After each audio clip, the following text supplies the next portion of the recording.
a farmer and I knew him well. And he had some kind of animal, I think. Possibly it was a humorously shaped vegetable. And it showed us possibly a parsnip or a cucumber. I don't know. I can't remember the words. They were really... No, I can't remember that either. What was that word for something that's clever and short? Damn, it's like what you make helmets out of. Nah, not tin. I can't say that a phrase of mine was tinny. Ironic, maybe. Yeah, pithy, that's the word. The song was really pithy. I don't know which song. What are you going on about songs for? Hey, what was that? Over there, in the donkey cart park. No, it was something. Let's go and see. No, it's not dangerous, it's the start of the game. They can't kill us off yet. Come on, trust me. All I'm gonna do is look. Well, this is a pretty poor job. I think I can dismantle it.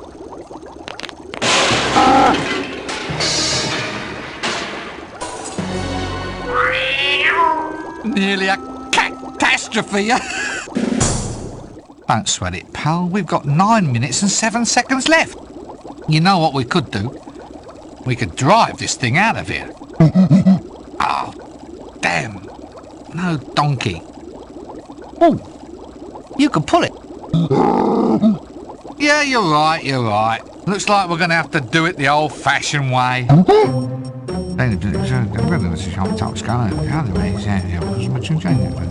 Couldn't be simpler. I'm thinking we should turn the green flask. What do you think, maybe the red? Let's turn the green flask then. It's just a hunch. Remember the time in the high-energy facility when I turned the yellow flask and blew everything up? Right, so I'm turning the red flask then. What? Did I say green? Well, I meant red. Look, we can do it your way if you... Look, I'm sure, okay? You ready? Aren't you going to miss all this stuff when they stop making these games? Aren't you just going to miss it all? I'm turning the flask. There, you see? Uh-oh. Grab the cats, gangway! Take cover!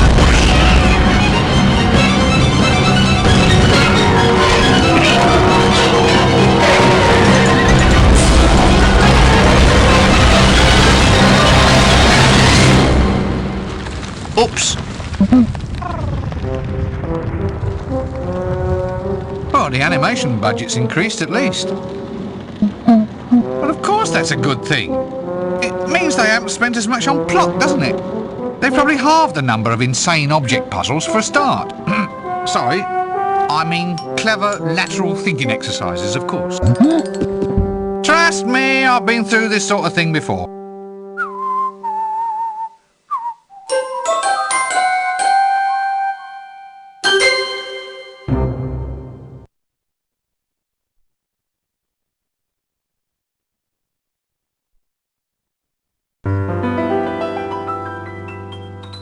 There's a place you're always welcome, that's as nice as it can be. Everyone can get in, 'cause it's absolutely free. That's death. No need to take a breath, just lie around all day with not a single bill to pay. Hooray, that's death. No more sicknesses or flu. If you've lived beyond your means, you can die beyond them too. Boo-hoo. Well, the greatest and the finest have already died. Why not simply join them on the other side? That's death. say farewell to all your bills, rip up all your wills, and pop your final pills. Amen, that's death. It's a tete-a-tete with fate. If you're not feeling great, then it's the best way to lose weight, mate. Nothing here to hurt you, no one's here to nag. Come die with me if your life's a drag.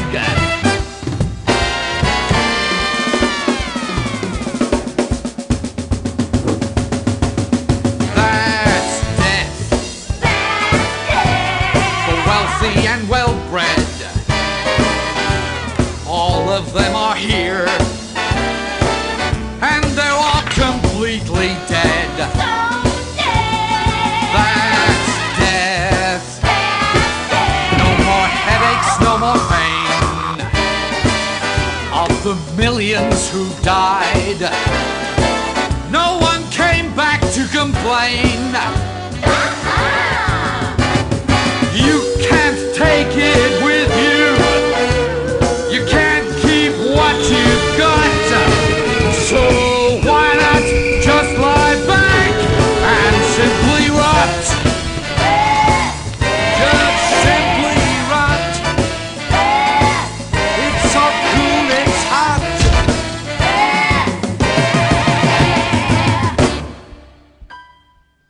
And that's death.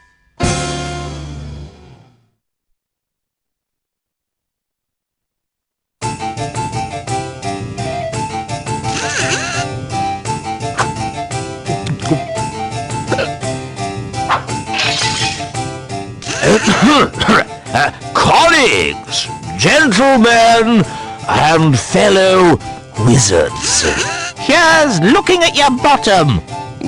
Up your eye. Pull the other one. It's got strange knobbly bits on. Happy Hogs Watch Day. Thank you.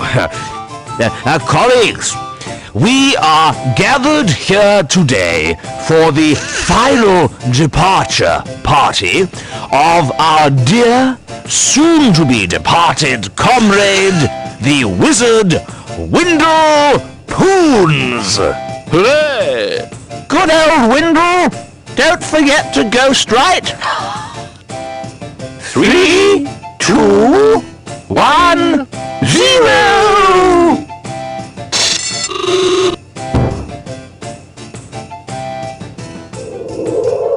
What? Nothing. That's it, I hope. Right, everybody, our funeral at 2:30, then drinks and ham rolls in the main hall at 3. Hiya! What's happening? Call this service, do you? I'm dead, I am! I demand to be taken away to a better life, as per contract. Oi, things were different in my day. You died properly, not like the deaths you get nowadays. He says he's not dead. I am dead, but I'm still bloody ambulatory. No, you're not. You're fooling no one but yourself, you know. Well, he looks dead. Smells dead, of course. He always did, though. And I suppose my word doesn't count for anything around here. I can't be dead if I'm still talking, now can I? Look, old chap, it's our considered professional view that you are an extinct wizard. Your opinion doesn't count because you're dead. Oh, yeah, good point. Well, I suppose I'll just sit here then, shall I? I suppose it takes a while. So, how is death, actually? See any, white lights, tunnels, girls with harps? Oh, yes, please. I'll take 2. No? If this is heaven, I wish I'd done wicked things when I was alive. What's happening to me? Well, it seems that your body's dead, but your soul's still in residence. Well, I'm not hanging about here for the rest of my afterlife. I've had a hard life, Arch-Chancellor. I'm entitled to a bit of paradise. I've read about it. Young women and wine and whatnot. Look, your life's over. You're not supposed to moan about it. And definitely not supposed to contemplate any whatnot. Who's responsible for this? Where's death, then? This is outrageous. You can't have a soul hanging about a deceased body like that. Why not? It's unhygienic. Yeah, there's food laid out. We can't have him near the nibbles. The health inspectors will be on to us. Yes, good point. Now compose yourself, Windle. You can't decompose here. I shall have to ask you to move along. Oh, comes to something when a man can't even drop stone dead in peace. Eternal rest, is it? Well, I'm not to take this lying down. I'm off to find myself a nice shallow grave.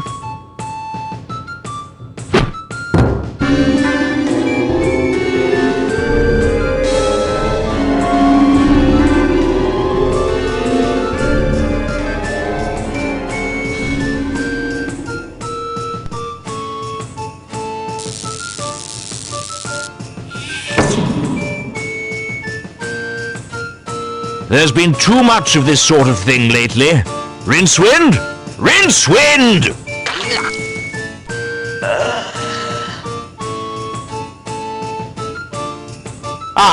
Rincewind. There you are. Now, as you're aware, there have been some very odd goings-on in this city of late. I am referring, of course, to the sudden disappearance of Death. What?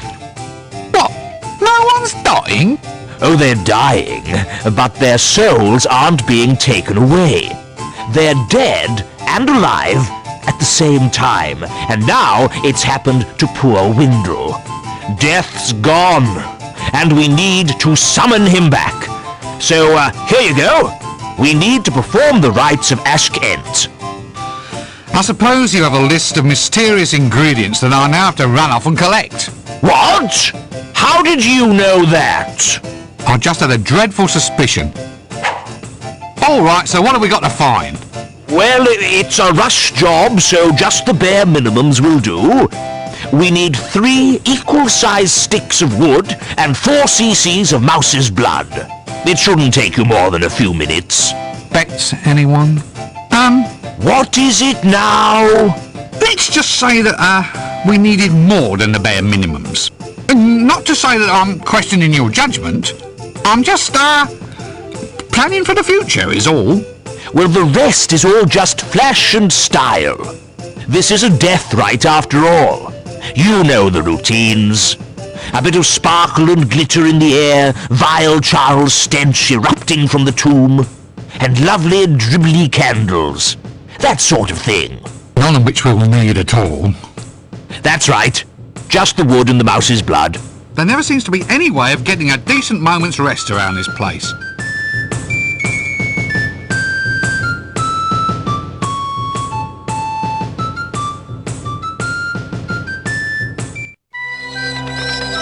Act 1. The Rite Stuff.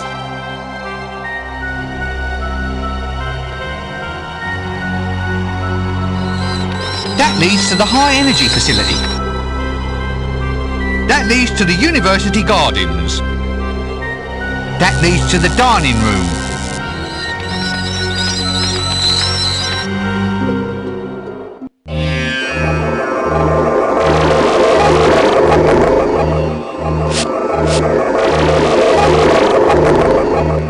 Ponda Stibbons, profession, research wizard.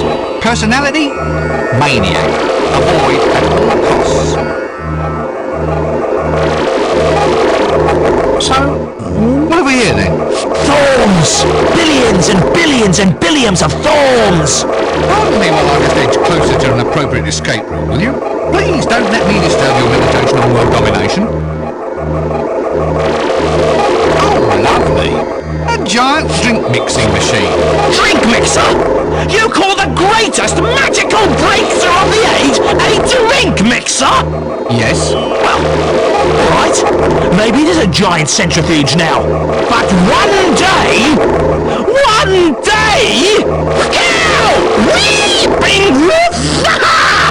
we have the power! We're unencumbered by outmoded ideas, and it's quite untrue that Thormic research damages the brain! We are the young generation, and we have something to say! We expect the Thorm and usher in an age of cheap, clean power, a new, clear future! We've been getting nowhere fast, haven't we? There's no truth at all that splitting Thorms causes the brain to melt! No truth at all! Every day, and in every way, I'm getting better and better and better! They laughed at me and said I was magic. Have a nice day! Have a nice day! Have a real nice night! No, day! You're a loony. Loony? Loony, eh?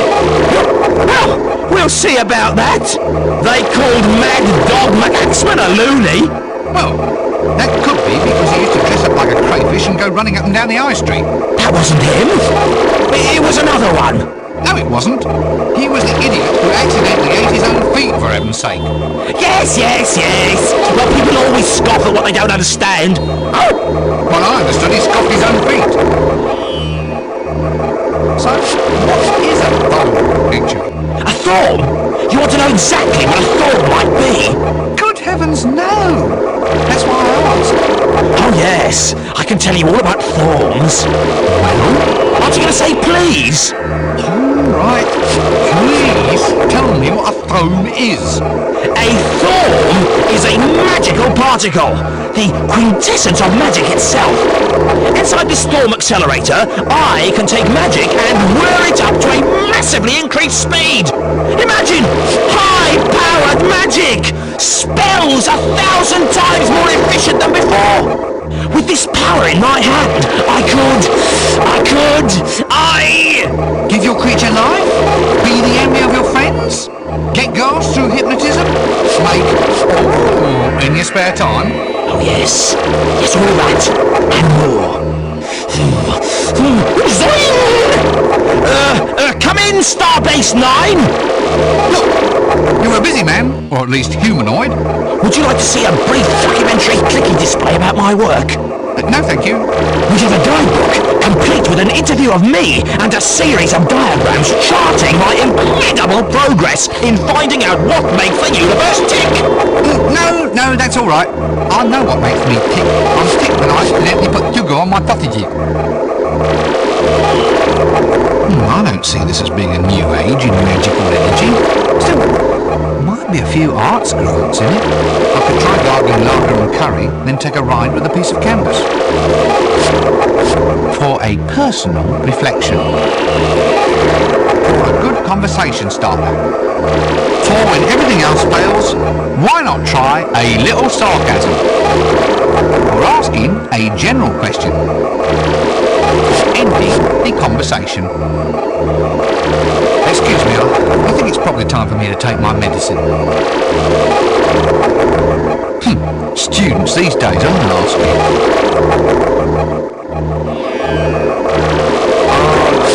Wow! I see like a totally new world. It's a view into possibilities that might or might not be. Cosmic uncertainty, man. Kind of like you've got an animal inside this box, only it's a cat. The box is a cat. Yeah, but sometimes it's like dead. Oh man, you just have to climb in this thing for yourself and go for a ride.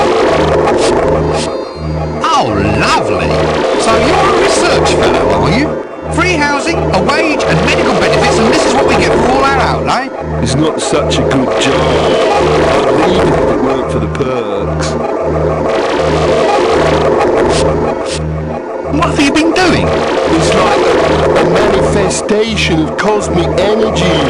Looks like a giant centrifuge to me. Yeah, but it's like spiritually purified. It removes the extraneous elements of the soul. Really? So what did you lose? I lost, right, all the creamed corn and diced carrots that had burdened my psyche, like, for so long. It's incredible, right? I mean, I never even knew I had them in there. One wonders if the public knows that their valuable taxes are being spent on the creation of a giant merry-go-round. Still, there might be some sort of use come out of it. You could charge kids 10 bucks a go and watch them spew candy floss all over the walls. At least it would give the ants something for lunch. Thank goodness this robe is washable. You, on the other hand, appear not to be. Why don't you have another ride? See you later.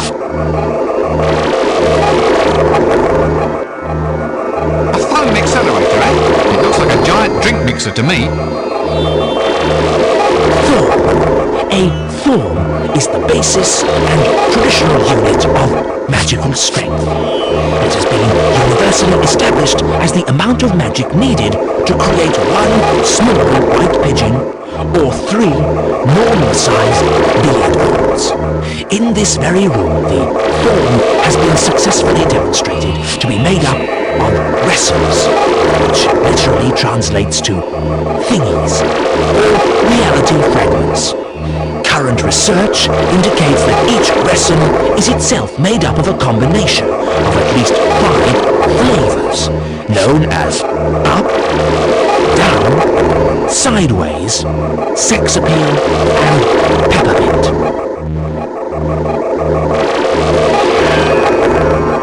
A test tube. You never know. Must be useful for something. Hey, what are those little black things roaming around inside?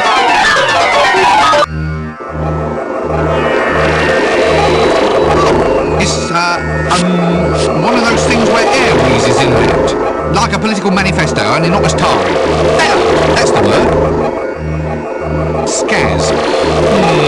Essentially the sort of man who carefully files away family photographs as his sole means of recreation. I like a nice magnet, don't you? I've always found magnets strangely attractive. Attractive, get it? Attract with the Well, there's little enough fun in this job. If you can't enjoy yourself, then you might as well just go home and lie down.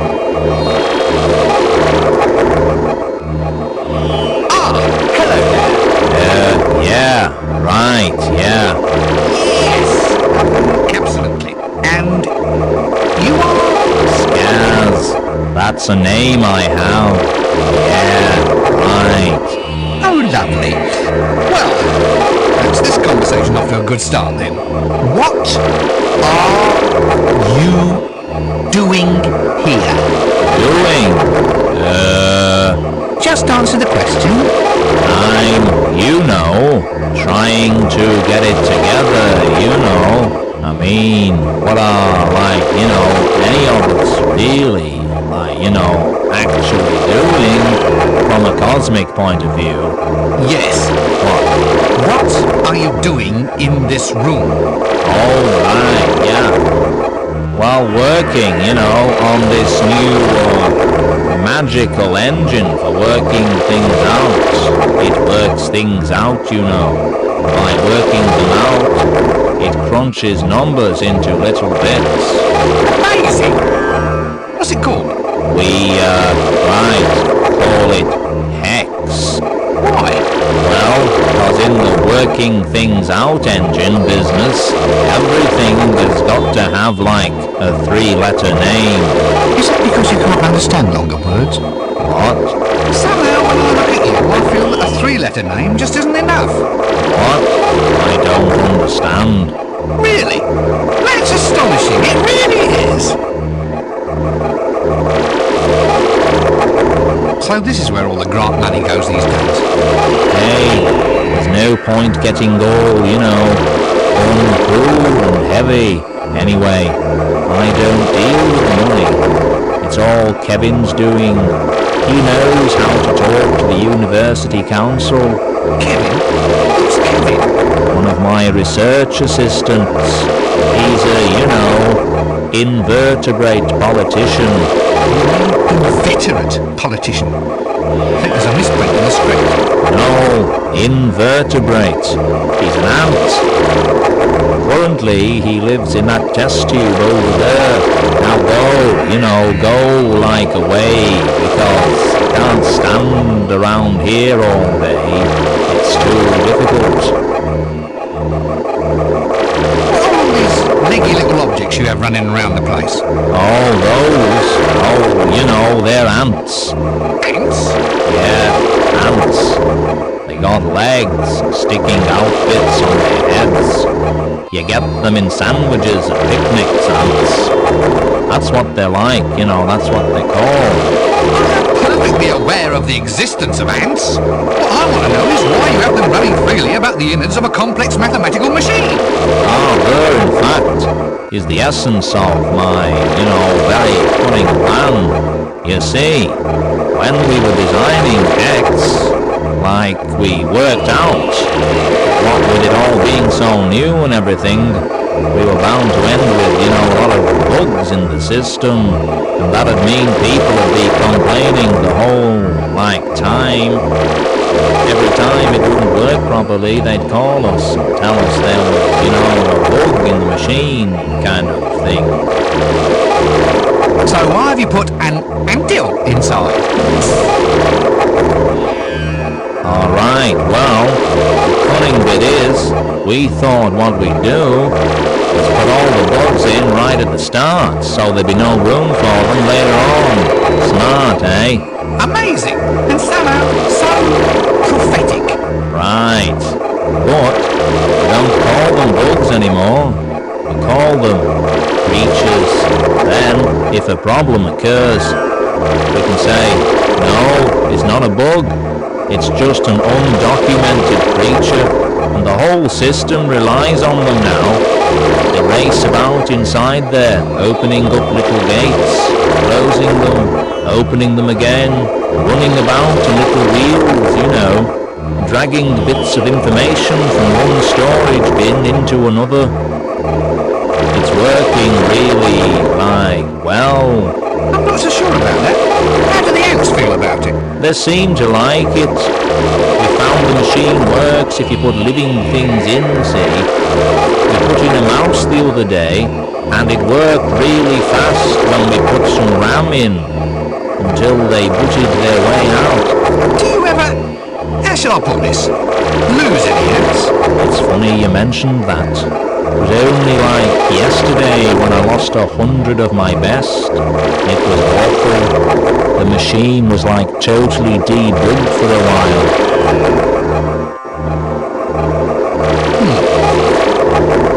Much as I'm convinced that there must be a reason behind all this rot, perhaps it's safer just to never know.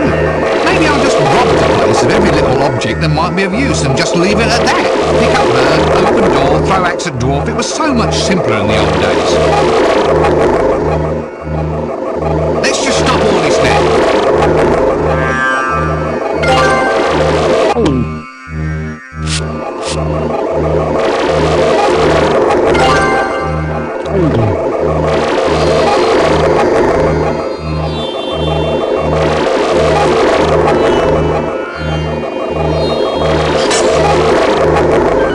Hey man, you've broken it now.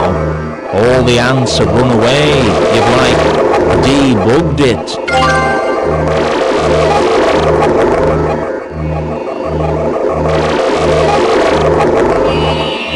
A graduated measuring device. A magnet. Evidence of a frightening world of physical forces that I'm quite happy to ignore. Bellows. Strangely soothing to operate, but I don't know if they'll ever catch on. 4 cc's of mouse blood. Ugh. 1 smell. Vile. Glitter dust. Maybe I could shake down a few pixies. 3 sticks. Must be exactly the same length.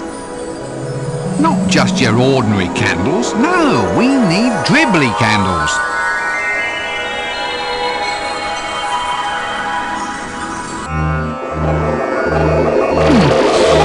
I wonder if it's about time my luggage had a bath. What Shall I get inside it? No way! Nobody's ever interfered with the luggage and lived to tell about it.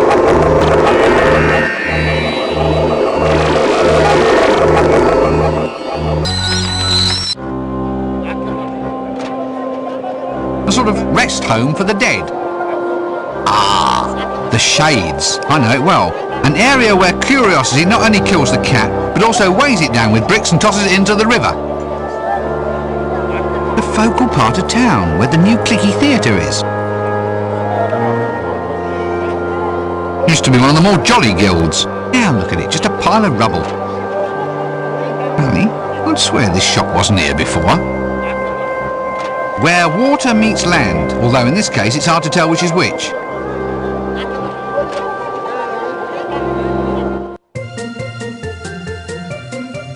Popcorn! Cut me own throat dibbler. The sort of itinerant merchant venturer that gives greed a bad name. Popcorn! Do it yourself popcorn! Just add heat and butter and maybe a frying pan. Also serves as catapult ammunition or excellent fishing sinkers. Come and get it while it's still in stock. Only one previous owner. I'm letting it go for less than mark price, and that's cutting me own throat. Popcorn! Is this all your life has to offer? I thought you might have, well, you know, improved yourself. Reached for higher goals. I'm reaching, Gov, I'm reaching. Matter of fact, I'm going into Clickies.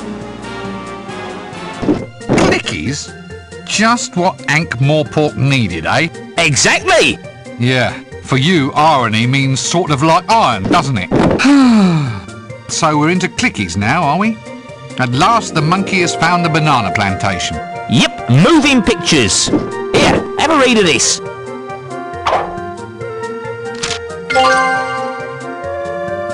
Clickies! Oh, now there's romance for you. Hot dogs, popcorn, drink stands, the merry rumble of candy rolling down the aisles. And the shows. Don't forget the actual Clickies themselves. What? Oh yeah, I mean the shows go without saying. Chocolate dipped ice cream, novelty drinking cups, collectible lobby cards. I don't believe this. You mean to tell me that art has to take a second place to cheap licensing and marketing? Well, I can tell you that I'm above that sort of thing. Catch me being involved in some damn licensing scam? Ha! Fat chance. The last thing I'd ever do is allow myself to become involved in a shabby marketing ploy designed to use a famous name to sell a product which is in itself utterly devoid of any real... Right. Well, good luck with the career and I'll be off. Did we mention the range of pewter figurines and exciting t-shirts this time? Shh! Popcorn!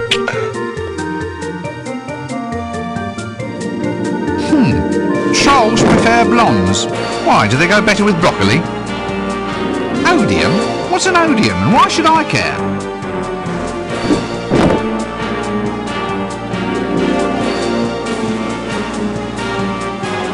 Popcorn! Do it yourself popcorn! Just add heat and butter and maybe a frying pan. Come and only one. What are you doing here, apart that is from being a disease vector? Scouting, mate. Here, incognito, looking for the next great Clicky star. Heard about Clickies? The latest thing? Just think, mate. A fortune could be just around the corner. All it takes is my know-how, the right actors, and a few dozen obscure objects from ludicrously scattered locations. Huh. And just how would you go about collecting all these items? Oh dear, oh dear, oh dear. I can't imagine. Can you, boys and girls?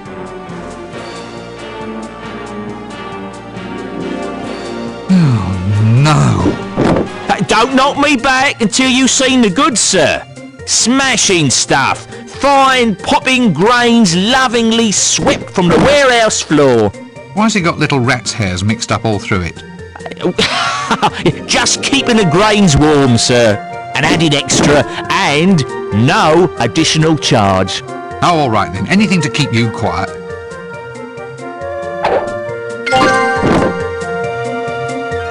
Popcorn! I suppose if I ever need a devious, slimy, utterly shameless clicky director, I'll know where to come. Gosh, now that has to be a nested hint. Oh dear, the milkmaid. Big on blouse fillings and short on complex neurological pathways. Did I say the one about great greats yet?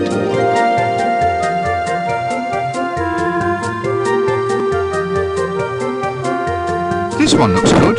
Attack of the 50-foot dwarf. Should go down and treat the local trolls.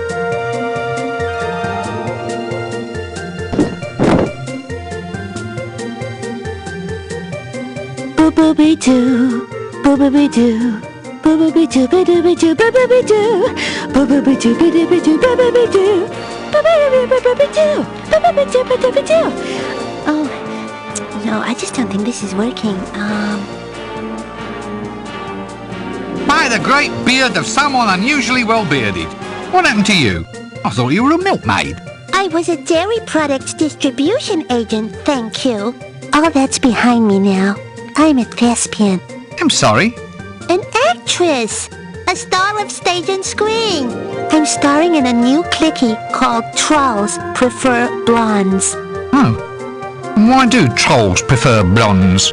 Well, apparently I'm damn. What's that word for generic pop idol? An icon? No, icons grow on trees. Those are acorns. Really? I'm sure it wasn't acorns. Oh well then. Maybe it was coconuts or melons then. I'm sure I heard it mentioned somewhere. I think I'm beginning to get the idea. Anyway, now I'm a famous pop coconut. It's ever so exciting. So you're a clicky star now, are you? Yeah, isn't it fun? They said my assets and experience perfectly suited me to the job. Experience? You were a bloody milkmaid. So? I fail to see what milk production has to do with qualities of screen charisma. Ah. Oh, forget I said that. What a lovely dress. Very, very glittery, wouldn't you say? Not that I'm hinting about clues or anything. Glitter is what all this clicky business is about. Cool. Yet another empty-headed character. Nice glittery dress, though. Sorry, can't stay and chat all day. Must be off. Popcorn! Let's just leave him alone. Let's just leave him. Gibbler's do-it-yourself banging grain. No refunds, no returns, no regrets. A brochure about do-it-yourself clickies.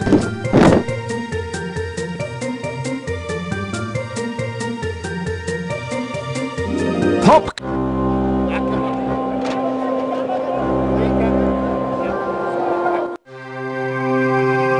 Wandering shop. No one knows why. But all the most truly mysterious and magical items are brought from shops that appear and, after a trading life even briefer than a double glazing company's, vanish like smoke. They can turn up wherever there's a suitable stretch of blank wall. But once there, they have always been there. Dust and grime and a general worn look instantly dispel any doubts in the minds of people who may have walked down that same street every day for a year without noticing it. There are three general theories to explain the phenomenon of wandering shops. 1. Many thousands of years ago, there evolved somewhere in the multiverse a race whose single talent was to buy cheap and sell dear. 2. They are the creation of a sympathetic fate, charged with the role of supplying exactly the right thing at the right time. 3. They are simply a very clever way of getting around the various Sunday closing acts. All these theories have two things in common.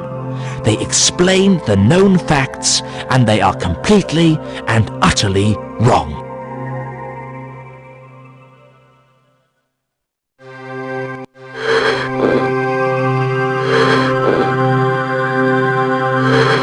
A stuffed flamingo. Yes, well, I'm not quite sure what it's doing in an adventure shop, but if you must have a flamingo, then I suppose this is as good a place as any in which to put it. Just what I've always wanted. I don't suppose I can have it then. Why not? It's yours. You only had to ask.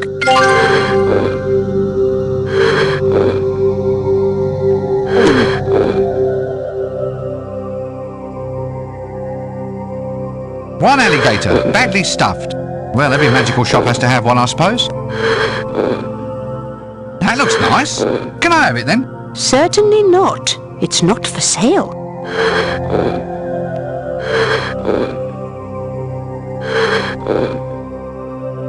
Books. The perfect resting place for overfull coffee cups. I'll have to get a few more of those. That looks nice. Can I have it then? Certainly not. It's not for sale. A stuffed fish. I can't say I think this is the absolute best sales venue for preserved seagoing wildlife. Still, if today was the day I wanted to go into combined camping and weapons shop and purchase sea life, then this would certainly be my choice du jour.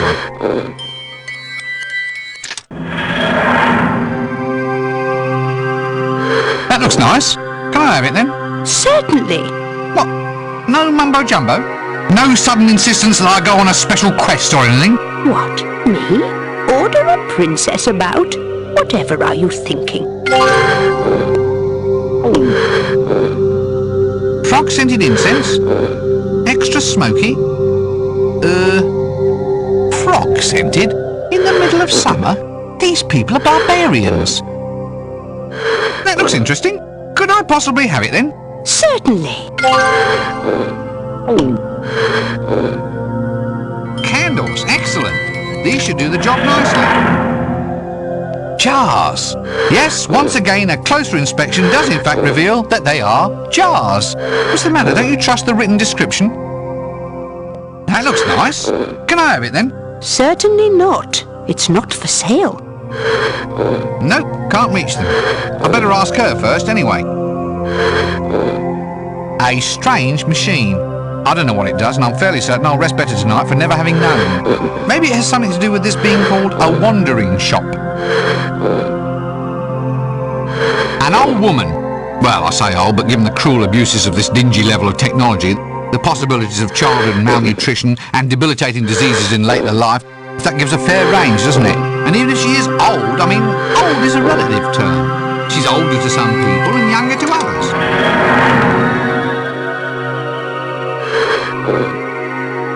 Hey there, Your Highness.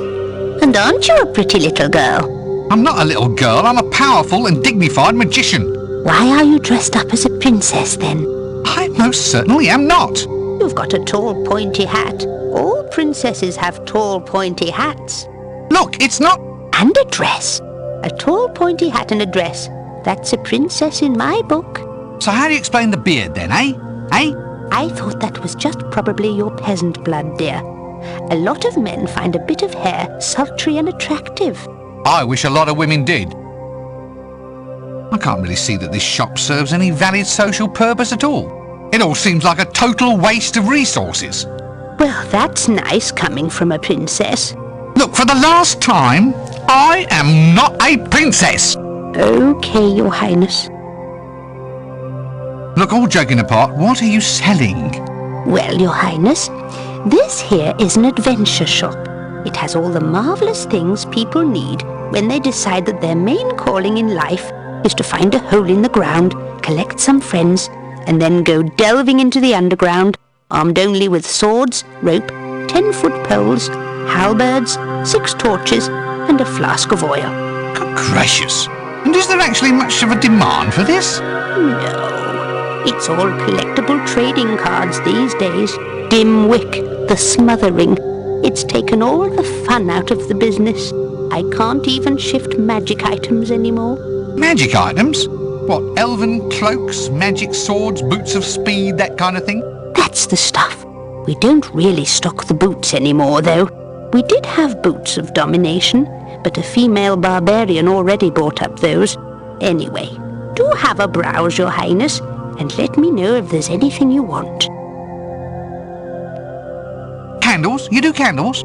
Yes, Your Royal Highness. I make them by hand. Well, I would make 'em by hand, but everyone just uses continual light spells these days. I don't really stock candles anymore. Those are just display models made out of plaster. But you could make me some if you had the chance. Oh, yes, love. I just need you to bring me the raw materials. Now, your grade A candle, that's made from dead whales. We used to use their nasal hairs, but these days a true pure white candle is made from spermaceti. Where does that come from? I never dared ask, love. Anyway, the next best thing is beeswax. Beeswax, right. We used to have a lovely bee milking parlour out the back. The bees insisted it was the only way to get the job done. Every evening, we'd round up the bees and settle them down in little chairs, give them all a newspaper, and let them wax away to their heart's content. Then someone pointed out that all we had to do was open up the hive and scoop out all the wax we want. The little buzzers had been having us on all along. You just can't trust a bee, can you? That's just what I always say, Your Royal Highness. Oh, stop it. Well, that's it for now.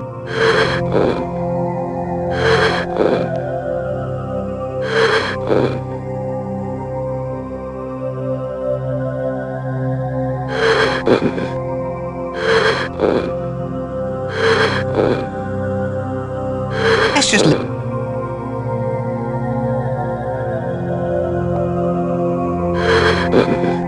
A stuffed pink flamingo. Actually, they say flamingos turn pink due to eating pink shrimps. Since shrimps only go pink after they're boiled. A stuffed fish? Well, you'd be stuffed too if you'd had your innards replaced with old wool bits and cotton scraps. Incense. Frog scented.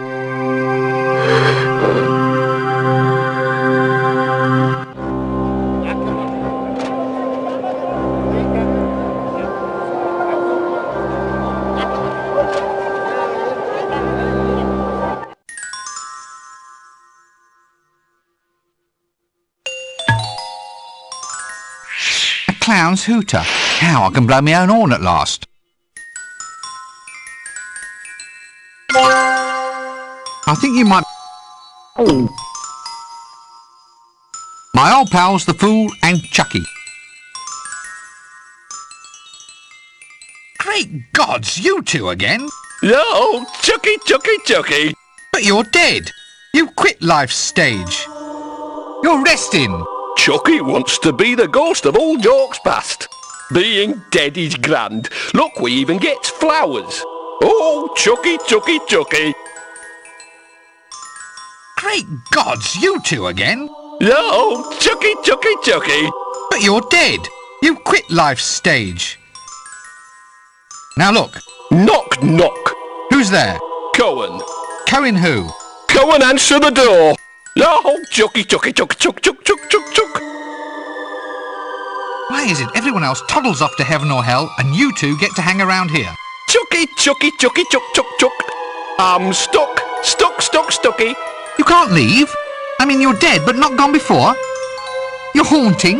No, death hasn't come for us yet. Left us floating here, he did. Chucky can't leave the Guildhall stones and mortar. Not even for Sures. Sures? What's yours? Oh, a pint of lager and roast boar crisp, thanks. Oh, Chucky, Chucky, Chucky, Chucky. You're right. You are the ghost of old jokes. Oh, no. If we had to have a character from the past, what happened to that nice Amazon lady? Maybe I can throw his haunted rocks into the middle of a sewer or something. Let's see him laugh that one off. Oh, that's enough of this conversation for me. A house brick. Nice heft. Good aerodynamics. There's nothing quite like a good solid brick to bring out the artist in a man.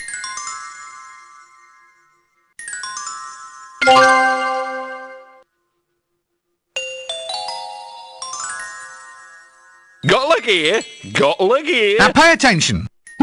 Attention, yes. You said that you have to haunt the stones and mortar of the guild. Guild, yes. Well, is there any reason why you have to stay here? I mean, if the stones are moved, then you can move with them. You could just hop into one of the rocks, and I could take you somewhere more interesting. Interesting, yes. Are you listening to me? No! Ho ho! Chucky, chucky, chucky, chucky! Just get into the damn stone. Ho ho! Chucky, chucky, chucky!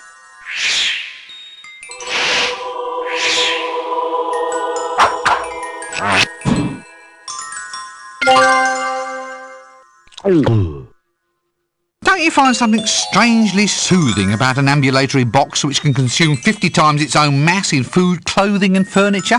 You don't. Oh. Don't you find something... Actually, it's...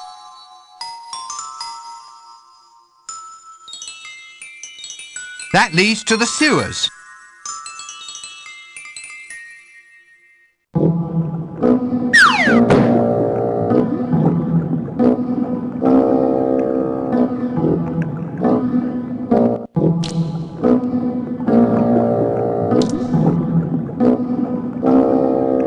What a great grate. Hey, there's the milkmaid. Quite a flattering angle, really. Just some old barrels. A brick haunted by my old pals Chucky and the Jester. A clown's hooter. How I can blow my own horn at last. Incense.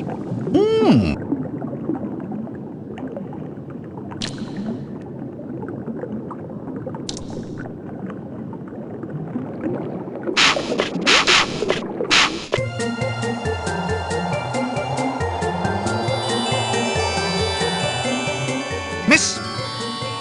Are you alright? Should I stop now? No, keep it going a little longer. My agent always said I needed more exposure.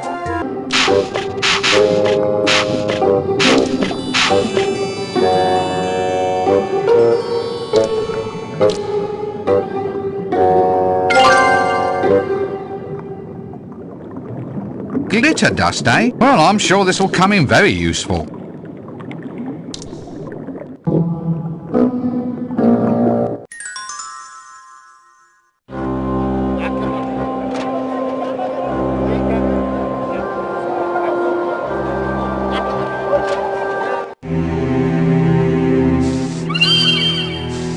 Oh, hello.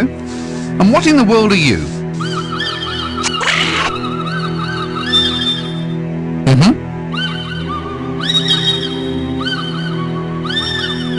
Yes, yes. Well, I didn't understand a word of that at all. Sorry. Spare a gold piece, sir. Spare a gold piece. Well, the one saving grace is that the loss of the poor fellow's cranium probably didn't interfere with his thinking. That leads into the Troll's Head pub.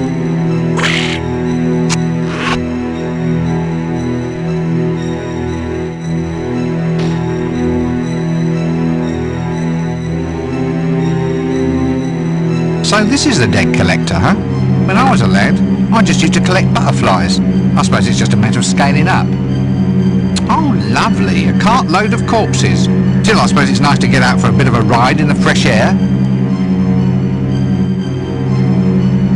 That leads to the mortuary. My dear, faithful old luggage. Quiet as a log, and just about as smart. Bring out your living dead. Bring out your living dead. Dead collected, corpses transported. Guaranteed disposal to far-off climes. The dear departed stay departed. They like it so much they never come back. Highly recommended service. Well, obviously the transportees themselves won't recommend us, but complaints are never ever received either. Bring out your living dead. Dead, sir? Dead? Of course I'm not dead. Do I look dead? No, hard to tell sometimes these days, sir. It's just that if you're dead, then you're stuck in trade. Our post-mortem travel service offers dozens of very exciting internment locations. Look, I am not dead. Look, you seem a little bit peaky. Why don't you just hop on the old cart for a minute, and if you pop off, then it saves us all a lot of trouble. If it's all the same to you, I think I'll avoid resting my backside on a pile of carrion. Suit yourself, sir. I'm sure they don't mind. Foreign climes? For a corpse? Well, corpses have needs too, sir. It's not all just fun and games being dead. There's a sudden stiffness in the joints, continual growth of hair and fingernails, not to mention noisy poltergeists and neighbours who dislike being gnawed. Ignored? No, gnawed. You know, maggots and such like. Pshaw. Should hear the way some of them go on about it. I mean, it's not like there's anything I can do about it. Still, I thought the offer of a few exotic locations for internment might soften the blow, as it were, sir. So, how is business these days? Tailing off, to tell you the truth, sir. Most of the dead hereabouts nowadays provide their own transport. What? They just start walking around all by themselves? Yeah, bloody cheek. 1 minute you've got a livelihood, and the next minute everyone decides to be a zombie, all posh-like, and starts walking about and frightening school children. I've had to ruin myself, making my service more attractive. Attractive? How? Well, used to be we'd just take the stiffs and chuck them into the plague pit outside of the town. No, beautiful ceremony it was. Very touching, watching them slide down and go thump at the bottom of the hole. Real poignant, like. Now, though, you have to make it seem more attractive than wandering the streets as one of the walking dead. So now we offer transport to foreign climes. You know, sun, beaches, relaxation, that sort of thing. Hopefully it's just what your freshly snuffed corpse desires. A good holiday to get some of the kinks out. Posthumous travel services. I wonder if he gets many return customers. Goodbye for now. Hey, you, leave them alone. If you want to join them, you need to be dead first.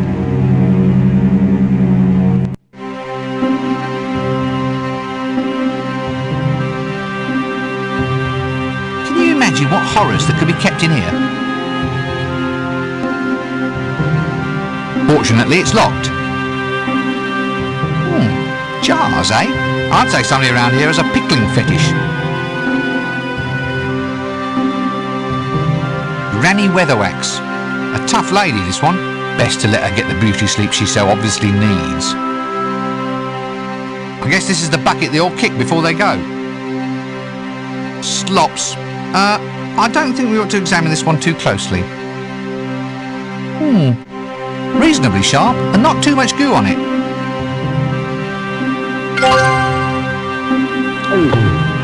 Just the thing, a cold hard slab of stone, and what's more, it's unoccupied. Just the thing for putting his equipment on. And she can't answer, there doesn't really seem any point. Nope, afraid it's welded to the floor. I'm already in enough of a pickle. A poster. Neo-Fauvist post-cubist surrealism, I see. Oh, wait a minute, I think it's upside down.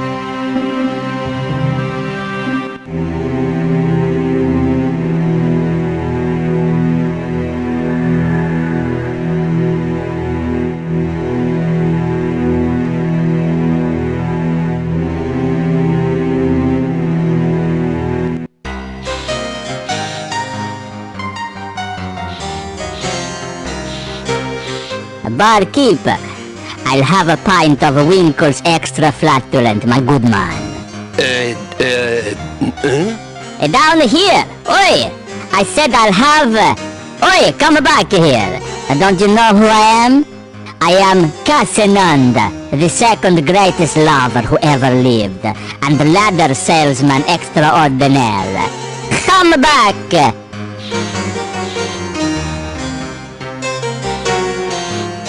That leads to the shades. I wonder if it's about time my luggage had a bath. Casananda, the world's second greatest lover. It would seem that small things do go a long way. A troll. Entirely made from rock, but probably not as smart.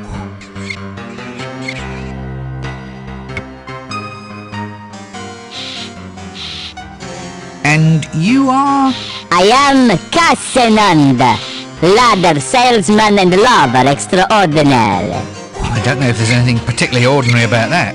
Oh, how we danced, how we danced through the night. We danced and we danced till our socks were alight.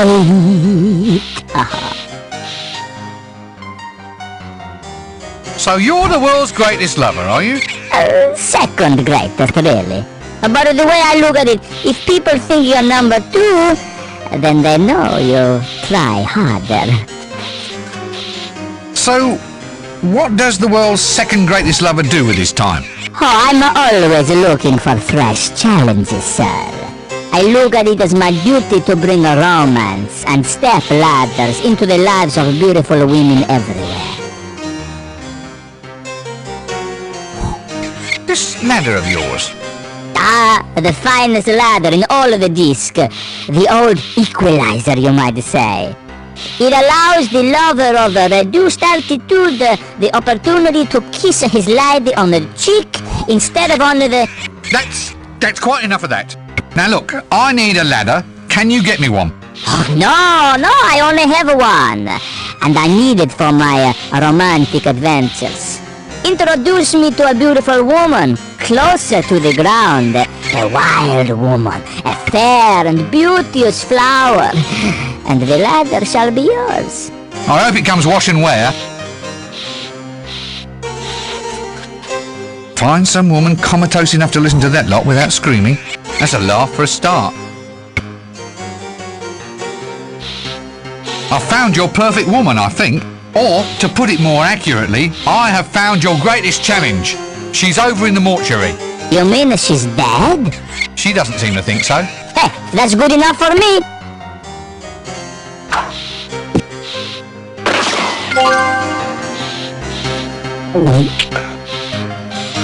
Yep, it's become a sort of standard.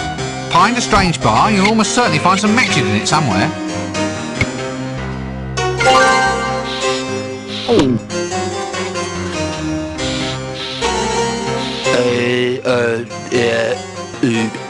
What'll it be, lady? Greetings to you, my good man. And who might you be? Who? You. I'm asking you what your name is. Who are you? I'm fine, thank you. Amazing, isn't it? In any other city, you'd be mayor by now. Just tell me what alcohol you have to drink. And by that, I mean something which neither eats through the glass bottle, serves as host to a colony of sentient protozoa, or ends me up in any obscure, farcical little problems with chaos theory and butterflies. That's all we've got. Protozoa. They're only little protozoa. Ciliate or non-ciliate? I think they're mostly rotifers. Brilliant. He can't tie his shoes, but he can classify microorganisms. There's one for the education system. All right, give me one very alcoholic drink, complete with sentient rotifers. You want I should make it look pretty with a couple of little amoebas on a steak? All right, whatever. And they say the art of cocktail mixing is long dead.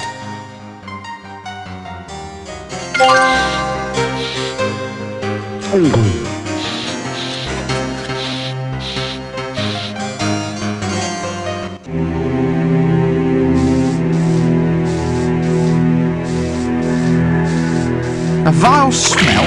An ambulatory vile smell? Yes, well that's brought some life into my day. So this is the infamous foul old one. You know, there are some personalities so stunningly odd, so utterly breathtakingly awful, that they actually transcend the mere physical fame of their owners and stand out as an icon, a banner of meaning with a life all of their own. Then again, there's also hundreds of grubby old street people like this bloke who just make me want to scratch. Do you suppose any of this stuff is a use, or is it just background colour? A coffee pot. Well, I say coffee, if you could call it that. Whatever it is, if you drink it, you'll at least be dead, if not dead sober. Henry Coffin, famous beggar and the man of 1,000 nasty coughs and spits. He can hit a spittoon at 20 paces, and I wish he'd try to. The Duck Man, I presume. I just don't know how anybody can live with a duck on their head and not know. Buggery. Buggery. Millennium hand and shrimp. The buns, all over. You young spiders. I told them, put that in your trumpet. Millennium hand and shrimp. Blow that for a game of trousers. Was there something you wanted? Look, Talking. I'm good at that. Most of the time I talk to myself, because it's nice to hear an intelligent person speak. Millennium hand and shrimp. You can blow that out of your teapot and no mistake. I'm as sane as the next man. Listen. I just hope I never meet the next man. But I probably will. Look, you were busy, man. I can see that. Spare a gold piece. Right, I've really got behind on me mumbling and shouting out loud quote of the day. I see the local care in the community scheme is hard at work. Millennium and shrimp. Of course, a really caring Spare a community would gold probably moved him piece, further sir. downwind. Spare a gold piece. What's that cloud hanging over you? Stench. That's my special smell, that is. It's a first-class smell. It's got a life of its own, you know. Quite a little personality. You're saying that your smell is so powerful it actually can be seen?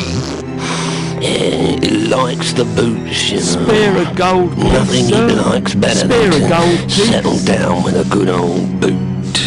Now, if you'll excuse me, I've got to continue with my job as resident crazy man in this marvellous street theatre that is Ankh-Morpork. Those are boots you're cooking, aren't they? Prime boots with stench attached. They smell like shoes, you know. Gotta have lots of boots to maintain a real fine stink, you know. Get off. There's plenty for everyone. It's beans, roasted beans in water. They say there's nothing like a nice cup of coffee to clear the mind. Mind you, I prefer mud. A good hot mud sets you up for the day. A good meal of old boots and mud, and a man can laugh at the world. And I do.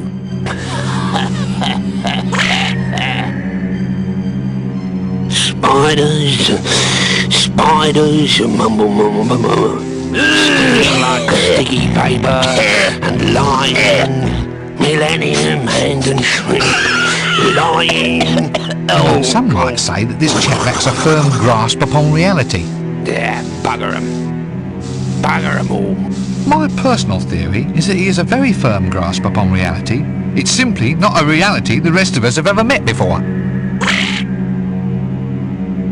Spare a Look, gold I'm afraid I have to be piece, sir. somewhere else. Spare a gold piece. Even though his odour seems solid enough, I doubt that I could catch it with my hands. Stop trying to play with the background colour.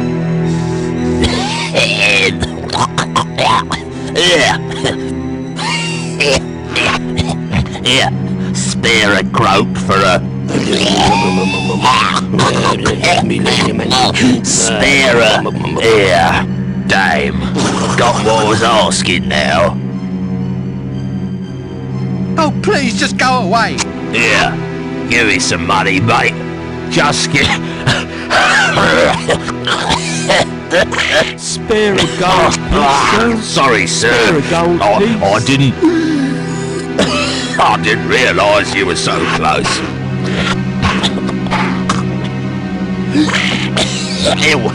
He'll probably wash off. Now look.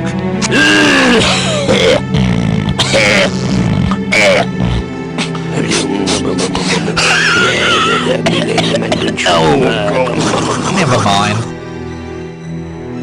serve any useful purpose at all?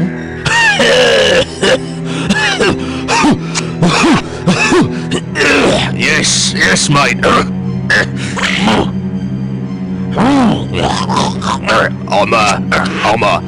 I'm a social figure, I am.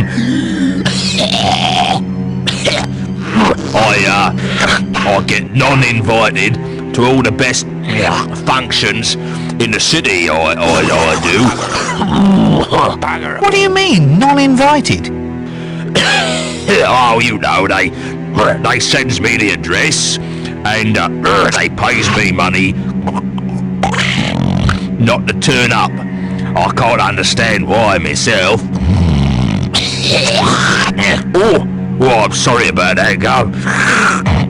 No, don't rub it off. It only works it deeper into the cloth.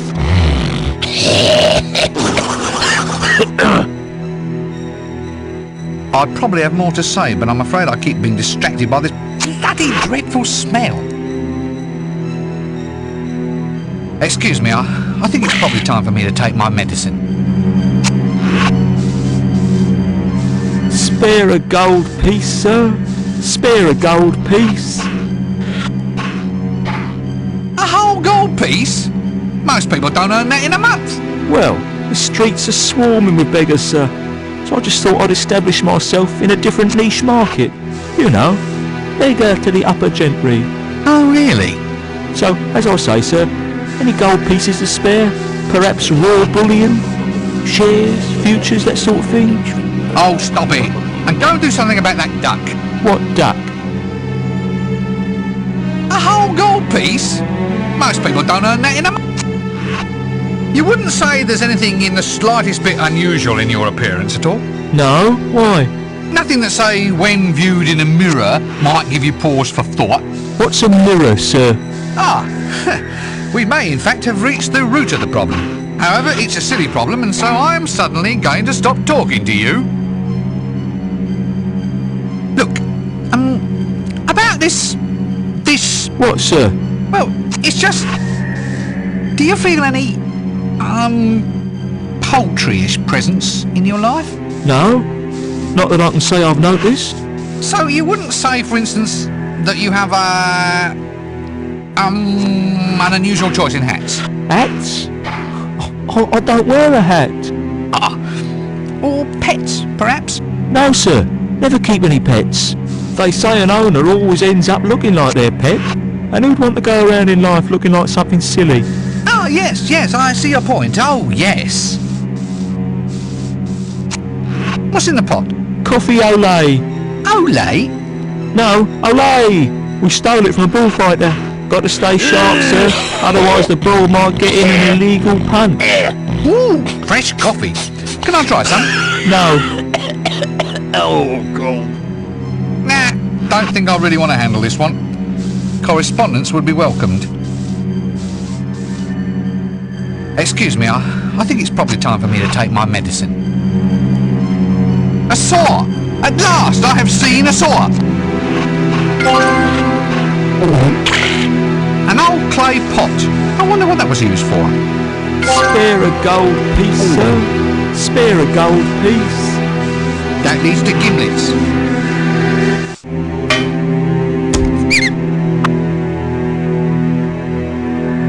I wonder if this is that Cafe Olay everyone keeps going on about. Gimlet. Here's a dwarf who knows the meaning of the word hygiene. He thinks it's a greeting. Still, at least his shirt front can act as a sort of menu.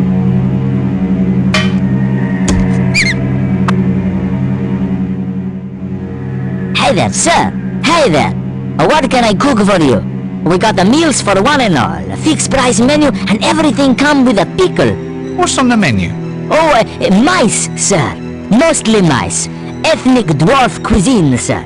I got 'em baked, I got 'em glazed, I even got 'em on a stick. Mice? You mean you're dishing out rodents? Not just any old mice, sir. Big, fat ones. Prime squeakers, sir. Good pink noses, no finer in Ankh-Morpork. What makes you say that? Operation of the jaw. Tongue and vocal cords, sir. And then the words just fly out. Oh, sorry, you meant the food. Very select rodentia, sir. and hygienically prepared, sir. Rodents hygienically prepared? How? I always wash my hands after touching them, sir. Fair enough. Can't say fairer than that. A rodent bar. How lovely. Prime eaten, sir. Vol au vents and ratatouille. Fresh caught at the table, sir. And do you cook them? Cook? And ruin the flavor? This may sound a daft question, but don't you have anything that isn't rodents? We do have rocks. Rocks. Yeah, granite, quartz, some prime cuts of obsidian, fresh today from the quarry for my troll customers. Even some candy rock for afters. I know it's not mice, but, well, he seemed wise to spread my clientele, sir. Go for the troll dollar, that sort of thing. Trolling for more customers? That's the one. Candy rock, that's right, sir. It's like a toffee for trolls. Well, very chewy toffee for trolls. It might have a bit too much mica in it. The only problem is that it can make the teeth fall out. Bad for them, you see, sir. But I tell a lie, because we're out of it at the moment. Someone ate all the wheels off the delivery vehicle. Happens about once a week, that does. Must be a la carte menu. Raw mice au naturel. Why is it I have such a sense of foreboding and dread? See you later. Ah, the latest trend, a sidewalk cafe with umbrellas. Next thing you know, the waiters will be wanting tips. I can sure give them a few. Chili powder, compliments of the high-energy magic facility. Just been in the same scene as it makes me sweat. Either these are stains on the table or the food is flatter than is usually the case. Aha, a menu. I wonder what they serve here.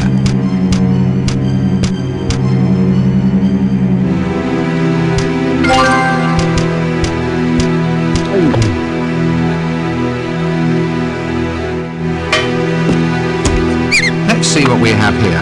Rodent in a bun, rodent in a bag, live rodent en brochette, and stunned rodent cordon bleu made in a white wine sauce with shallots, truffles and small potatoes. Oh damn, they only serve that one on alternate Tuesdays.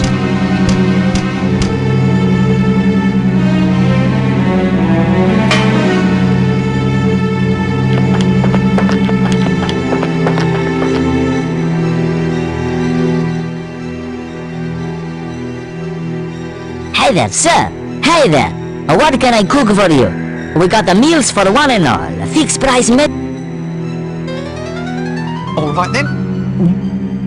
One extra rare mouse burger.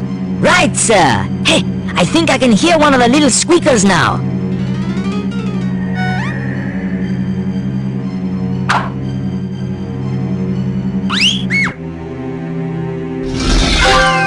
There you are, sir. Extra rare. I've got a better idea. I'll go out there and play the game, and you come in here and risk life and limb, okay?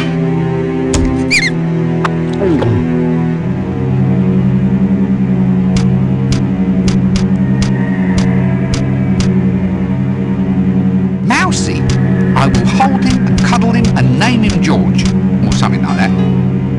Chili powder. I taste test this stuff, but the animation budget won't stretch to a proper demonstration of the results. A handmade clay pot, currently empty. Oh no, not that old saw. Ah, a tankard of ale. Well, sort of ale anyway, if you forgive the busy little creatures swimming in it. Oh look, some of them are waving.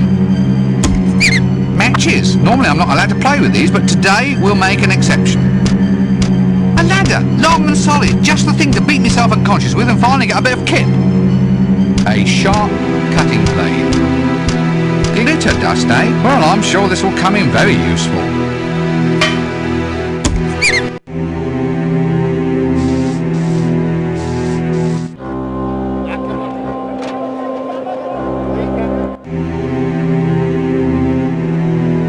Yeah, that leads to Mrs. Cakes.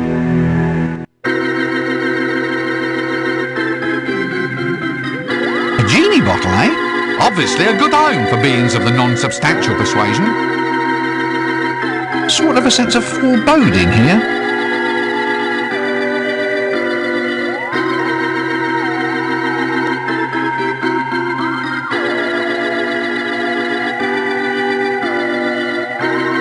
1 crystal ball, complete with test pattern. I better ask her about buying it.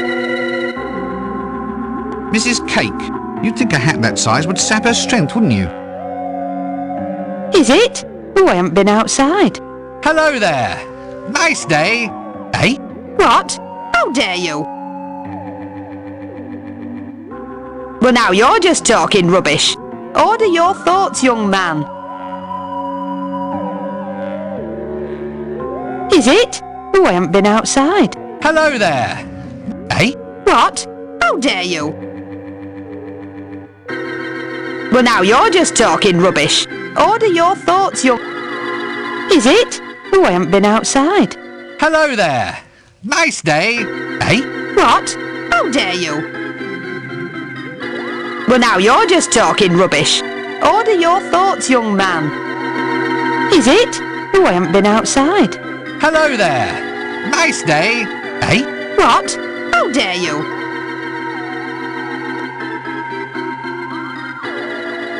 Look, I believe you're fouling up this whole conversation. What do you mean? How do I do it? Well, now you're just talking rubbish. Order your thoughts, young man. Is it? Oh, I haven't been outside. Hello there. Nice day. Eh? What? How dare you? Look, I believe you're fouling up this whole conversation. What do you mean? How do I do it?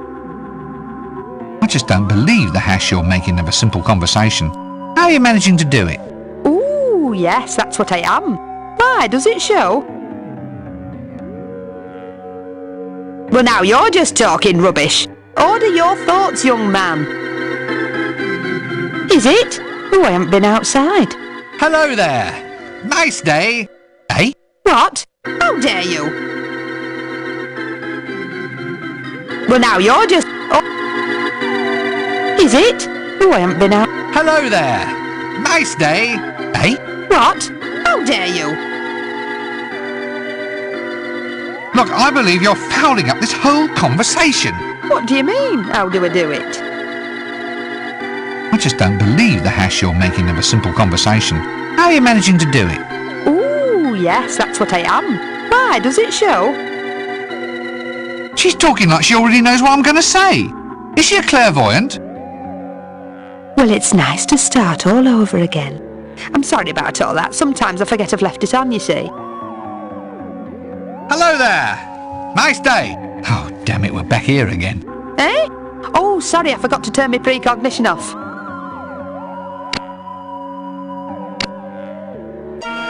There we are. That should be much easier. Thank heavens that's all over. I'm so very sorry about that, young man. I'll forget my own head next. Now, how may I help you?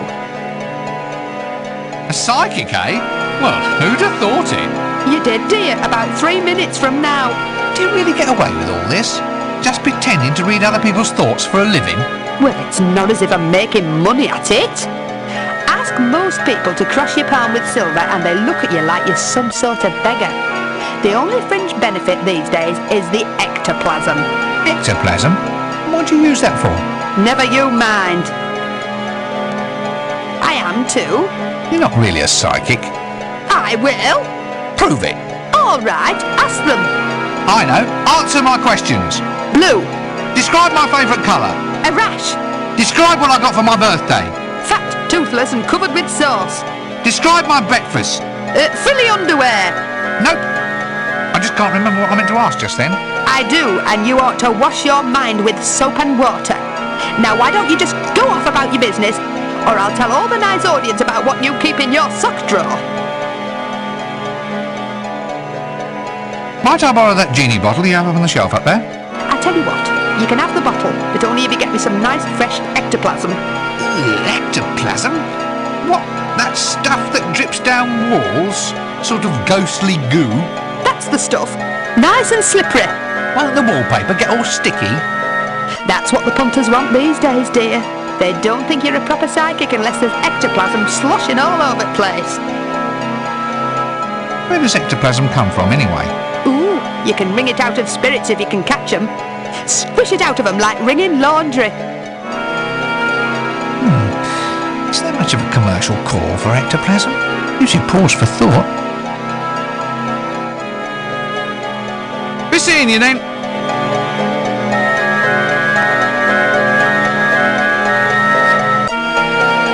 She needs something more gooey.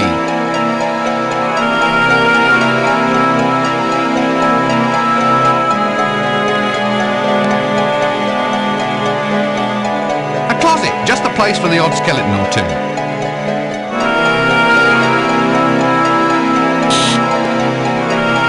An ironing board. I never use them myself. A wooden dummy. Hey, its arms are almost as dainty as mine.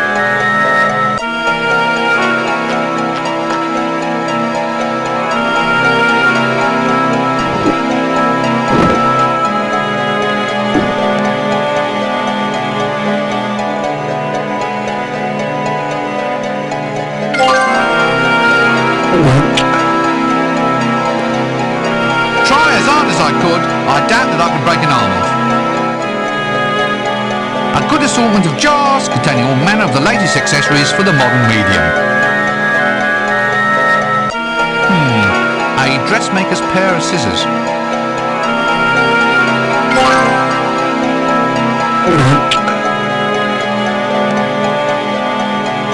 I don't really have any use for these. A pair of scissors. Actually, I'm not usually allowed to use the ones with pointy ends. Such thin and delicate material, I can see clear through it. An ironing board might have a dozen fascinating uses, and as soon as I figure one out, I'll get right back to you.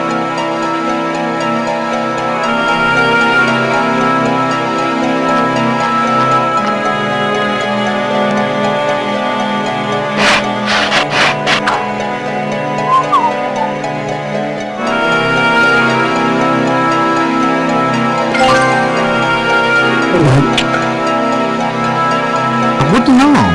Doesn't look very lifelike, does it?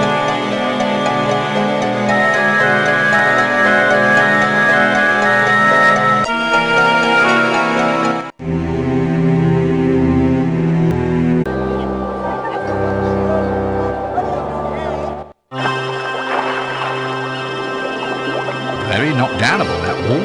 I should report them to the Better Homes and Gardens people. Novelty stuff. Now this looks interesting. I wonder what they are, not to mention what use they could possibly be. Now that would be novel. One seafaring fish-eating bird. I hope he's not looking for his dinner in the River Ank. At least not without a pick and a shovel. I wouldn't go closer if I were you.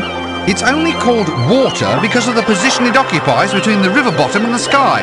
Here, try and dive onto that and you'll dent more than your hat.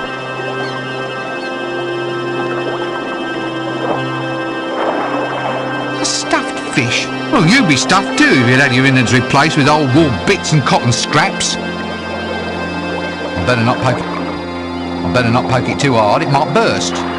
Yuck.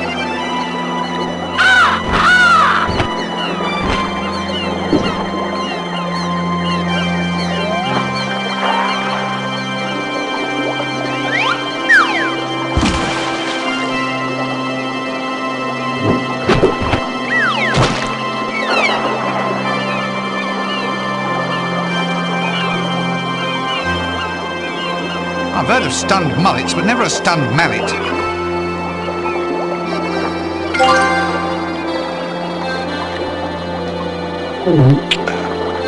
A hammer-headed shark. They're called hammerhead sharks, you know, because their head is shaped like a hammer. See? Now you can say you've used your computer for educational purposes. Ah, Jim lad.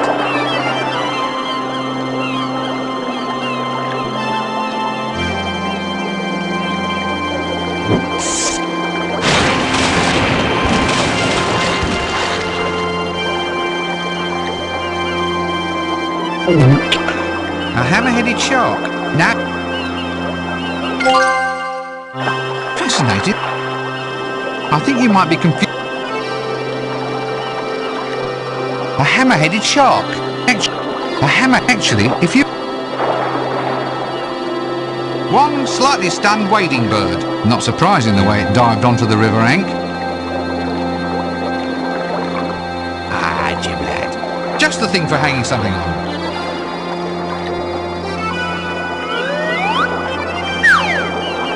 Despite what you may want, I can't really hang myself off this hook.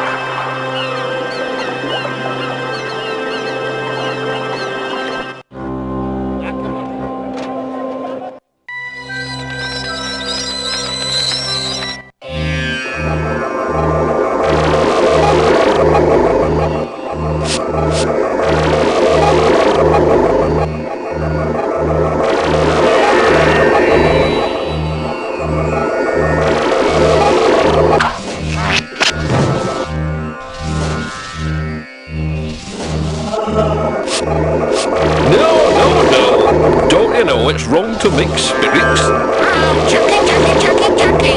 Oh, chucky, chucky, chucky, chucky, chucky.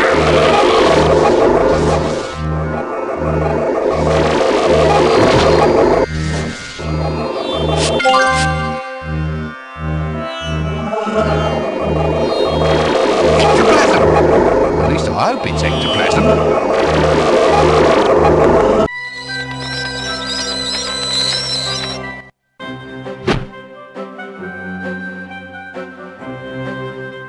There just had to be a knob at the end of the course. How sweet. Lovely little flowers. Just what the bees need to do their work.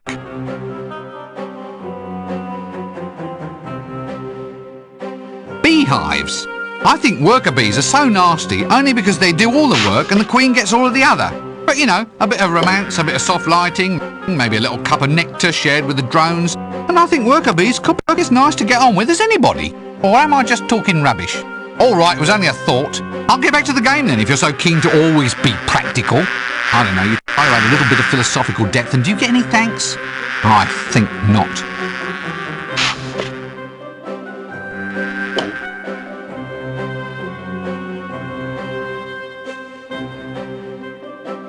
Hey, leave them there hives alone. Anyway, you need the right kit before you mess with the bees. The university beekeeper. Look, let's not hang around too close. He might try to talk to us.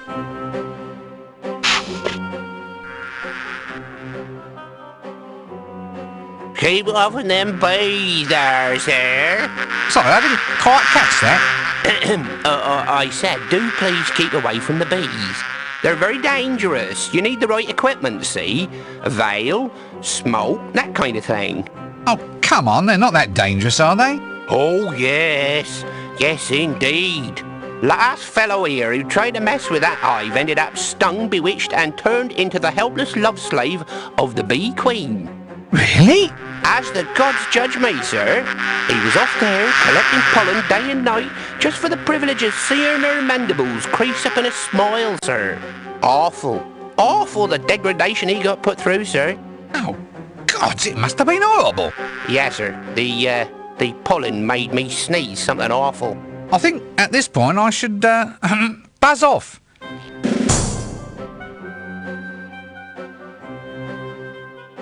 Look, can I have some wax out of the beehive, or do I have to get tough? Tough? What? Go in there and fight the queen herself? No, I mean get tough with you. You know, threaten, offer violence, intimidate you through use of magic powers, that sort of thing. There's no call for that sort of thing, sir. If you're going to take that attitude, I'm afraid I'm going to have to force you to go on a bizarre quest to find objects which will catch my interest and curry my favour. Oh, that would be a novelty. You've no one but yourself to blame, sir. Off you go. The days are wasting. So you really like bees a lot then? Oh, yeah, they're wonderful little things, sir. Such rich and varied lives. Zooming into the hive and zooming out again, and poetry. Pure poetry in motion. No one pays them enough attention, sir, that's what I think. If only someone would give the little darlings the recognition they deserve. Quite. I mean, it's all ants these days, sir. Ants this and ants that. And ants can carry 100 times their own body weight? Yes, now, look. I mean, it's nothing a bee can't cap, sir.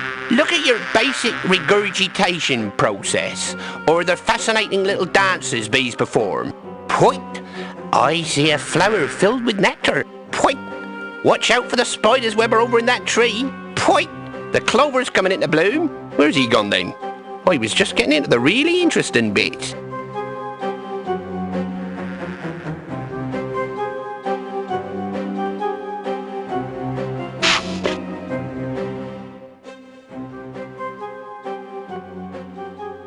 Bees. The eternal mystery. How do they fly? How do they communicate? And why are all the workers dumb enough to go off and toil in the fields all day, leaving the queen lounging about, guzzling nectar and having a good time?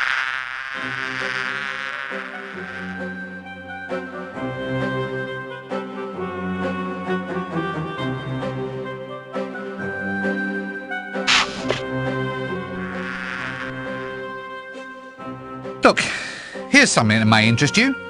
You seem to know all about bees. Why don't you make a clicky about them? You could then pass on all your knowledge, so to speak. You don't say. You know, you may just have something there. It's time the world knew the facts about bees.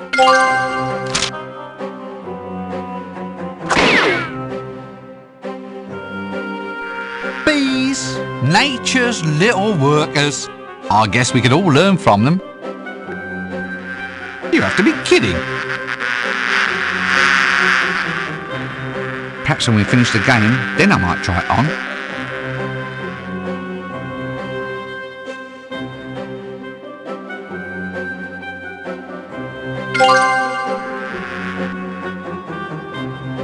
I should put on some protection first.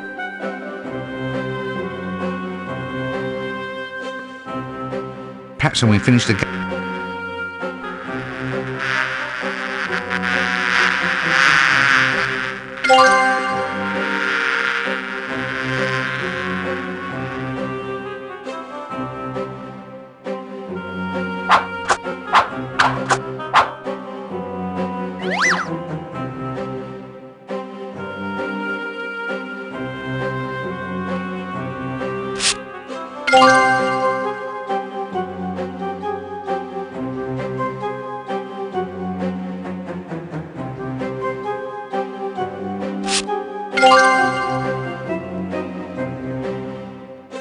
A clay pot, full to the brim with delicious honey.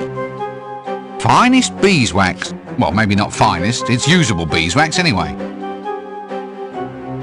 Chili powder. I taste test this stuff at the animation.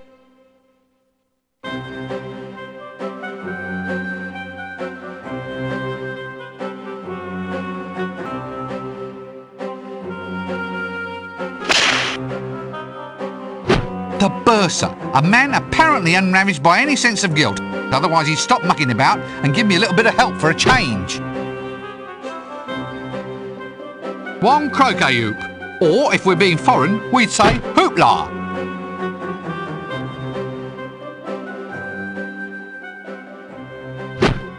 Hello there. Fine day for it. For it? You see? My spleen still remembers. Remembers what? Well, it remembers. I don't. Nice game.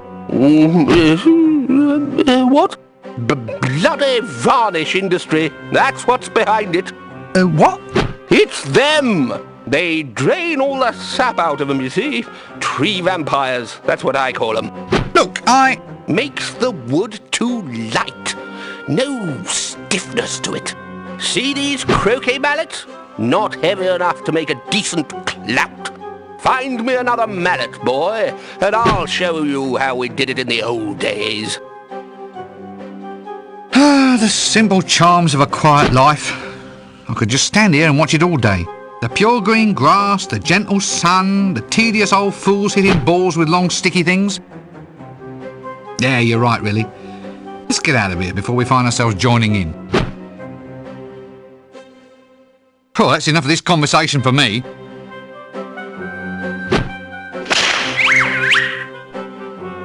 I think that a wading bird would definitely go better with the librarian.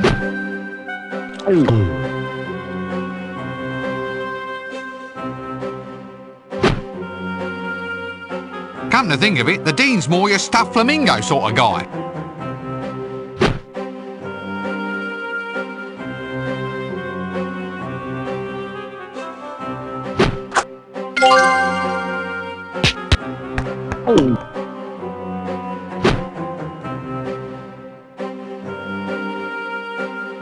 Oh, I'm finished with him for the moment.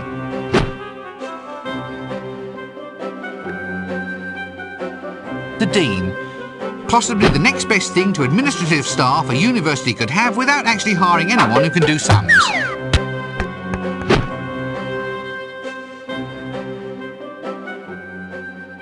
Hello. Shh. Sorry. Really sorry. Oh! So you'll all just have a nice game here then while I'll go off and work, eh? Right. Don't mind me, I'll just be over here saving the entire universe then. Tricky shot. Very nice sticks on those croquet mallets. Go away! We're trying to play a relaxing game. Fine, fine, don't let me disturb you. I'll just be over here saving us all from certain doom.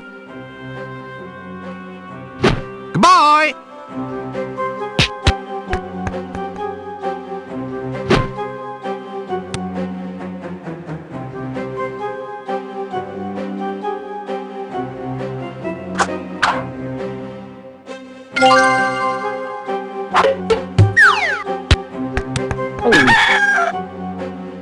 Funny, the librarian never really struck me as a croquet kind of chap.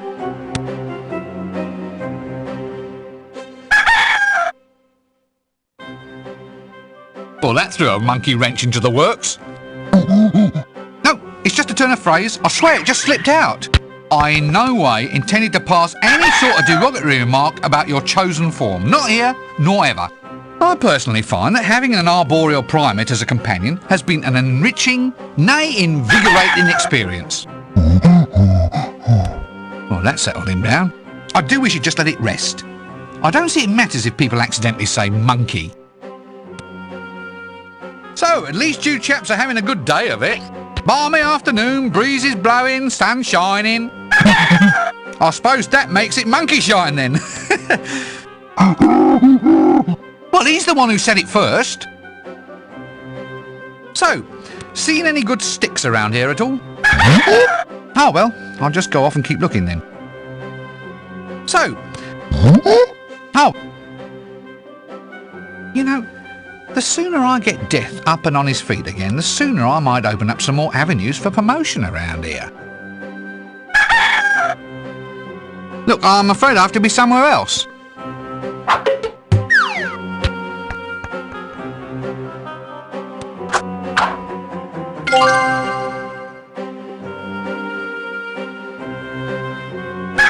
Quest completed. 3 identical sticks. Now we're cooking. A maze? Oh, please, let's not add this to our list of woes. Let's just stay out here where everything's nice and calm.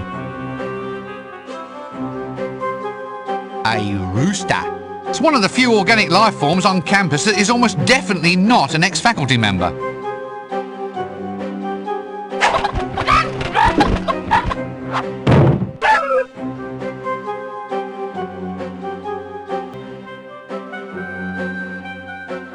Nah, me...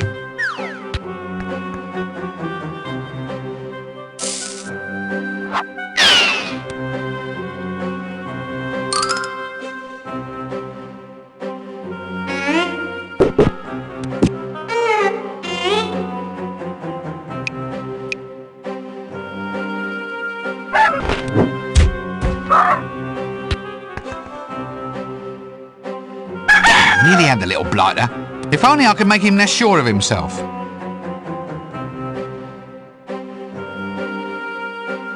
Alcohol-soaked corn. This should give something a decent hangover.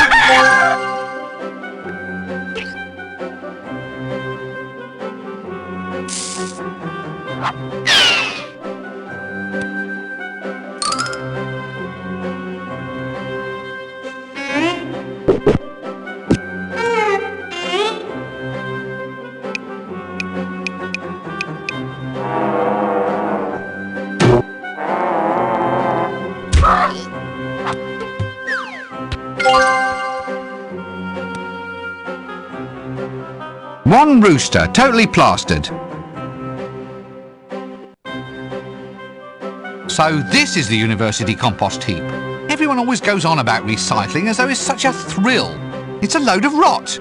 I mean, think about it. You're encouraging the breeding of a vast mound of bacteria in your own home. Surely the one in your sock drawer is good enough for you.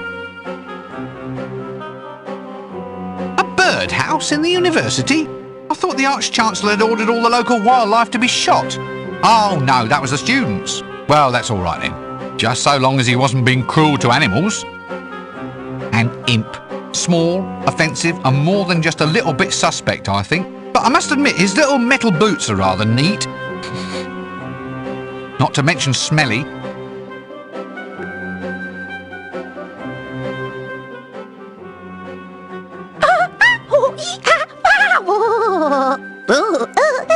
Stop it! Oh, I'm terribly sorry. I thought you were someone else. Who? Who? What? Who did you think I was? Oh, nobody in particular. Don't worry about it. One hesitates to ask any further, really. Oit! Oit! Oit! Oit! Oit! Urgle nurgle! Oit! So that's it, is it? That's your entire repertoire, just sitting around and saying, oit! Is that all? Is that all? No, why? Oh, you say I'm just a smelly little imp, and so I say hooray-oh. You say that I'm a silly little gimp, and I say go away-oh. 'Cause I'm smelly over here, I'm smelly over there. I'm smelly, smelly, smelly everywhere. I fill the bathtub plug with hair, and then I sing all day-oh. Oh, you say I'm just a silly jelly blimp, and I say it's okay-oh. You say a piece of string is limp, and I say the word potato. Limp, limp, limp here, limp, limp, limp there. And potato peelings everywhere. How long's it take to skin a bear? And I say, all day, oh, oit! Quite. Look, who are you? Oi, oi, Stench the imp. Stench the imp? No, Stench, not Stench. I wouldn't make any friends if I was called Stench, now would I? I mean, I do have a stench. All part of the job, you understand. But Stench is not, in fact, my actual name. I see. And so you, in fact, might have the worst stench in the kingdom. Ah, second worst, I'm afraid. The worst belongs to foul old Ron. Well, that's probably what did it, actually. Drove me mad and all. The disappointment, the yearning, looking towards a goal one could never really achieve. That sort of thing. Mad? Oh, yes. Lip-strumming, hooting, mad, I'm afraid. Oi, oi, who's a pretty cuttlefish? Oh. Why do people lapse into insanity when they talk to me? You've got a sympathetic face, mister. Oh. These boots are yours, then? They're the home of your stench. Aha! They are the perfect home for any stench. They are, in fact, the ideal dream home for really strong smells. I aim to go and attract some really astounding stinks to myself later on, right after a good, hard, manic fit. Hang on, hang on, hang on! Here it comes now. Oit! Oit! Nope. Didn't happen. Sorry. An imp with curious steel-soled boots. That looks curious. Look, I hope you're writing this down. I mean, what do you want me to do? Shout hint? Look, I'm afraid I have to be somewhere else.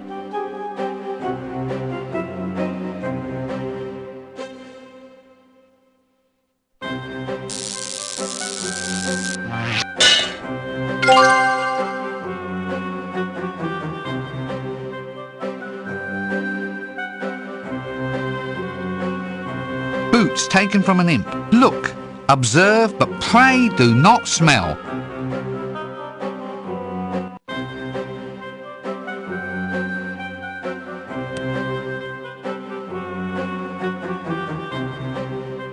I don't think I should interrupt their game. perhaps when they're gone will be better.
Ah, dribbly beeswax. Makes up in free spirit for what it lacks in stability.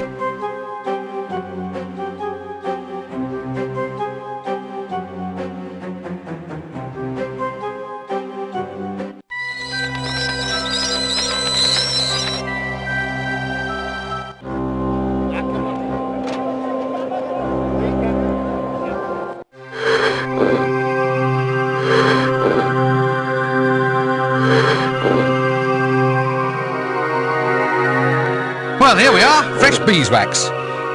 Could you please make me some candles now? Certainly, dear.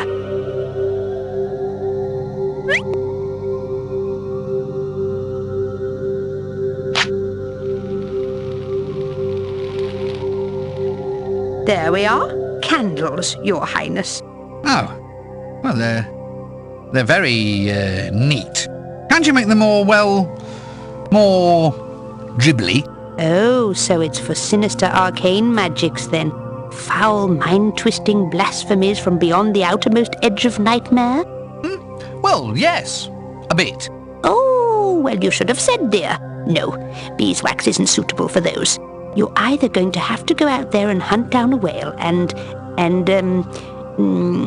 do whatever you have to do, or... Or what? You could get the bees to make the special pour dribbly wax by making them sweat. You've got to encourage the bees to drink a lot. Are you making a note of this?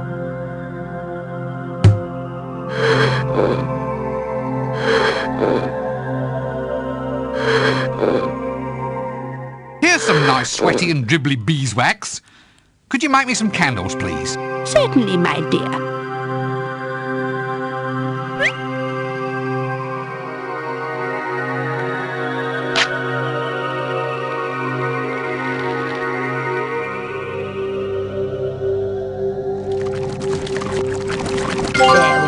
Dribbly candles, just suitable for consorting with loathsome horrors from beyond the shrieking nightmares of mortal man. Here, what you planning, Your Highness? You're not trying to put one across on your husband or something, I hope. Look, I keep telling you I am not a princess, and I am not engaged in summoning evil entities from beyond. We got plenty of demons running around the university in any case. Mostly they study law. Law? Why law? It's the wizard's fault, really. Everyone keeps saying that they want a demon to do their will. Too much setup and not enough joke there, I feel. Excuse me, I think I have to leave.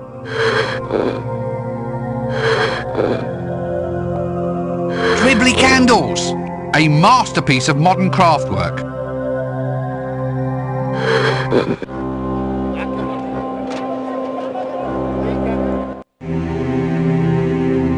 Oh, hello, it's you again.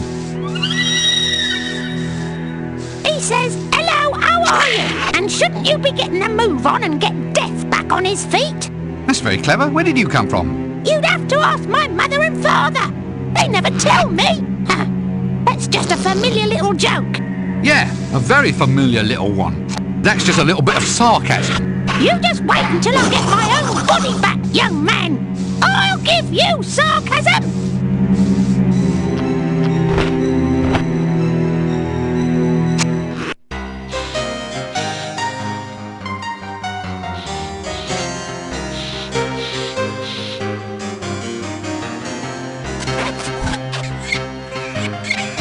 Looks like a Bloody Mary to me, with the odd protozoan in it for flavour.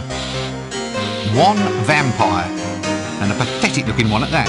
I suppose you might classify him not as undead, but more as anti-living. And look at his teeth. I bet they get the blood out of anything. Strange, though. I wonder if they're real. Oh, blood, blood, blood. I'm sorry. Nothing. Just trying to get into the role, that's all. So, you're a vampire, then? Indeed. Child of darkness, hell brethren, that sort of thing. Well, it's a job. Someone's got to do it. So what do you do? I mean, I've often wondered just how a vampire spends its time. Well, I am the night, you see. No, not really. Well, that is just my point. How is anybody supposed to be the night? It's not much of a job description now, is it? It's not as if you're even asked. Just one night you're walking home and woof, you're a vampire. Is it that bad, though? I mean, think of all the advantages. What advantages? You tell me. Ooh, lower food bills, low-cost housing, and black goes with everything, of course. Yeah, but it's this whole night thing that gets me. I never stayed out beyond 8 p.m. in the old days, and now look at me. It's like the black hole of Jelly Baby out there. I keep falling over. Being undead doesn't mean I've got eyes like a cat, you know. I mean, I wish I had, but I haven't. So if I want to do any really good stalking, I have to carry a lantern, which pretty much defeats the whole business. I look silly. Well, is there some way other than just stalking? Well, I tried advertising. Wanted. Victims to be drained of their lifeblood by a hungry vampire. Yeah, you'd be astonished at how little response there was. Quite. And when I thought about it, the whole business seemed wrong. So I decided to give the whole blood thing a miss and start sucking something else. So I started on strawberry jam. Did it work? Well, it tastes better, but now look what's happened.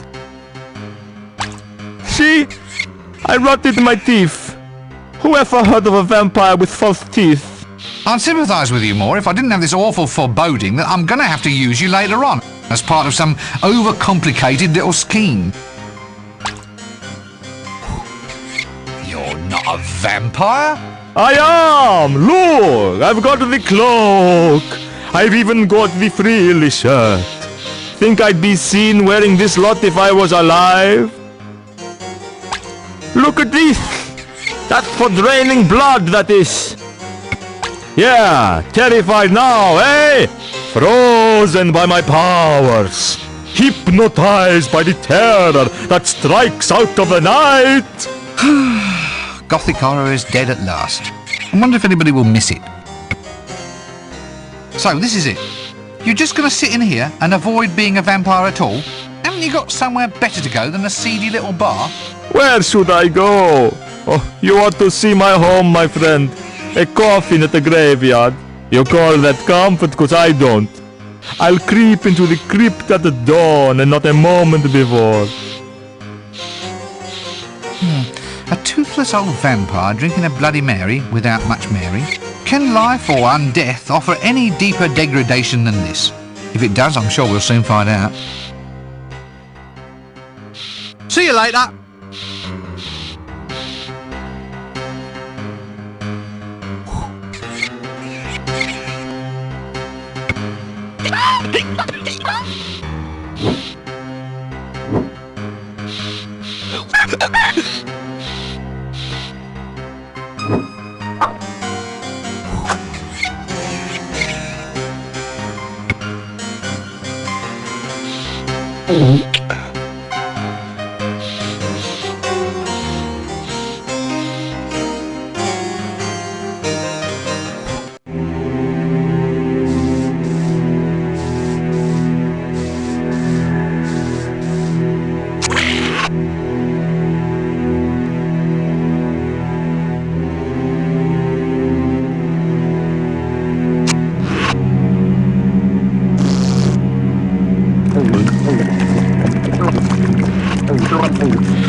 Spare a gold piece, sir. Spare a gold piece.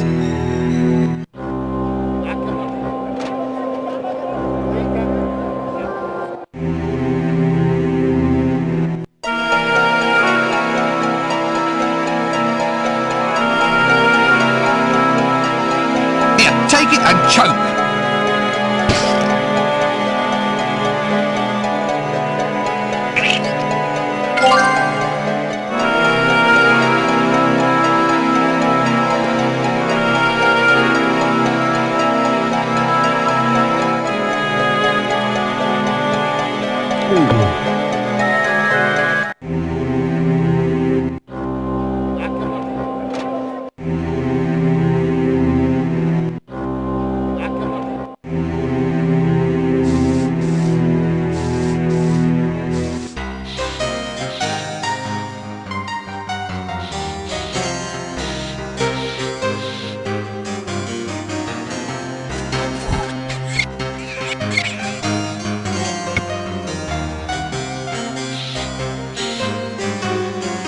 One rooster, cold turkey sober. Dribbly candles, a masterpiece of modern craftwork. An empty genie bottle, 3 wishes and whoosh, he's off into retirement. What kind of a job is that? Actually, that sounds like a very good job.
You know, I think I may be onto something here. If only he had a reason to go in this bottle.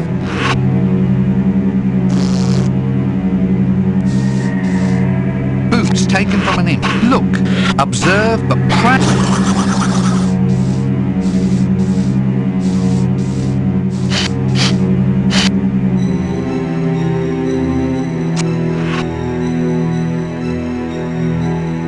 Well, at least I know he likes the smell of these boots. They make good bait. There we go. A nice snug fit.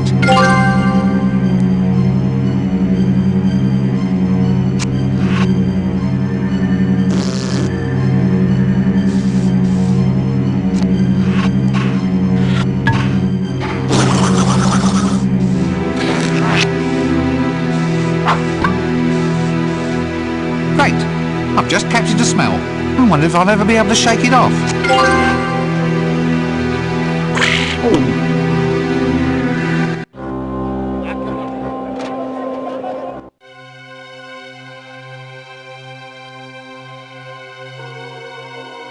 A pick. Let's just leave it at that and not be picky.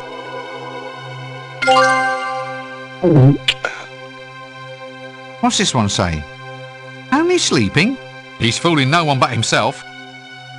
A suffrajester. Ah, now that's what I like about modern times. A woman is free to take her place, stride boldly forth, and get totally ignored just like all the rest of us. We shall overcome. We shall overcome. Overcome what? What was that, fascist? I'm asking just what it is that you want to overcome. Who tied you up like this? I've tied myself here, yeah, me, pig. Now try and repress me out of that. You tied yourself up? It's an act demonstrating freedom, see? Well, it demonstrates my freedom to tie myself to anything I want to, whenever I want to. That's one of your basic human rights, right? And I'll fight to keep a hold of it. You mean you want to fight for the right to lose your freedom? Right on! Don't you want to know what I'm protesting about? I was half hoping to avoid it, but do go on.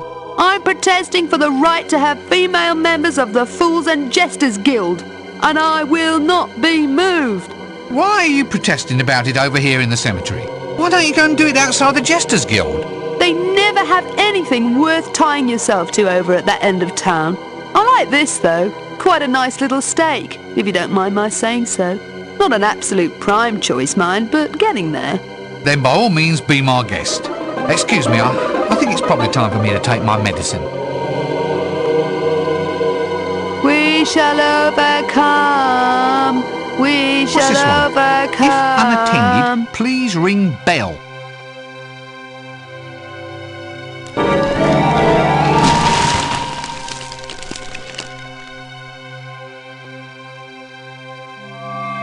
Ah! Ha ha! Another one!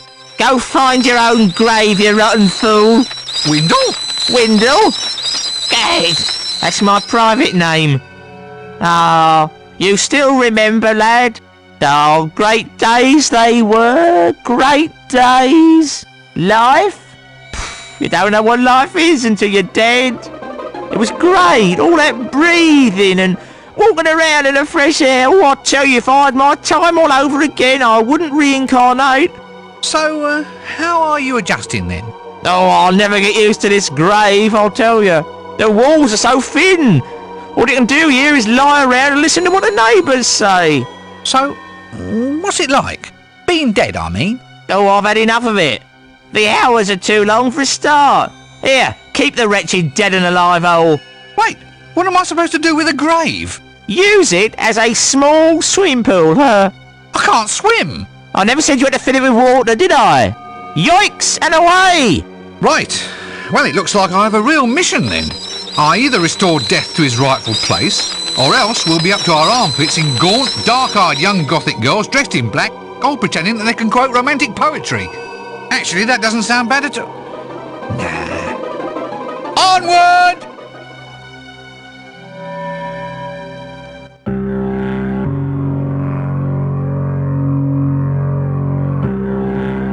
Oh, another coffin. You know, I think I'm really getting the hang of this object identification thing. A slab, aha, mounted beneath the coffin. A sort of primitive anti-gravity system. There's nothing I could do would move it. I can't reach it from here.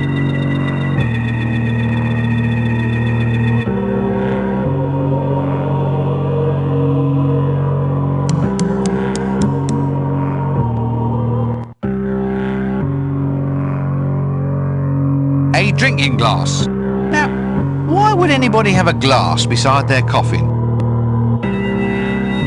False teeth. Ugh, those things still have strawberry stains. All the better to bite you with.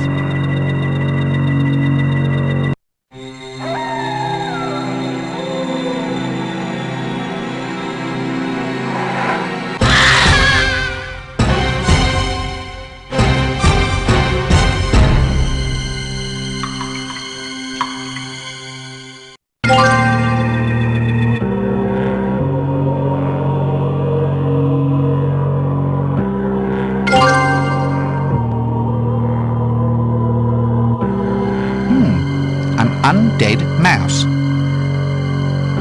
A test tube containing 4 cc's of mouse blood. As tempting as it is to curl up in a coffin and see out this game, one just must continue. A pinewood coffin. Actually, it's a little cosier inside than is strictly necessary. I have this strange feeling that I should leave it here. It could be an important plot element.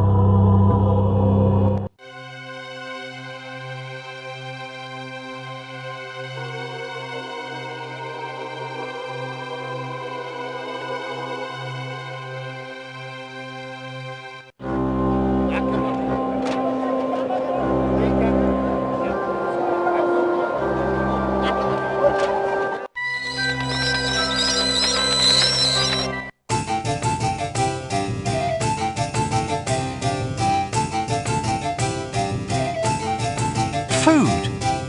Well, I say food. It is vaguely organic and probably could be placed inside the mouth in times of emergency.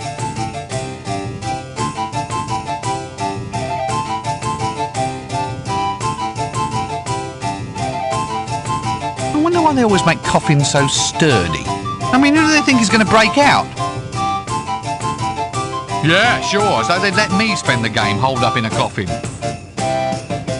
The Arch-Chancellor, my imperious leader, who thinks shouting is the same as intelligence. Before they made him, they broke the mould. What a sight to stir confidence. Well, possibly not confidence, but it certainly stirs something.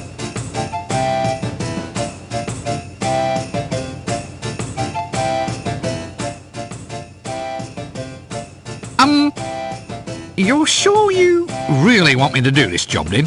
I mean, there's no one you'd rather... Rather what? lumber with all these hours and hours of pointless activity? Well, now, let me just consider the alternatives. No. No, you're the bunny, I'm afraid. You know, when I get older, I want a job where I just sit drinking milky tea all day too. If you don't get me those 3 wooden sticks and that mouse's blood, I'll... Understand? Ooh, nasty. Right you are then. Are you sure there's no one else's life you'd like to ruin? At the moment, I'm content to merely ruin the life of Assistant Wizard Rincewind. I suppose if pushed, I could try ruining the life of Gardener's Assistant Rincewind, Assistant Street Sweeper Rincewind. Actually, I feel a certain yearning to really come down like a ton of rectangular building things upon a sewerage systems blockage removal technician, Rincewind. So, that was 3 sticks, mouse's blood, glitter, stench and candles. Right, back in a tick. Or maybe a jiffy. What was it I needed again? 3 wooden sticks, being of wood, long and thin, and stick-shaped, equal lengths preferred. But what are they for? They're for you to find, not stand around asking questions about. 4 cubic centimeters of mouse blood. Should I collect it myself, or should I consult with a very small vampire? Suit yourself. Look, about this glitter then. Where should I try looking for it? When you have a hat as pointy as mine, my boy, these sort of questions are far, far beneath you. That's what bumbling lackeys are for. And you, I may say, look pretty bumbly. It's obvious. To find glitter, go where glitter can be found. Seek the source, my boy. Pure glitter. That's what we want. Glitter with a capital GLR. Go to the main source. Right. Any other suggestions? Well, you could mug a passing pixie, but those little devils can give you a nasty bite. Fair enough. These dribbly candles then? Yes? Got any ideas then? Well, my boy, the best dribbly candles come with age. A careful process of mellowing, of oozing the wax into careful runnels over hours of devoted time. It's a highly skilled job, candle dribbling. Careful aging. Just the way we make the perfect Arch-Chancellor. Ah, and careful dribbling too. Now, you're sure about me needing a stench then? Well, only if we want the spell done in the traditional style. So where do I find a stench? Follow your nose. Oh, that was rather good, though I say it myself. Right, so, now it begins. The Great Quest. I can see it all now. Wandering locations, searching for obscure items, staring at objects, wondering what horrible manipulations I have to go through just to secure the most mundane pieces of junk. Can't even go to the lavatory without negotiation with 3 dwarfs and a manically depressed troll for the toilet paper. It's not even as if life has a high score table at the end. Still, could be worse, I suppose. I might have paid for the privilege. See you later.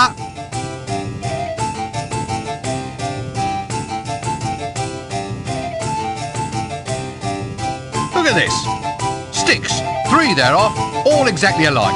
Precisely as specified. Oh, very good. What did you do then? Just go and get some sticks from the garden? Well, I never. Well, obviously you did.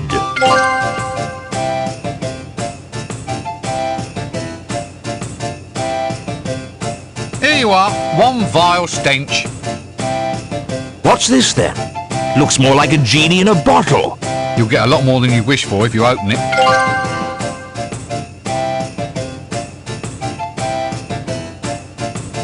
There you go.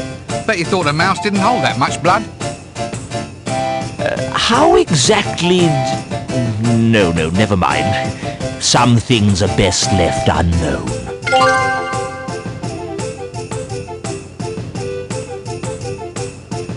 If I wanted one of those, I would have asked for one of those.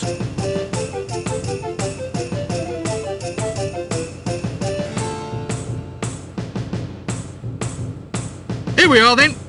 Glitter dust for your perusal. Ah, right you are, my boy. Excellent. We'll make a junior apprentice wizard out of you yet. But I'm already an assistant wizard, 3rd class. The day is still young.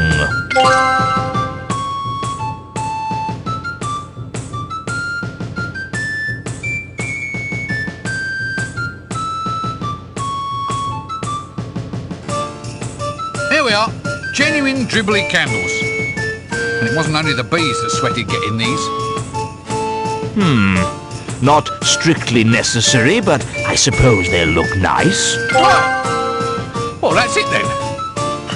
That's 3 sticks of wood, 4 cc's of mouse blood, glitter, stench and dribbly candles. Really? What for? For the Rite of Ash Kent. You said we needed it. I spent ages getting the right stuff. Ooh, I don't think so. For that one, you need to open the book, light the bell and ring the candle. Or was it light the book, open the bell and ring the candle? Something like that. Is off you go. We need a candle, a book and a bell. You're not serious, are you? Of course not. I just love watching the pathos crossing your helpless little face. Come on, let's get these sticks and dribbly candles and do this Ash Kent thing, shall we?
Come, Mr. Tallyman, come tally me banana. Daylight come and I wanna go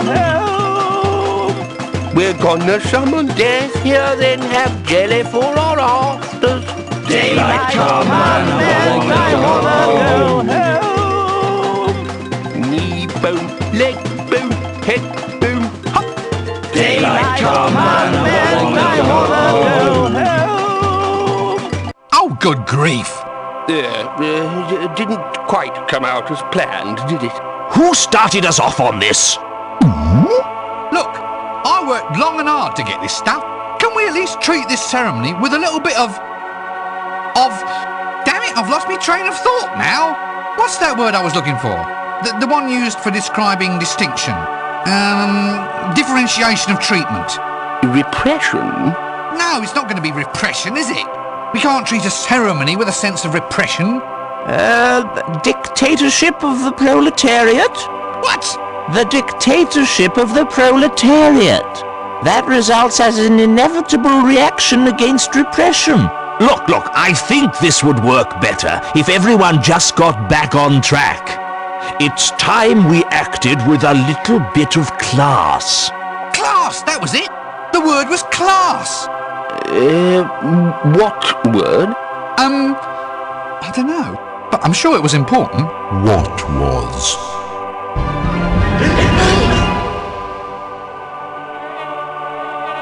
How long have you been here, then?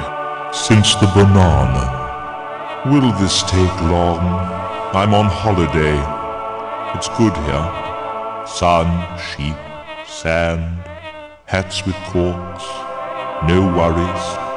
I'm supposed to have a chunder in a minute. A chunder? What's a chunder? You know, I'm not sure, but it sounds interesting. Now look here, you! This city is in chaos! I mean, how dare you go swanning off to foreign lands while we're up to our armpits in undead? Now you get right back here and get back to work. Work? I don't remember any work. All I remember is a great big bang. Then an eternity of beer. And no worries, mate. Lucky blighter. Now I've had about enough of this. You get off that thingamy, get those corks out of your hat, and...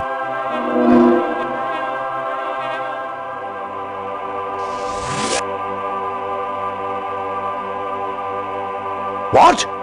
Now, just you come back here.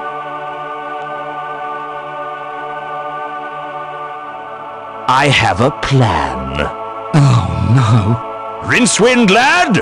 How wonderful to see you looking so well, so very sprightly, so very, shall we say, so very mobile.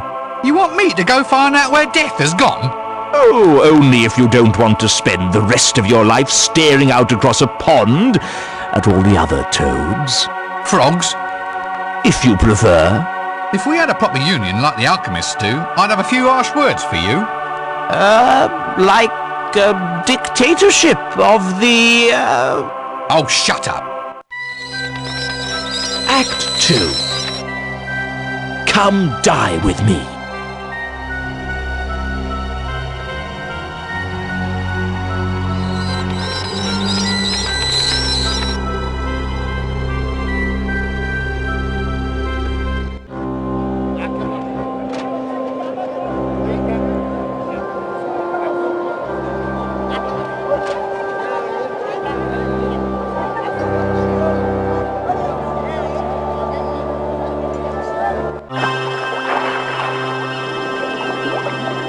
Call this death, do you? In my day, people knew how to die properly. Tunnels, white lights, booming voices, the choir invisible. Right, that is it. If a job's worth doing, then it's worth doing yourself in. Oik! Nice day for it. Drop dead!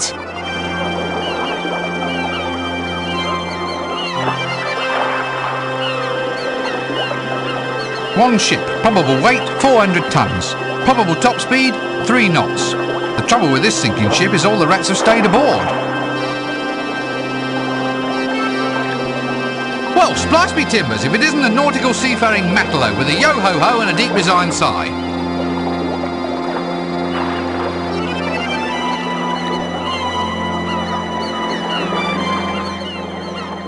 Arr, arr, yikes, I avaster, matey-o.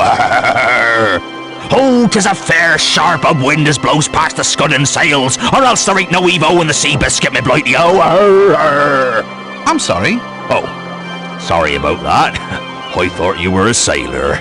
A sailor? Why's that? It's the jolly cut of your nautical bell-bottom robe. Me? I get sick on a wet pavement. I can't even tell the difference between port and starboard. Oh, I wouldn't know. I've only drunk port.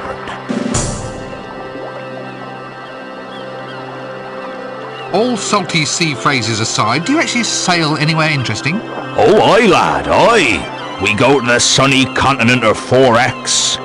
Sun, surf, sand. Sun, surf. Prawns. Sand, sun. More surf. Lots more sun. And, rather persistent jokes about sheep. For some reason. Yeah, well, let's forget about the sheep jokes for now. Oh, I wish I could. Believe me. Good grief! Look, can I get passage aboard your ship? Oh, can't be done, my old want-to-be shipmate. I'm only taking the living dead on this trip. Special civic arrangement. Arr! But be a good lad and sit on Uncle Bushbeard's knee, and I'll tell him many a tale of the rolling sheep. Damn! I meant deep. No, that's all right. You just go off somewhere and have a nice long drink of starboard. No, I'm stumped on this one.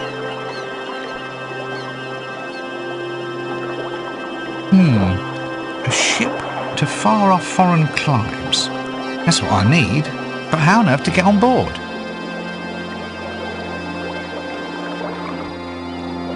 Look, I'm afraid I have to be somewhere else.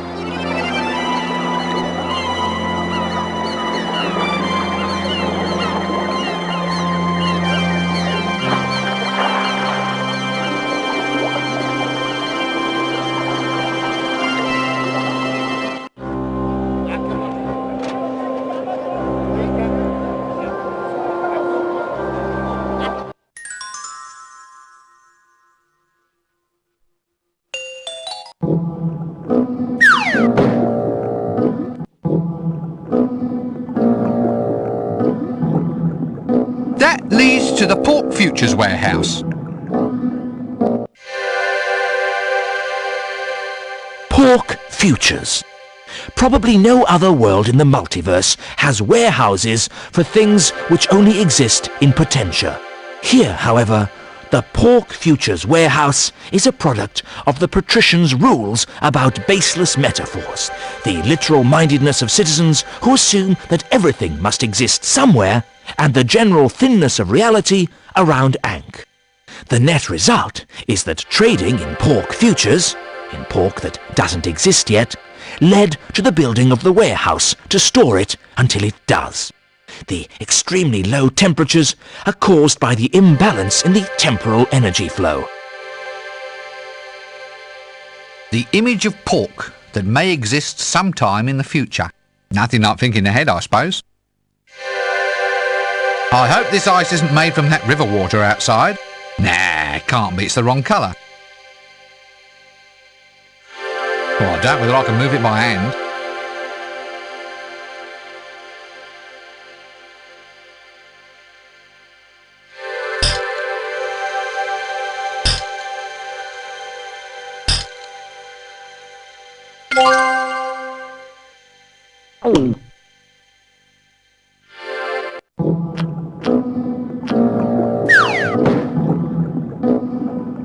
What, shall I get inside it? No way! Nobody's ever interfered with the luggage and lived to tell about it.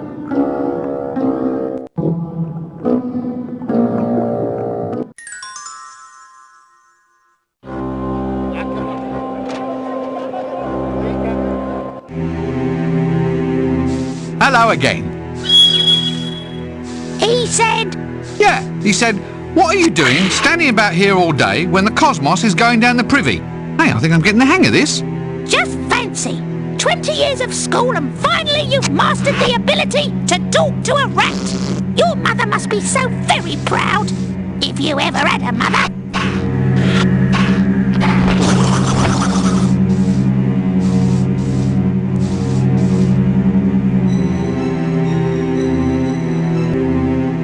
Bring out your dead! Luxury post-mortem transportation services. 5-star service. Best cadaver relocation agency in Ankh-Morpork. Highly recommended service. Bring out your dead. Hello again, sir. Beautiful day for it. Beautiful day? A beautiful day for what? Well, for being dead, sir. Have you considered it at all? All the advantages? Advantages? What advantages could there possibly be? Well, lower clothing bills, no more overheads for food, for winter fuel, lower rent. Lower rent? Well, the dead don't move around much. You might say that they don't need as big a set of digs. That's just a little undertaker's joke, sir. I'd keep away from them if I were you. Otherwise you'll end up as stock in trade. So how do you transport your corpses anyway? We have a great big galley for all that. Course, with the dead so vigorous these days, they're only too keen to work the oars themselves. We just can't stop them. Why's that? Turns out they like sculling. Sculling with the oars. Sculling. Oars. Dead. Get it? Just trying to inject a little humour? What'd life be like if you had no sense of humour? You tell me. So, where do you transport your corpses? Oh, well, it used to be all mountains, you know, scenic locations. Very cold, you see, so the customers enjoyed it for longer before all their bits fell off. But you should see the place we've just found now, sir. Beaches, hats with corks, and blondes with these huge, straining, pink, oil-smeared... Yes, but how do I get there? Well, you'd have to be dead, sir. We've got the entire season's passages already booked. Look, are you telling me that I'll have to be dead in order to qualify for tourist travel? Well, yes, sir. But it's a very reasonable option. We let you take all the luggage you want. Why's that? It's all classed as carrying baggage, sir. That was just another little undertaker's joke. It's a good thing you have a captive audience. Why not just tell me how to get to this holiday location of yours? Just a death certificate should do it, sir. It's the only way to tell these days. Got one, have you? So, you need a death certificate just to qualify for foreign travel. In many ways, death's a small price to pay for getting out of this place and starting new life somewhere else. Look, I'm afraid I have to be somewhere else.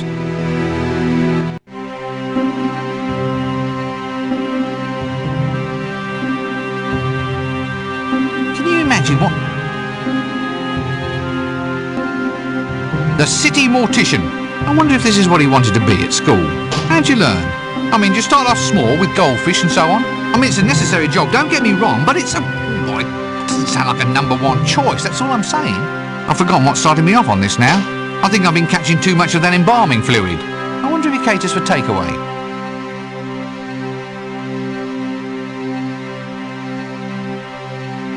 A Bunsen burner? What is a Bunsen anyway? And why would you want to burn one? Ooh, it's all cold. I wonder what he uses it for.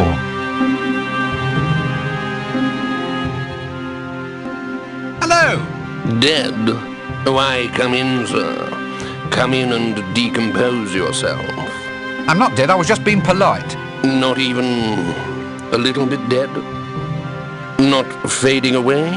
No nagging little cough or unexplained twinge or tiny touch of fever? Come now, surely you can make the effort? No. No. I suppose not. All the fun's going out of this business these days. Can't you see that this woman isn't dead? Oh. You think you are qualified to judge, do you? But she isn't dead. Just look at her. Oh, I see. Look at Mr. Expert. That's your expert opinion, is it? An expert in being alive, then, are we? Well, yes. I suppose everyone is. That's the problem with this job. There's no way of gaining any respect. What is it that you do exactly? Well, I issue all the death certificates, make sure they're really dead, that sort of thing. We can't have people being buried alive, you know. I should certainly say not. Yes, there'd be hell to pay at the graveyard. All the undead would be on me like a shot. Live bodies in a dead-only area. Wrongful zoning of designated areas, the lot. Very touchy lot, the undead. What have they got to be snobby about? Been there a long time, you see. They're getting very touchy with this epidemic and everything. When you've got yourself a nice grave, good view, patio and barbecue pit, well, you get a bit iffy when a lot of newcomers suddenly turn up, only to be expected.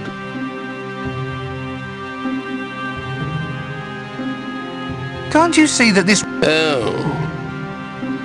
Well, at least they're cheap and thorough. Anytime I feel myself coming over dead, I think I'll just nip in here for a lie down. How does one get to be declared dead round here? Simple, sir. Just lay down on that slab. When a cold mirror won't cloud with your body's breath, and there's no detectable pulse, then we can safely declare the individual to have passed beyond. Even if they're still walking and talking? I've had to relax those criteria, sir. In the current situation, it pays to be flexible in your definitions.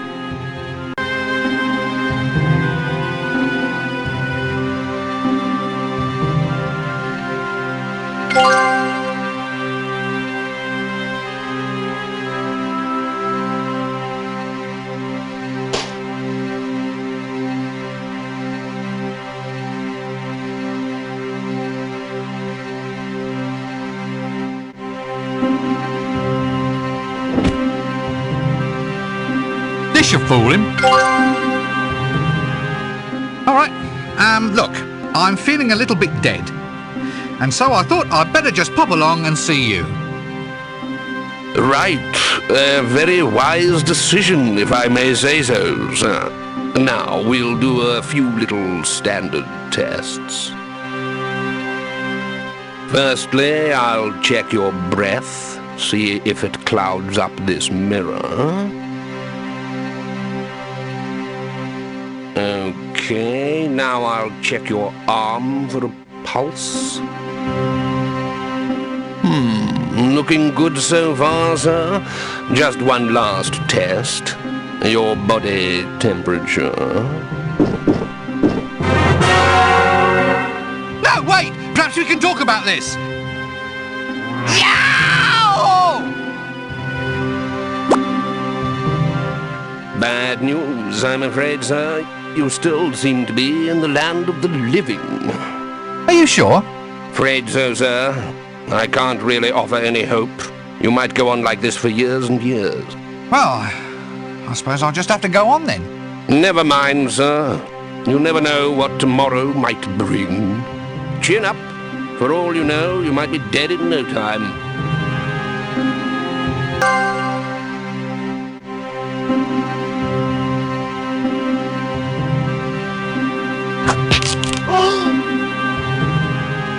If it's low body temperature he wants, then it's low body temperature he'll get. Hello again. Look, I'm virtually sure this time. I've been feeling a little bit dead most of the night, but I definitely felt myself pop me clogs a few minutes ago outside. Would you care to just take a little look? Firstly, I'll check your breath, see if it clouds up this mirror. Okay, now I'll check your arm for a pulse. Looking good so far, sir. Just one last test. Your body temperature. No, wait! Perhaps we can talk about this! Yow! Wonderful news, sir. Wonderful news. Yes? Am I dead? As a doornail, sir. Finally, a satisfied customer at last.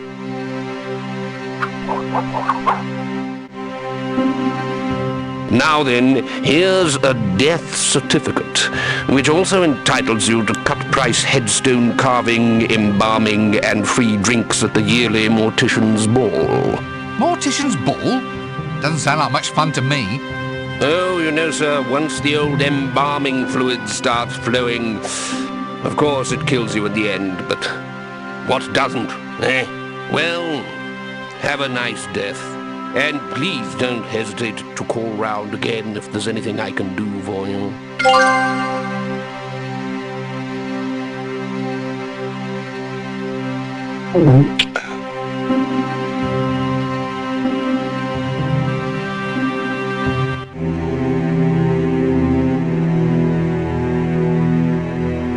Cool, a death certificate. Now that I'm decently dead, I can get on with my life.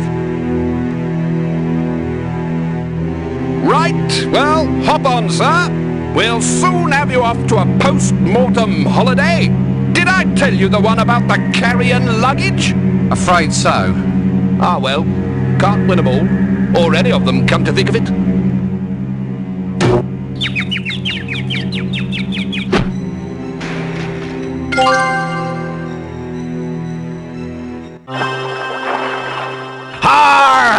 Yo ho ho, me matey!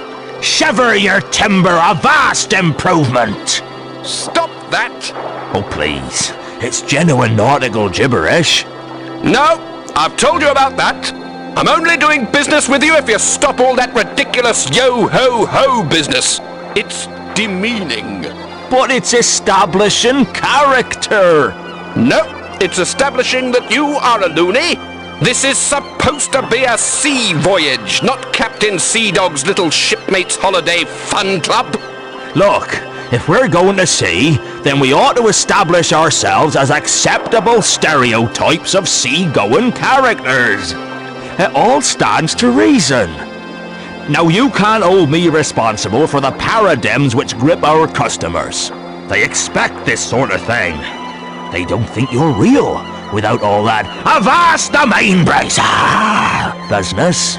Word of mouth advertising can make or break a business like mine. Word of mouth? They're dead. Oh, all right. Just bring them on board then and we'll forget all about it. Timbers, shiver, hoist, wooden,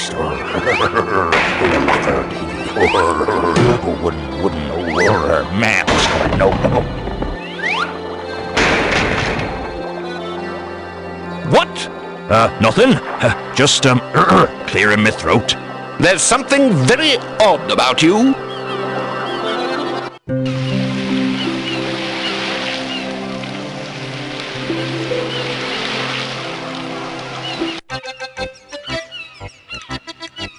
As I were walking down Paradise Street, singing hey ho, blow the man down, a saucy young cuttlefish I chanced there to meet. Oh, give me some time to blow the sheep up. Damn! I say, any chance of a cup of tea, my nautical arty? Arr! That's the ghost of Captain Lavenderbeard, back from Davy Jones's bathroom. Run for your lives! Women and fearless sea dogs first!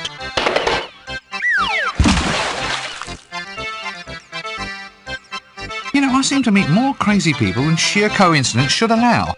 Anyway, looks like I'm in control now.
There you are, bone idle, I see. Come on, get up and get back to work. It's chaos back there. No. I like it here. It's a land of opportunity. Sun, surf, and prawns. I can see the sun's giving you a nice bleach. Come on, we're going home. No, I'm not going back. I worked my fingers to the bone for them, but they all hate me. Hate you? What does that matter? You're death. You're not supposed to worry about things. You just happen. Well, I want more from life. A little bit of popularity. Not too much to ask, is it? I work hard for everybody. Does anyone ever say thank you? I think not. Thank you for dying? Look, if I promise you that I'll find a way of making you popular, will you come back? People will like me. You promise? Cross my heart and hope to meet you in your professional capacity. Now, is it a deal? All right. But only if you make me feel wanted. I have just the thing to bring the message into the people's hearts and minds, my dear fellow. Tell me, have you ever heard of something called the Clickies? A clicky, you say? Something to make a legendary figure more personally popular? That's a challenge and a half, that is. But nothing modern marketing techniques can't handle. You just leave it to old Dibbler. All right, but I wanted to have integrity. Just make it nice. Nice? Of course it'll be nice. I'll tell you what, I'll splice you in for half the take, but mind, I'm cutting my own throat. Now, tell me what talent you got lined up. This, lead of yours. Nice, upper balcony, is she? No. Oh, well, what a skinny one then, eh? Long and lean, eh? Whoa! Well, quite lean, yes. I got it then. I've got the angle. Works as a shipwright by day over at the docks. Sweat, sweat, sweat, wood shavings, and torn, tight little shirt, and then dances in an exotic nightclub every evening. We clap a soundtrack on it, and we got a hit for sure. A shipwright who dances in a topless bar? What the hell do you take our audiences for? For about 3 groat a ticket. Why? What's wrong? The formula's perfect. I'm just not so sure my principal lead is going to make a very convincing exotic dancer. I mean, sex-wise and all. You mean they're a man? Well, I suppose he's a man. It's hard to tell, really. You have to look at the pelvis, don't you? They keep you wizards indoors too long. That's your problem, mate. Look, I'll tell you what, we can sell anything, just as long as we have the right marketing. You know the product, so I'll leave all that with you. We need 3 things to make this a success. You've been waiting for this bit, haven't you? Just waiting for it. First and foremost, a gorgeous babe. That's just pro forma for the press. Next, you need a really catchy jingle, a song we can clap into the soundtrack. Finally, we need a gimmick, a novelty merchandise that actually creams the cake. Get me those 3 things, and I'll have a film out in no time. Collect a babe, a jingle, and some novelties. I don't suppose you'd consider collecting them yourself. Nah, mate. What sort of fool would waste his valuable leisure time voluntarily going off on annoying little quests set by stupid and ungrateful people, eh? Yes, he'd have to be some sort of idiot, wouldn't he? Oh well, see you in a little while then. Take axe, open door, kill dragon. Why wasn't I born in the days of text adventures?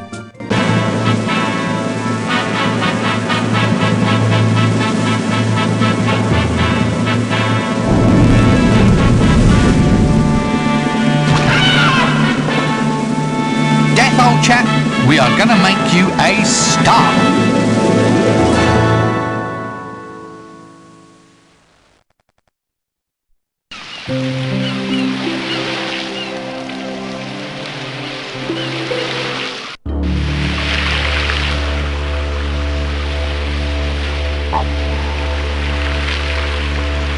A colourful local shop, and I've got just enough time to stock up on a few billabongs and get my jumbucks restrung. It's funny really how you go thousands of miles and meet someone who sort of reminds you of someone else.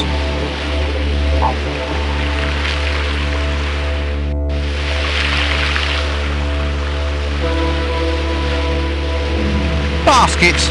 Take a good look, you'll probably be weaving these in remedial therapy before you finish this game. A bent stick, how very amusing. Grubs, mate? You what? Grubs. Witchetty grubs. A bonza feed. You can just smell them on the barbie now, eh? Come on. The cost's only 3 bits, and at that price, I'm cutting me own didgeridoo. No, look, I don't want to eat any insect larvae today, thank you. Could be the mistake of your life, mate. They're yummy. Ugh. Grubs? Ugh, they smell awful. You'd be really grateful for a feed of these if you were lost in the desert, mate. A good advert for buying a map, I feel. Are you sure you live here? You seem awfully familiar to me. Sure as a platypus is an egg-laying mammal. Now, can I interest you in any quality dinkum merchandise, mate? Picnic hampers? Hats with corks? How's about a nice bent stick? I've got a lovely line in those.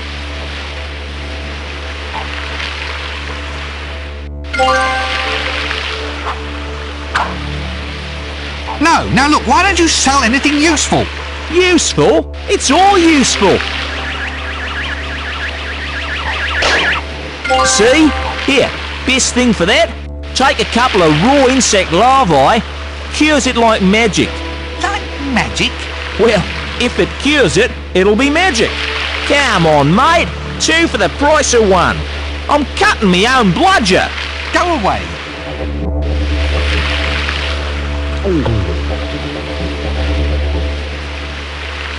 If you locals are so smart, how come there are no bottles attached to that hat?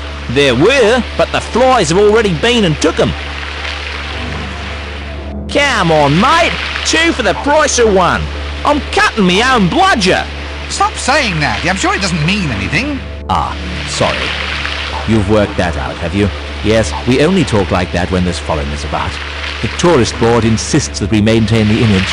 In real life, none of us would dream of drinking or swearing or making offensive remarks about women, I assure you.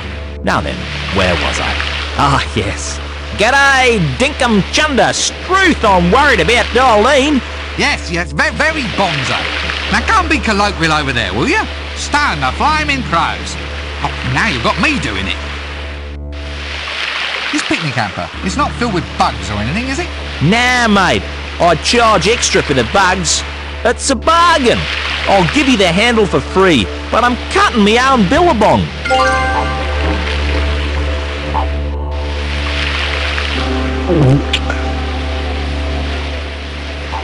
Ah, Bondi. Sun, surf, sun, sand, surf, heat, flies, and a strange, indescribable smell just hovering somewhere at the back of my nose. Just the place where the dead can enjoy life. Odd. There's something strangely hypnotic about those waves. Must be fun dipping in and out of the surf, dodging the broken bottles and old fish hooks, swerving between the sharks. Sounds like jolly good fun. I wonder how one would go about it. I'll be seeing you then. Yeah, see you later, mate. A kind of bent stick type thing. These things should come with an instruction manual. A picnic basket? Top ho, I'll go find the infamous 5 and we'll go off and have a real adventure.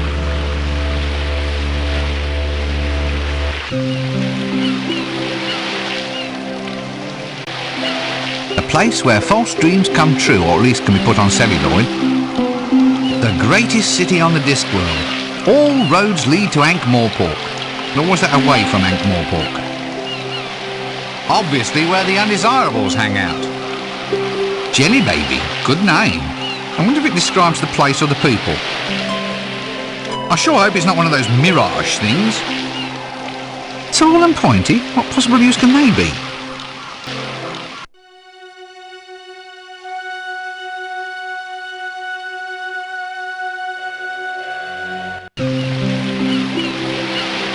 I can't just walk there through the sand. I can't just walk there through the sand.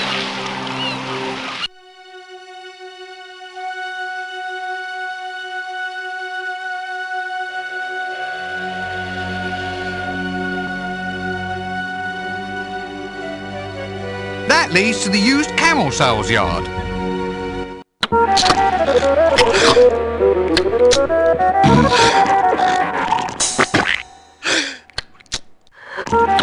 A very suspect salesman. An office, yeah, well, I'm sure it must be of use to someone.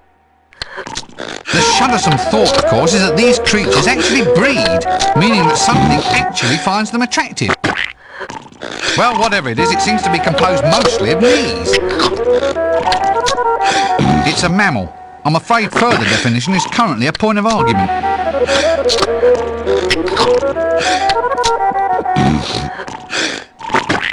Gerbils, always one. Prime racing gerbils, rented to you at lowest cost. Gerbils? Those look like camels. No, Effendi. These are gerbils, desert-dwelling rodents. Very fine, very cheap. Look, I'm telling you that these are not gerbils. Do these gerbils of yours eat cheese? Run about in little wheels? Make nests out of old tissues and cotton wool? No, Effendi. So what makes you think that these creatures are gerbils? They burrow. Really? All of them? Yes. Well, no. Not all of them. Well, none. Really. Right. Well, I might be interested in renting one of the non-burrowing ones then. Indeed. Please, feel free to browse. Camels, eh? Where?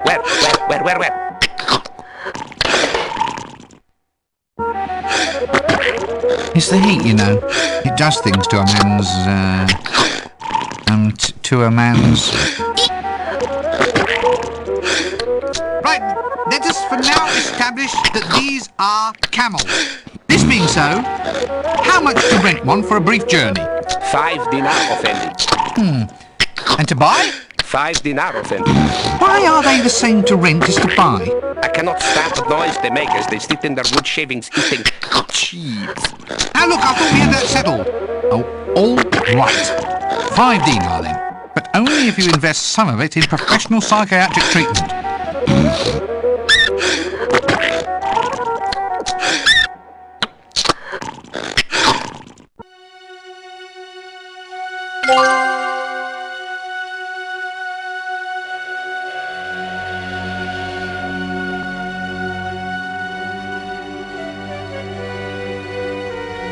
What, shall I get inside it? No!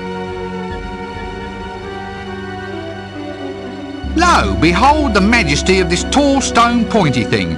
Who knows its mystic secrets? Who cares? Not me, for one.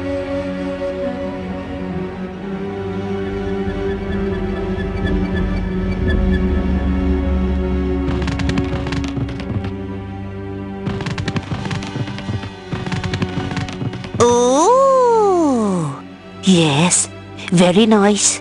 Yes. Nah, I don't like it. Oh no, it's awful. You know what that needs? It needs a good gelding. Quite right. Whip 'em off and we'll soon see a difference. Yes. Time was they'd only let real men in here. They'll let any old rubbish in these days. Yes.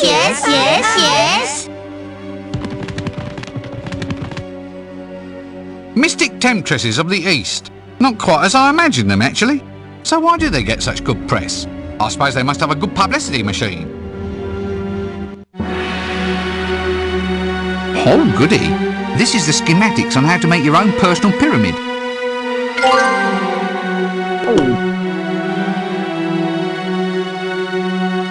A chart of a pyramid. Gad, now there's a pointed clue. I wonder if these things really do change the speed of passing time. Actually, since all pyramids are the same, I wonder how often he ever really needs to use his design equipment. A scale model pyramid? Well, I suppose you could always use it for keeping razor blades sharp. For one thing, you'd probably grind the razor blades to a nice edge up against the sides of the wretched thing.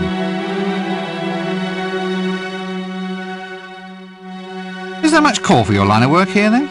No, not really. It's all pyramids these days, and there's not much work you need to actually design them. They look pretty complex, though. I mean, you have to get the points sharp. Well, yes, but the mathematics was worked out millennia ago. My only real task these days is trying to fit the client's budget into the calculations. Still, I've had a few ideas. Pyramid-ettes, multi-user pyramid archaeology complexes, etc., etc., etc. I don't know, it seems needlessly cruel to make fun of someone whose entire life consists of playing the gigantic blocks. Why are pyramids so popular? Well, it's all just a matter of time. Time? Yes. Well, a lack of time. You see, pyramids alter the flow of time. Slow it up, or sometimes accelerate it. So, what the people want is for me to make a pyramid where time slows almost to a stop at the middle. Then when they feel themselves begin to croak, they can bung themselves in there, and hopefully, in a millennia or two, someone will have figured out a cure for what ails them. And does anyone ever figure out a cure for what ails them? No, of course not. They're all too busy building pyramids. I have a terrific design here for a reverse pyramid. One for accelerating time. It's great. I can age wine in a second. But do you think I can get the funds or equipment to build it? No. It's always design a maze to protect the King of Kings this, or raise a monument to the King of Kings that. Call that a profession? 'Cause I don't. Just think, I know where to come if ever I want to change the flow of time. I wish I could skip past this next few hours of gameplay and see how the end credits turned out. See you later!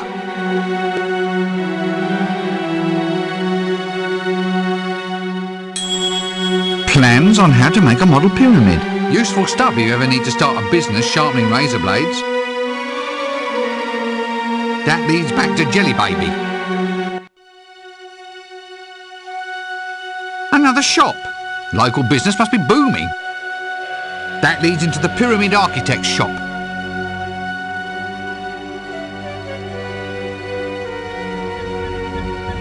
De blah? Oh no. Why is it that the eerie things in life have such powers of replication and endurance? Popping hummus. Popping hummus. Genuine popping hummus. Take it home and do it yourself. I let it go at half price, even though I'm cutting my own hand off. Off. Or relics. Relics of Fendi. Brand new relics, only half a dinar. New relics? How can you have new relics? Through the magic of pyramid power, Fendi. Through the effects of time distortion, we now can bring you all the prestige of ancient artifacts without the annoyance of having broken old rubbish cluttering up the house. Greetings, O pointy-headed one. Are you perhaps interested in owning a very perfect and beautiful bridge? 10,000 dinars! And I'm cutting off my own Farouk at twice the price. A bridge? In the middle of the desert? If the need should ever come, Fendi, you will be just that much further ahead of the rush. I don't believe this. I so love foreign travel. It lets you see that all the foreigners are just like the people you've left at home. A bunch of self-obsessed, ungrateful layabouts. So what's all this about pyramid power then? My esteemed dress-bedecked one. The pyramids are mystic centers of great power. Within them, time is slowed or time is sped. And they also sharpen hamburger and keep razor blades fresh. Aha! 4 functions for the price of 1. Yours for a desert song, Fendi. 1,000 dinar! And hey, I'm cutting my own hand off. No, thank you. I'm trying to give them up. Oh, well. It seems I now know how to see a man about a pyramid. It should come in handy someday. It'd be terrible needing a pyramid in a hurry and finding all the shops shut. Candy Rock, straight from Big Rock Candy Mountain. Oh, look! Apparently the stuff comes in coal tar, sulphur and new phosphate flavours. I better ask the storekeeper first. This actually looks like iron ore. Well, iron or something that isn't iron. Oh, look, it's a man selling rocks for use at stonings. Funny. This sort of reminds me of something. Stone, sir. You what? Stone, sir. For the executions. Good, solid stone, guaranteed streamlined. Or we've got lightweight models here designed for those caught at the back of the crowd. I'm sorry, I seem to have this awful sense of déjà vu.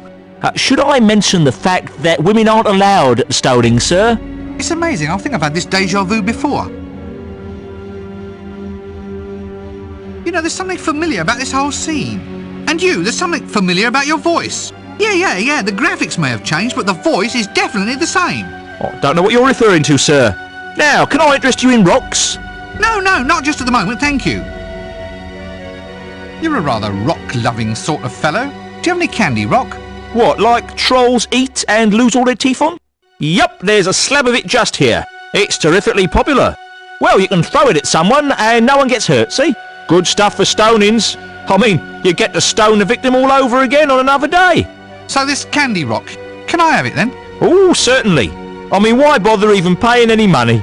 I'm just glad to be of help.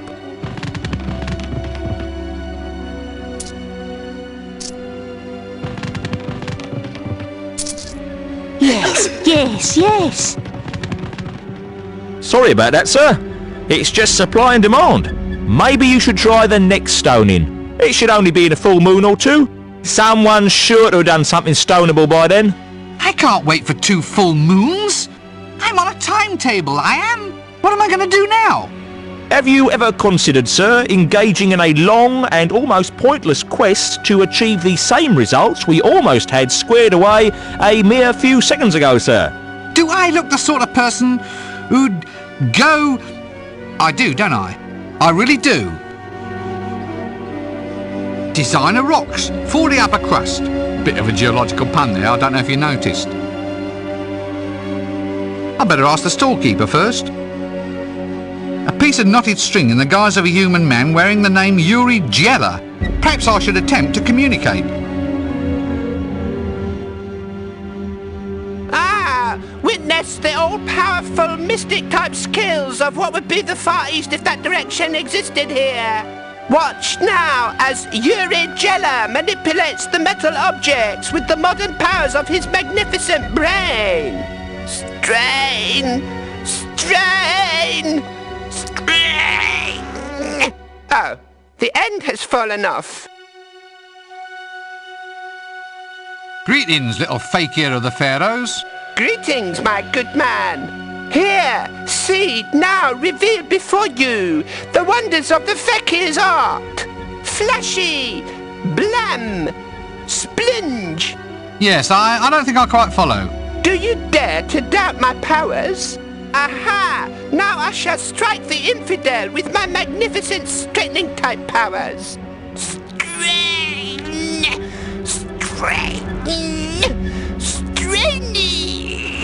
Feel anything yet? Well, my back stopped hurting, if that's what you mean. See the awesome might of Uri Geller. A mystic, eh? Mock not the powers that your tiny man cannot understand. Watch now as you face the wrath of Uri Geller.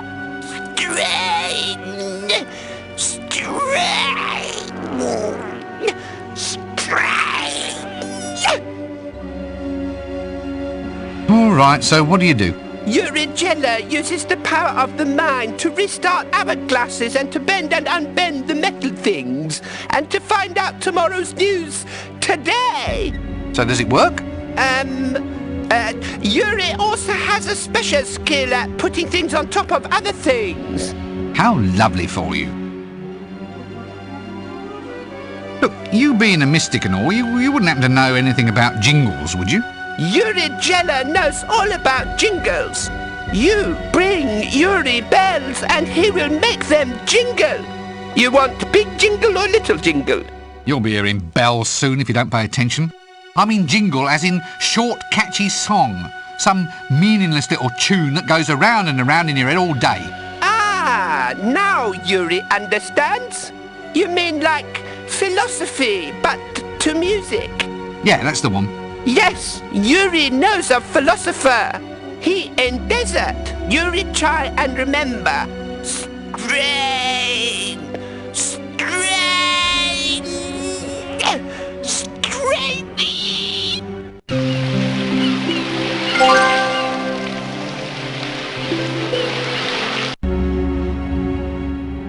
Yuri, pleased to be of assistance.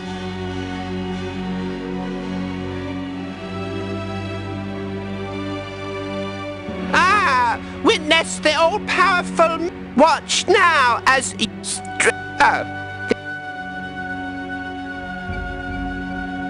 All right, what about these other mystic powers then? We have their fabulous pyramid powers of time and space. We have the mystic men sitting in deserts, and we have cut-rate camels, although they're not quite so mystic, but they can't half spit. Oh, really? Is that all? You want more? Then we have the fountain of youth. Yes, indeed, you can get a second childhood without all the dribbling and unfortunate bad type smells. Now that sounds more like it. Where might I find that? Oh, I've forgotten. When they call your people fakers, they're not joking, are they? How dare you cast aspersions on my mighty powers of, what's it called? It was on the tip of my tongue. Mine's gone blank. Memory. There is a prospector what comes through here every now and again.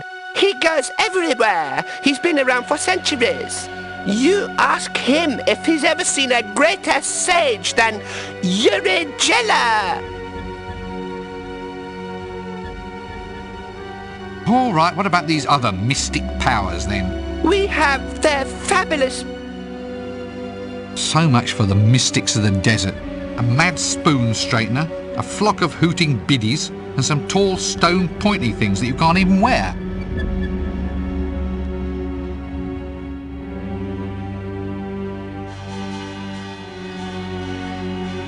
That leads to the stoning area.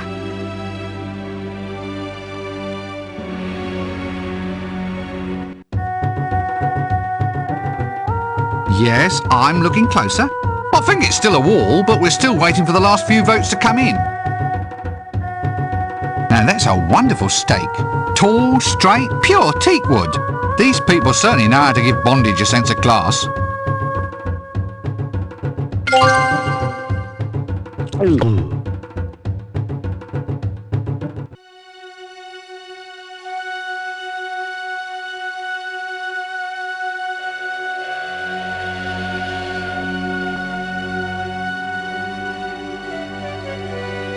Popping humors.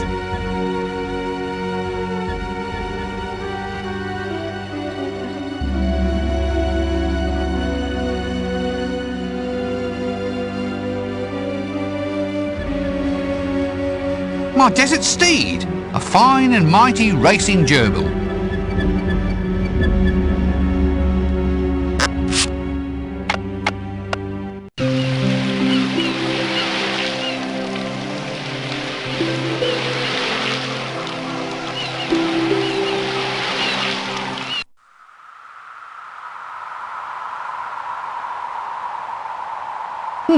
A skeleton on a stick. I think there might be marketing possibilities here. Dino, eh? Less meat on him than a chicken nugget. Bone idol? I'm not quite sure I really appreciate that joke. Say no more. Bing. Funny sort of name for a scarecrow.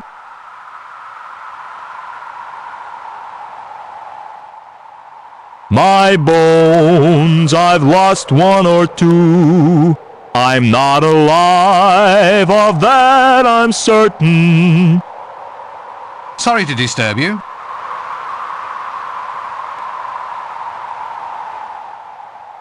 Something in your knife just told me that some time is now. Ugh.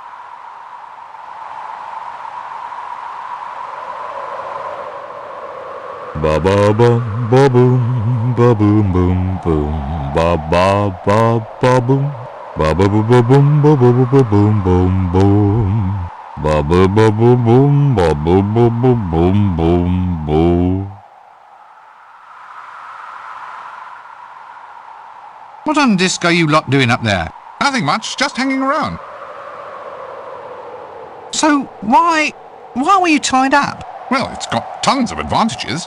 Such as? A bit of sunshine, a bit of conversation, bird watching with your buzzers and vultures. Don't they get frightened when people pass by? No, they carry on regardless. Carry on. Good one, eh? If it's not an embarrassing question, why did they tie you up there? Publicity. Publicity? They've got you up there tied to an old dead tree. Well, it was either this or do adverts for coffee. In which case, I suppose, I can see your point. Say, have you ever considered using your talents commercially? Oh, yes. I mean, I could rent myself out for scaring crows off the crops. Liven up children's parties, that sort of thing. No, I mean you're singing. Would you consider doing some singing for me? What? Oh, well, I suppose it could be done. Tell you what, prize us down from here and we'll see what we can do for you. Sorry, can't stay and chat all day. Must be off. Ah, the Middle Ages. Picturesque, isn't it?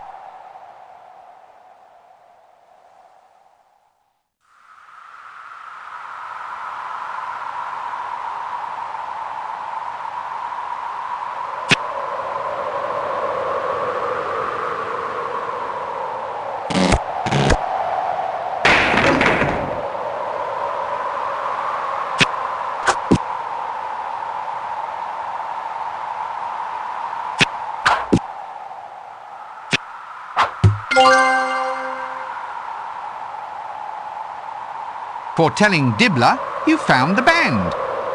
A steak!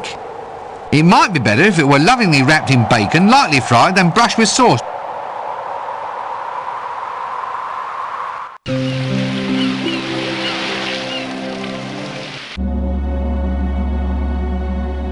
Pyramids, dams in the stream of time. Correctly shaped and oriented, with proper paracosmic measurements correctly plumbed in, the temporal potential of the great mass of stone can be diverted to accelerate or reverse time over a very small area, in the same way that a hydraulic ram can be induced to pump water against the flow. The whole point of a correctly built pyramid is to achieve absolute null time in the central chamber, so that a dying king, tucked up there, will indeed live forever, or at least never die. The time that should have passed in the chamber is stored in the bulk of the pyramid and allowed to flare off once every 24 hours.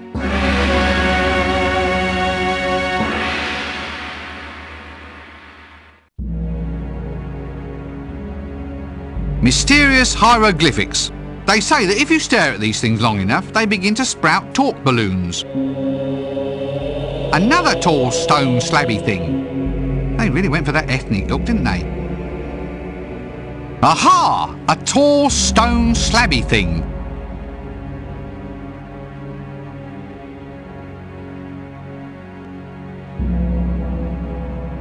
Oh, look! Someone's been gift wrapping dead people. Well, there's all sorts of obvious things which could be said at this point.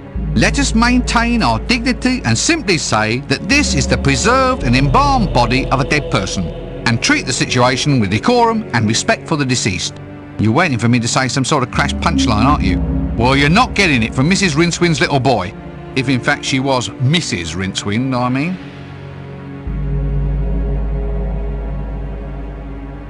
Hello? There's writing all over this stuff. Gold shares up 30 points. Consolidated slave labour up 17. I could have made a killing if only I'd been there. Oh, I'd only get tangled up if I tried to unfurl that.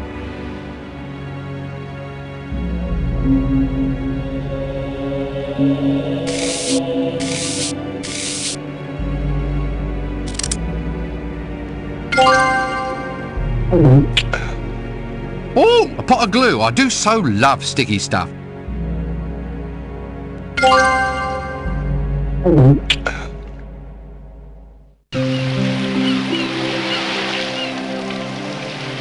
It's not really much you can say about a cartwheel in the desert.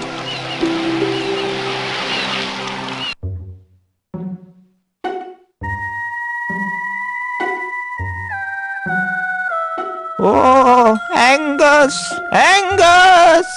Angus, where are... Ooh, there you are. Oh, you look better every day, Angus.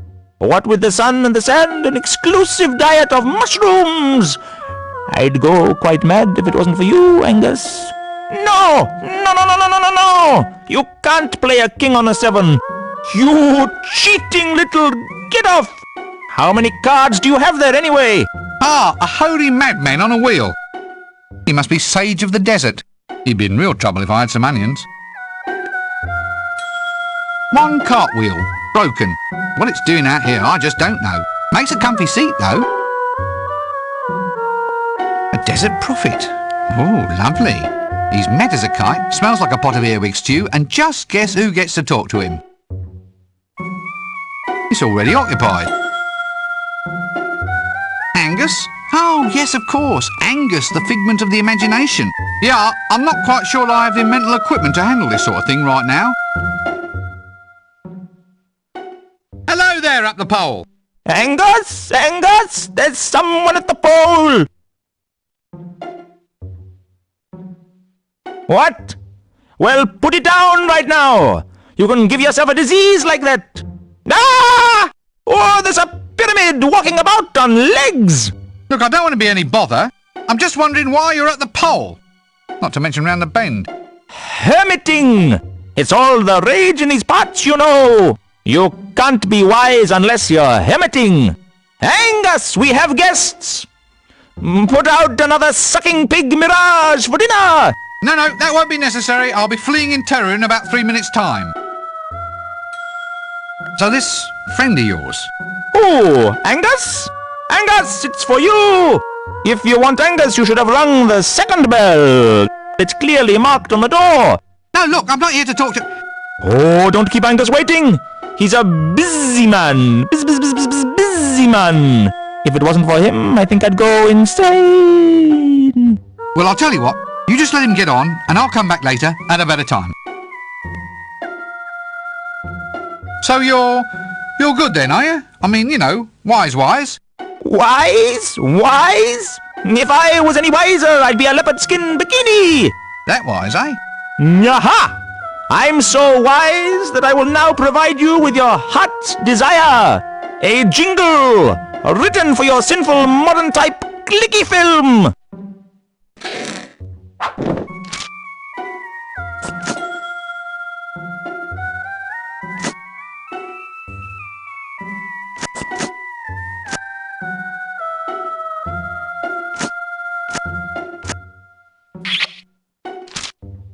Yes. No, Angus, no. No, not now, thank you, I'm busy.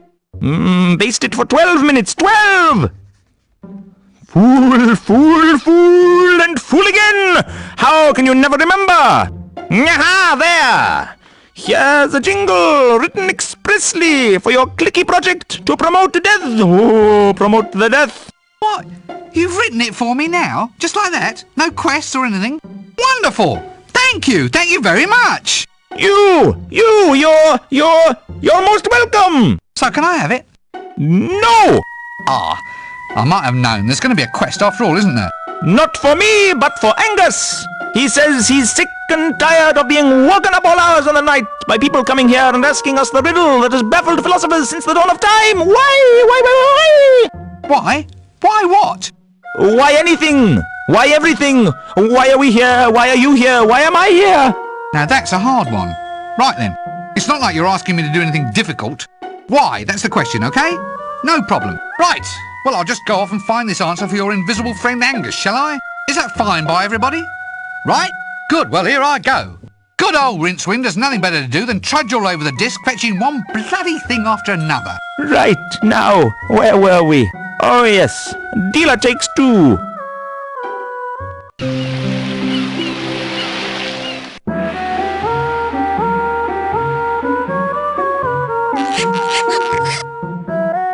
Oh, it's either water or a mirage. Well, here's to a nice refreshing glass of good hot sand.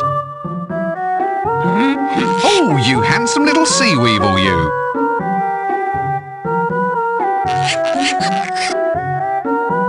This skeleton belongs to the vultures, I presume. This must be that carry-on baggage I'm always hearing about. I'd better just let it be. Guess it's their lunch. Looks like an old mummy's arm. Hang on, there's a ring on one of the fingers.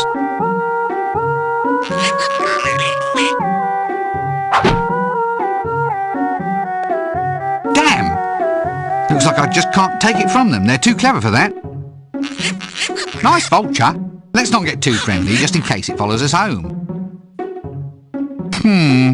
Vulturus vulgaris. 90% beak to 10% brain. Yes, they are indeed rocks. How they got here in the middle of the desert, I just don't know.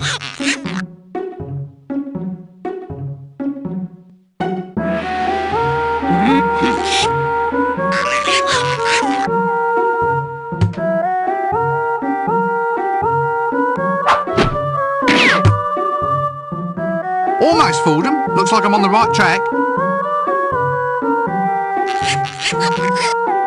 Embalming glue. Guaranteed for 1,000 years. If it doesn't, you can go back and complain. Cloth bandages. My mummy gave them to me, honest. I'd wrap myself up if only there were enough to go round. That's nice. One bandaged wooden arm.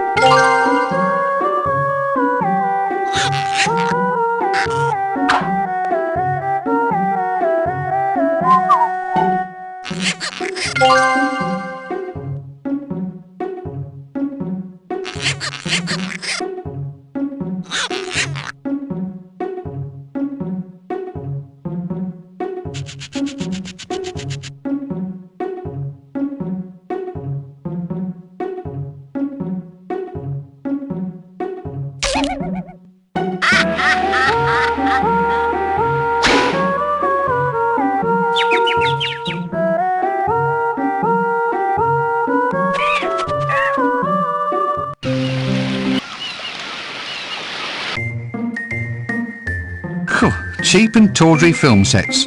Somehow, cardboard replicas of cheap and easily purchasable tents seem to be a good representation of this whole industry.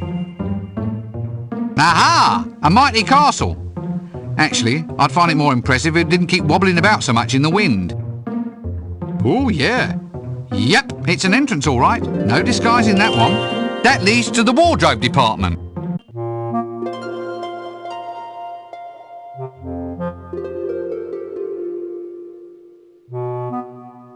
A rotten arm. Ooh, and with a ring on one finger. Well, at least he went in style.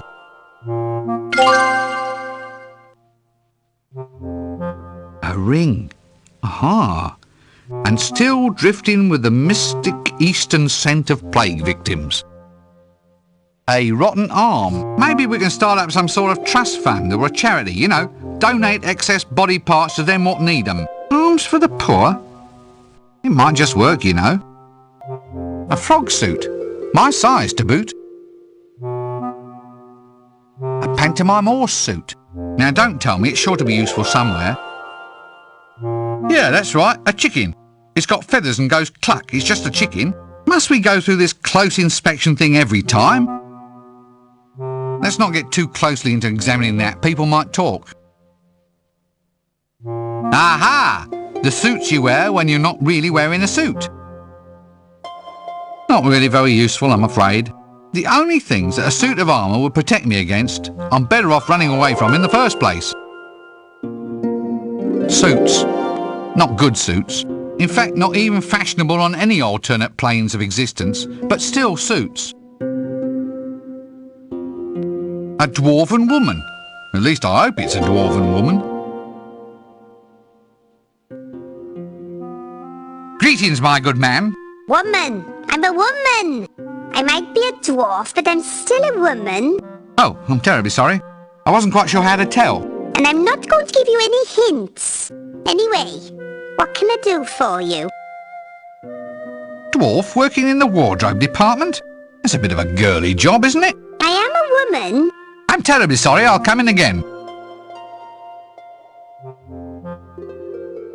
There, that's better. Greetings, my good man. What kind of customer do you normally serve? Actually, given the usual dress sense round here, a costume shop is a bit of a lost cause. That horse suit. You can't afford it, love, but I tell you what, I'll swap you the suit for some new props for our new jelly baby and night clicky. Costume jewellery would be nice. Anything gaudy and showy?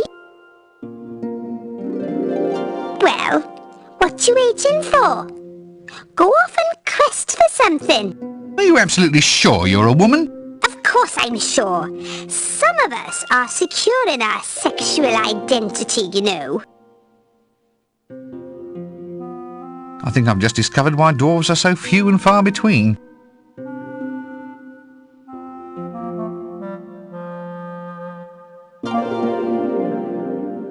There we are.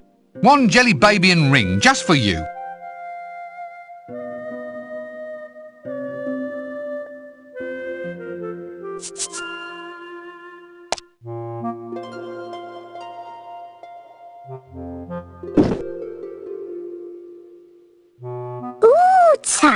It's going to look wonderful. We need something to go in the navel of sinful Sabrina, the belly dancer in scene 13.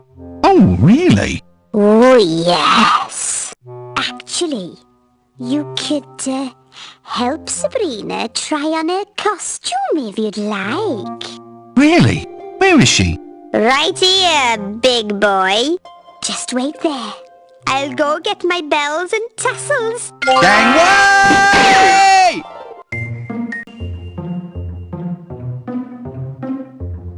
A mighty metropolis. Well, either that or another one of those cardboard sets.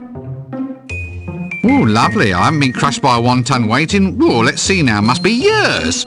Let's go and dangerously start playing with it, shall we?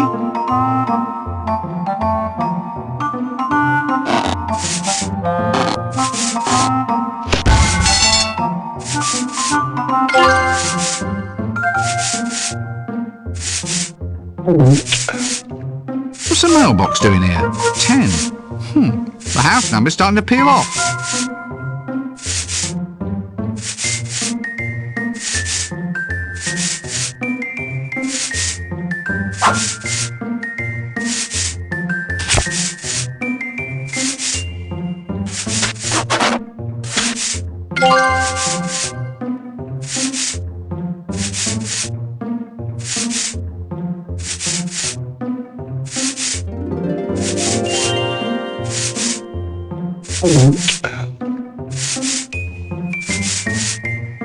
That leads to makeup.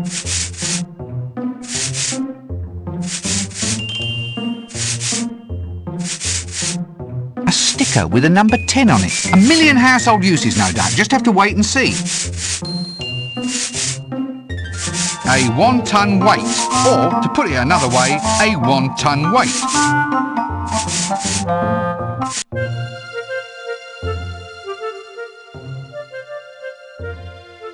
Right, now let's see what we have here. Oh yes, deathly pale.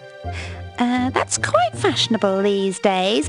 But have I got a face for you? Now, what about this? This ain't quite my style, sweetheart. Oh, well, I dare say someone will like it one day. All right, how's about... Yes? Hey, look at this look. You ever looked at a look looking like this looks? Either my watch is stopped or I'm deaf. All right, I just know you're going to love this one. How does that feel? Hasta la vista, Rincewind. Look, this isn't working. I want something more direct, more glamorous. Oh, so you're suddenly the big expert, are you? Bring me a picture of the Elven Queen, then. That's real glamour. I'm not budging so much as a brush until you bring me decent reference material.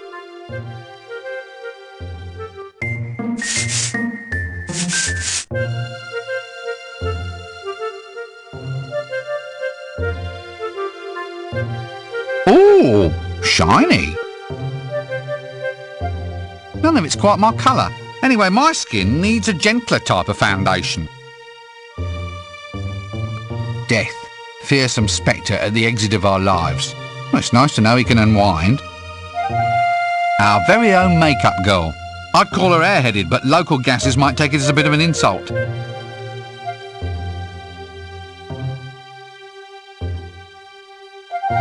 I don't think he's in the mood for idle conversation.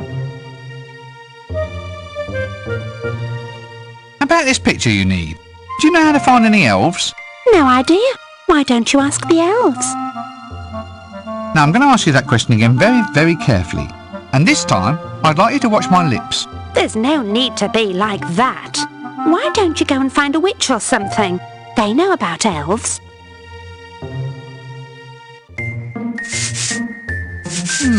ILM. Impish Light and Magic. Another gorgeous special effects set. Painted without reference material, apparently. Cool. The magic of illusion. At least staffing doesn't seem to be a problem. It's just like I always say, make a deal with the nethermost hordes of hell and the world will be right at your door. What's the label on this paint can say? Special Effects Pigmentation Company, putting the pain into paint since the year of the barking clam. Maybe it has a magical base. I wonder what it actually does. An imp trainer, now there's something to liven up a curriculum vitae.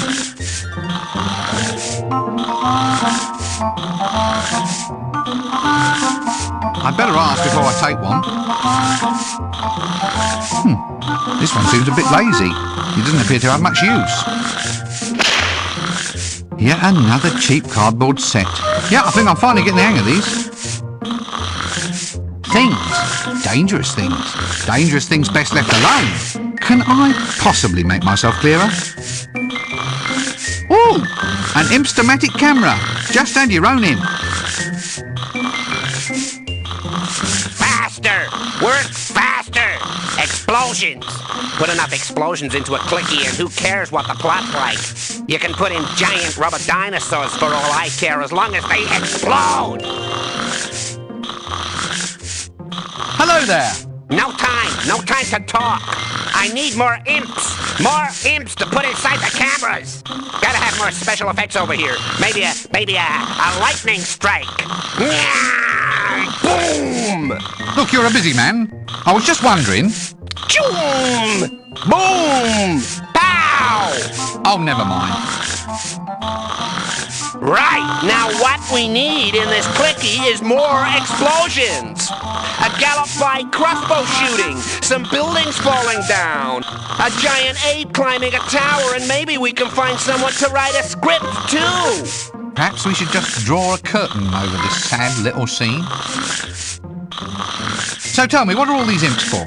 Cheap and expendable labor. They do all the special effects work. Hell, sometimes they even blow themselves up. I thought they were just used in cameras. That was then. This is now. Any imp can operate a camera, but only the most skillful can do blue screen and matte work. I need an imp. To go inside a camera, I mean. You seem to be the right sort of man to talk to. No, you can't have any. I need them all. We're gonna blow all Ankh-Morpork apart and have it stepped on by a giant crane fly. A crane fly? That doesn't sound like much of a monster to me. Well, not to me either, but it does look pretty damn scary if you get it right up close to the camera. But that's not all. We've got explosions, crashing buildings, and screaming women with their clothes artfully disarranged. It's going to be a classic. That's all very well, but do you think I can borrow an imp for a while so I can do some photography? Oh yes, take the one on top of the water tank. We don't need him until we do the Valley of the Trolls this afternoon.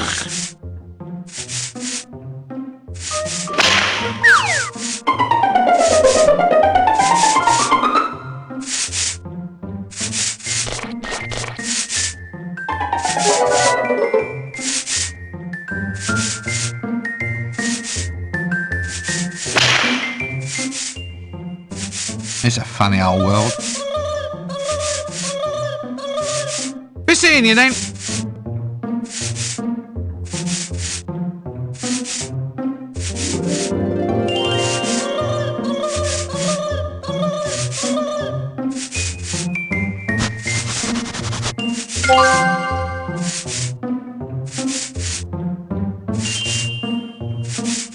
Hey, I can see the little blighter in there. The cheeky devil who poked his tongue out.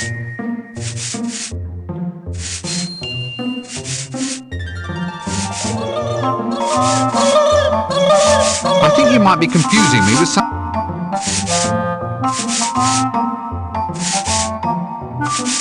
I can't just walk into a set and get him.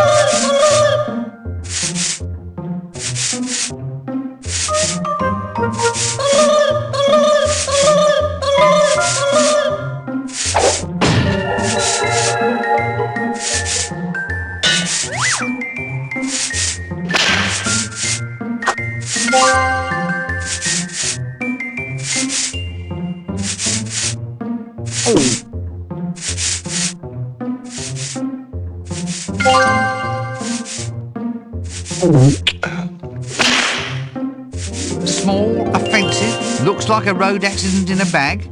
Yep, it's an imp, all right. An impstomatic camera. Badly in need of an imp to power it. Now we're ready to take pictures. My own camera. Now all I need is a slide projector and a new reign of terror could begin.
Oh, I'm in the mood for love. Love is the thing I've been thinking of. Love is what is on my mind right now. And also romance is on my mind as well. A tough lady, this one. Bebop, bebop, bo-bo, Casananda, a 20-foot libido in a body measuring 4'1". I wonder why he's so popular. I suppose it's not what you've got, it's how you use it. Excuse me? I said excuse me! In the mood for love. I just want to... Shut love up, please! is the thing I've been thinking of. Love is what is on my mind right now. I'm trying! And also romance is on my mind as well. Bebop, bebop, bo, Why don't you leave this poor silver-bearded old woman alone? Oh, never! I am Casananda, the second greatest lover who ever lived. And this woman's beauty, oh, she sings to me. Well, at least until my next challenge. I'm now ready for more women. Hey, I take them all on at once. Oh dear. Right. Well, I'll just leave you to your hopeless task, shall I? Still, it seems a shame to see you wasting yourself on... Wasting? Well, a man like you shouldn't be content with second best, should he? For instance, I met a few women just recently. Dark, mysterious, energetic. Where? Where? Would you believe Jelly Baby? Clearly I'm dealing with inferior intellects, which are hard to find, believe me.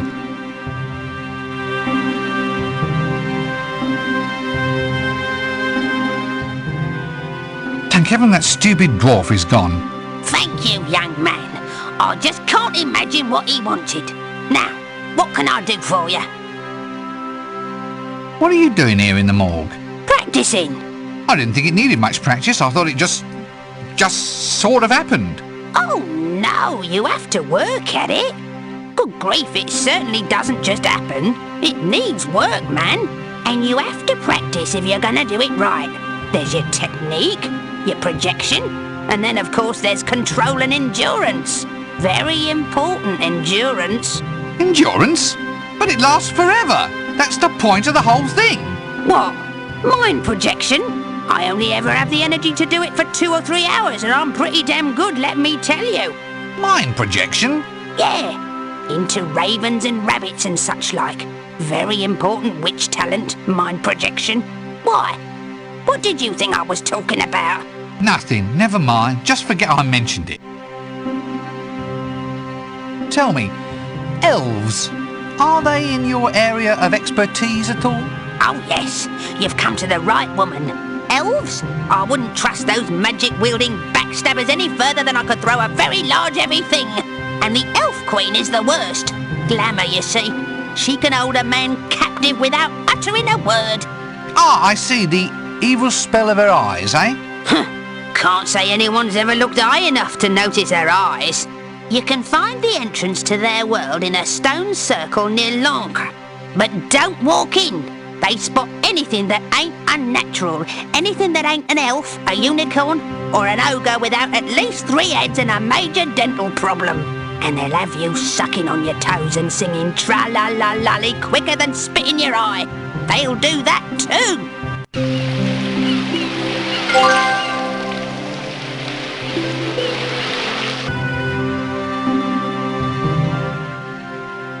My word, I wouldn't like to get on the wrong side of that lady.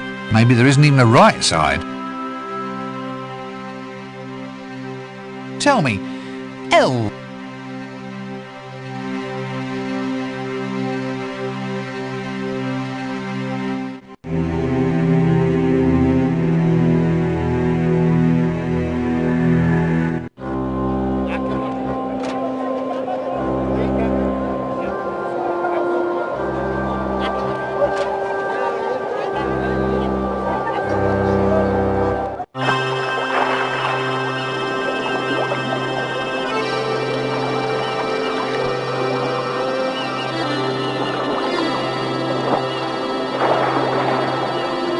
Whoa, I doubt whether that would knock the wall down.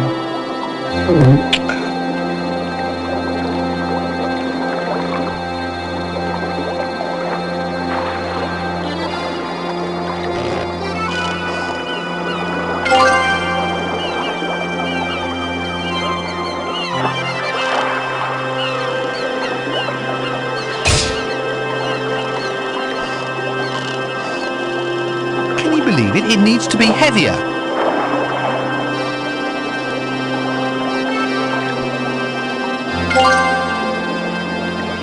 Now that's the ticket. The wrecking ball to end all wrecking balls. You see, what is a wrecker's ball? And why am I never invited?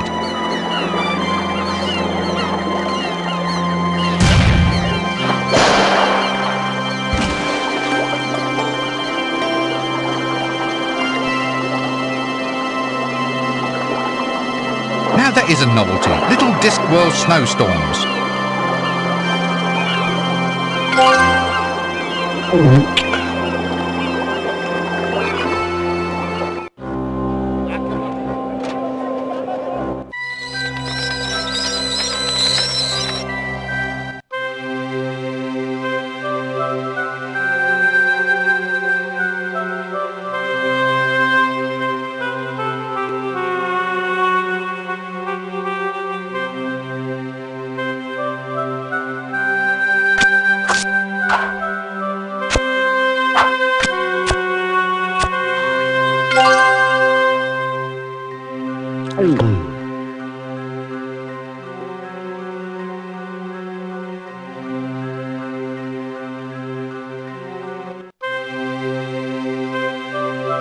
The suffrajester, doing what I can only call a tied-up routine. Women want the joke. Jokes for women. Female jesters can be every bit as dried up and cliched as a man. We shall not be moved. Oh, no, not again. We shall not be moved. What, never? What? Well, obviously not never. I mean, there's calls of nature for a start. The protest would lose some of its majesty if I didn't nip off now and then for a quick, well, you know. Oh, I see. Then there's sundry other emergencies.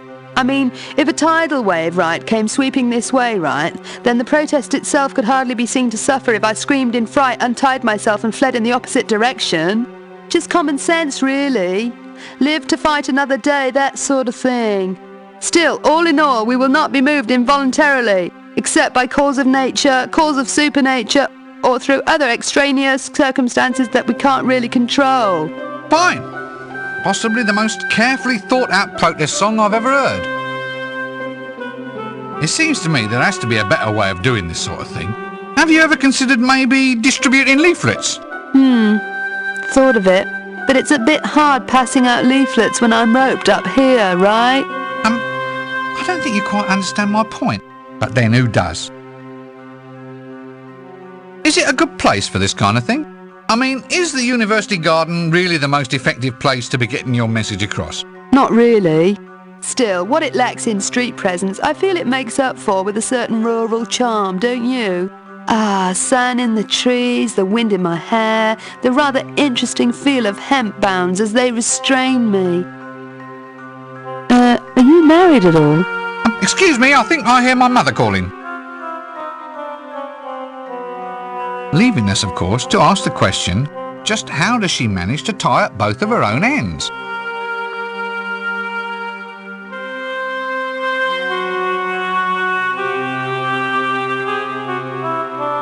Eight croquet hoops made from bent pieces of wire.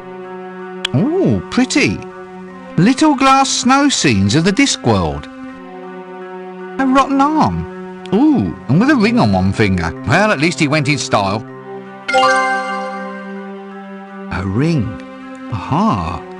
And still drifting with the mystic eastern scent of plague victims.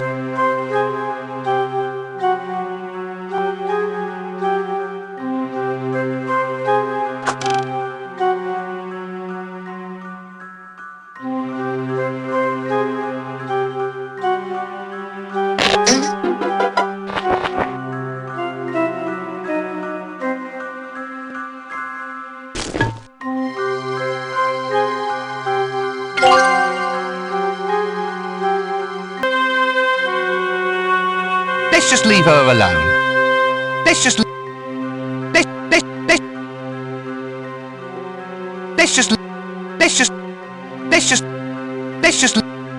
Not a bad idea, but the legs seem to get in the way. The suffrajester, still in there and protesting like mad. I wonder how it feels to be swallowed by an ambulatory pearwood trunk. Seems to have helped clear up her complexion, actually. I might give it a try myself.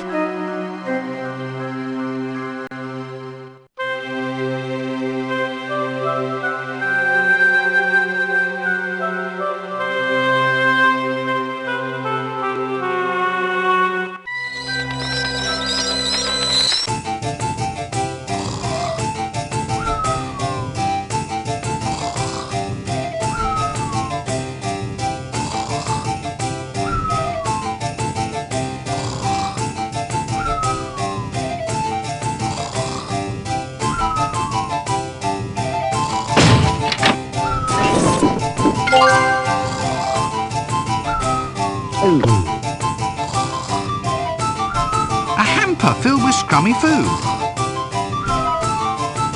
Ah, my old friend the arboreal ape.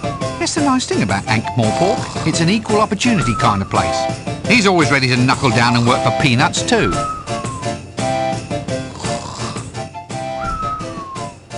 Busy? Well, I suppose he works for peanuts. So, do you have any ideas about what I should do? I don't know if I want to just sleep on it. Every time I stop moving for a while, these flies start buzzing everywhere. Still, could be worse. Sometimes this zooming star field just seems to start whooshing straight towards my eyes. Sorry. You know, I think I need to get my eyes seen to. Now there's the sort of fella you can rely on. Faithful, intelligent, arboreal, still Still, there must be some good in him. I wonder which bit. I don't suppose you've ever... No, it's silly, really. Forget it. Well, it's just... You look to me like the sort of person a friend could rely on. Turn to in times of trouble, you know, or even, for instance, ask to wear the front end of a pantomime horse suit. You do? Well, why didn't you say so? I'd have got you one long ago. It's about time our sort came out of the trunk.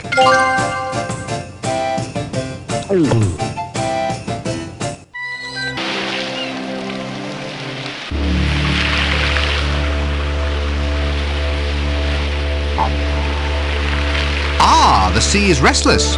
I'm like that myself when I've got sand in my bed.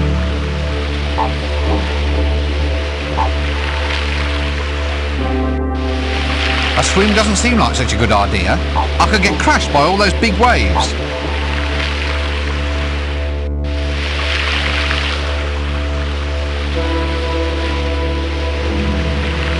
Not a bad idea, but the legs seem to get in the way. Why do I suddenly feel like I'm in a sports sim? Surf's up! Cowabunga, dudes! I've no idea what that means, but it sounds right. Yo!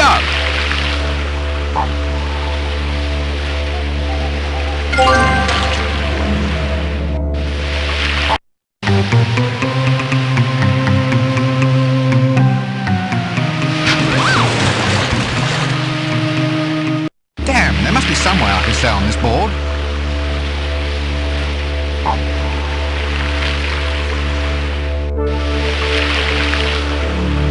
Okay, now we're cooking.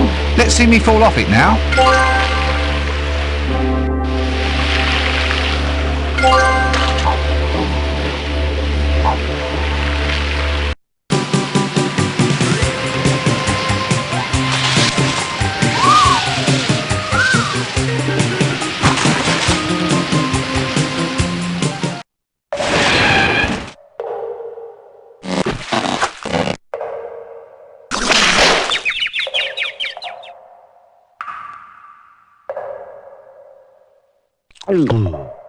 Primitive paintings of sheep, preserved here just as they were tens of thousands of years ago.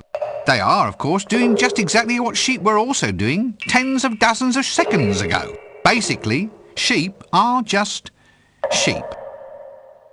I don't think I can actually remove them. I'll have to make a copy somehow.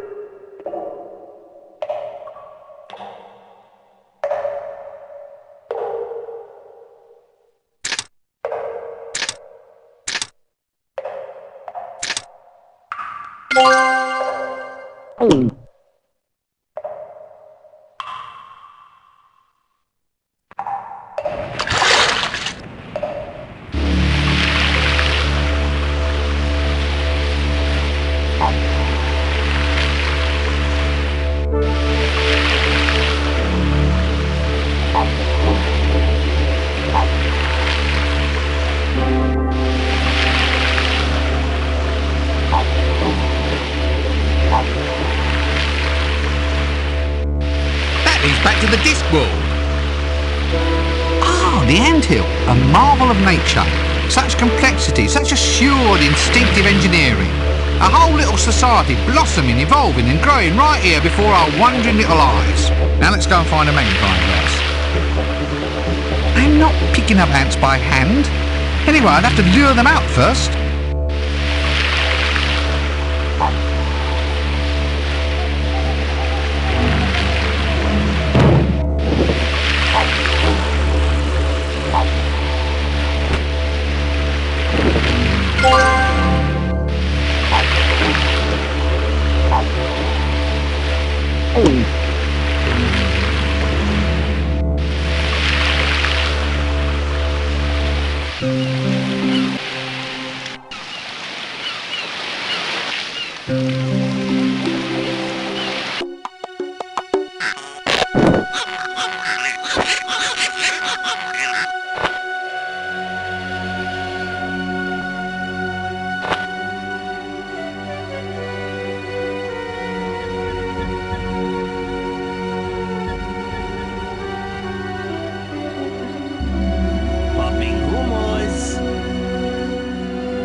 Popping humors.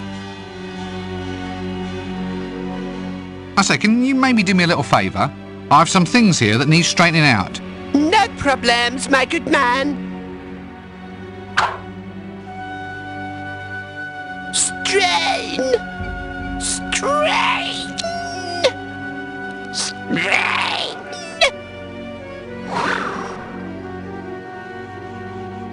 Oh, my nose has started to bleed. Now look what you have made me do, all down the front of Dad's good shirt.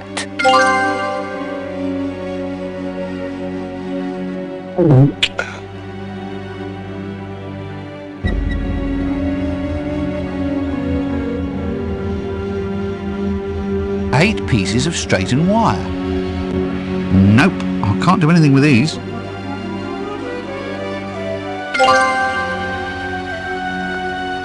A scale model pyramid. Perfect for keeping scale model mummies fresh.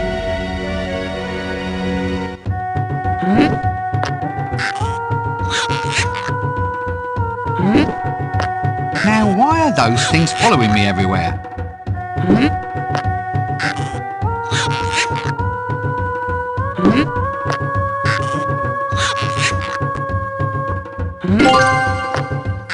Jokes for women.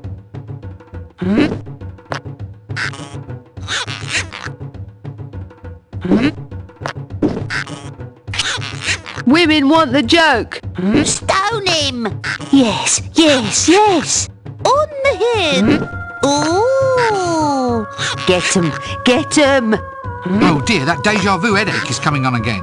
Oh, well, it's what the punters want. Still, at least they know what's supposed to happen.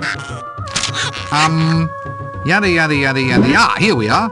In that she did take comedy in vain is hereby sentenced to be stoned by soft, chewy rock candy.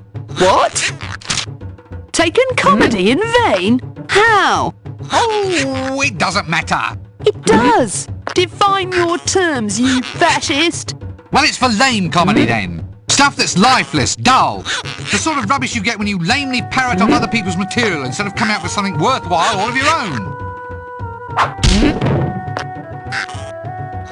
Stop that! But you were parroting. I am not parroting. I am parodying. Parodying. Completely different. Parodying. Remember that, and then we don't get sued. Oh dear. Stop it! Stop it! Now who threw that? Was it you? Yes. Well? Well, she was parroting. Stop it! Stop it! Right. No one is to stone anybody Until you've blown his whistle. We've seen it. That's parroting. Stone him! Stone him! Not me! No, I'm not the one who wanted this stuff! They made me do it!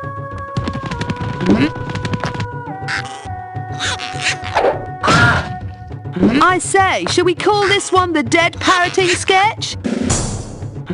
Watch it.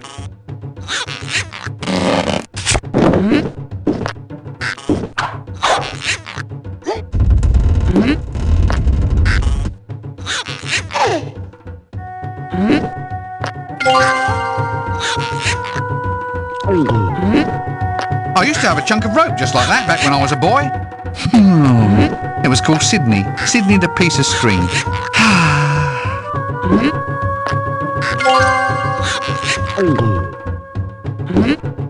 Candy rock. And I do mean candy rock. As in, if I eat it, I'll be sipping milky tea through a straw for the rest of my life. A length of rope. Sort of like string on steroids.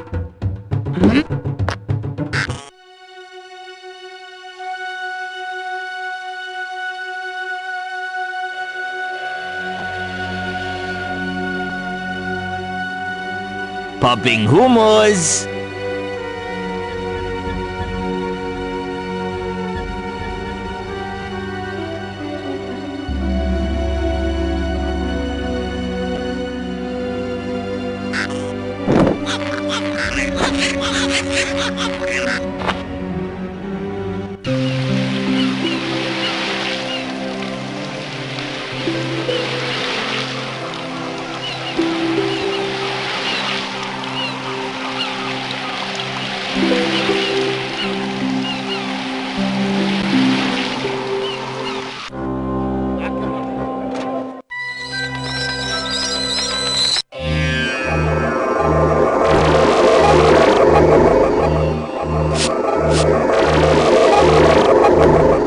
Say, can I perhaps beg the use of your working things out machine?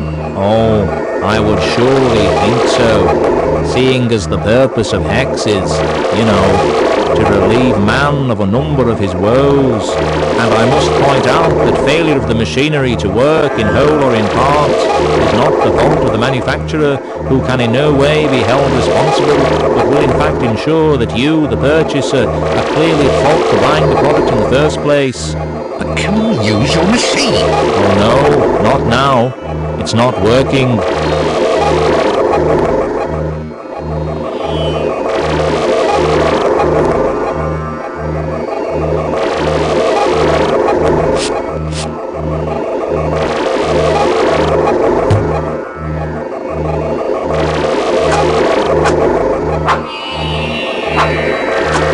Nasty little blighters. Looks like I'll have to entice them out.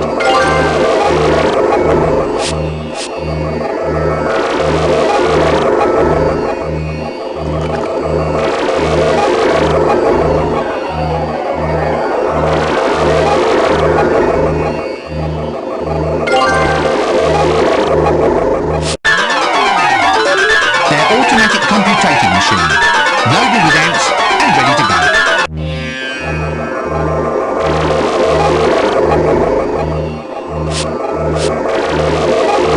I'm already spun out enough by this game. Best ask Scats to operate it. Right, so the ants are in. Yes, that is correct. Oh, look. They're all running around. They're, you know, keen to get started. Yeah, anyway, so we are now ready to get going. I mean, I can ask this machine a question now. Yes, quite right. Ask away. What do you call this machine again? Hex. A 3-letter name. And it's not because it's, useless. No matter what you might hear people say.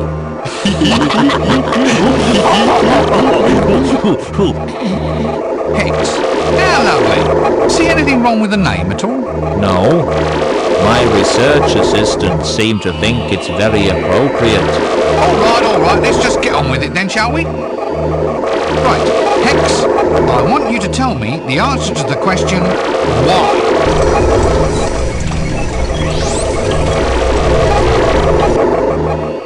Well? Well, of course, a certain amount of working time is required for any problem of this type. Yeah? How long? According to my estimate, we should have your answer in a jiffy. A jiffy? That is the abbreviation of the Clatchian word Jiffacitra, meaning eon or age of the world, probably about 2 million years. Would you like a cup of something while you wait? Hemlock? Oh, I don't know if we have any of that in stock. Luke, there's no point in getting uptight. You'll just have to be patient. I mean, it's not as if you can just run off and somehow accelerate time. Oh yeah? Well, I'm a wizard! A bona fide, pointy-headed, skirt-wearing magic tosser! Although perhaps I should rephrase that. I can do anything I like. I'll accelerate time anywhere I want to, anywhen, anyhow. I'm going to accelerate time for those little six-legged idiots in there. Let them develop a civilization, new philosophies, and entire galaxies of new perceptions. And then I'm going to jump up and down on the lot of them. Hey, I'm really getting the hang of this science business, aren't I?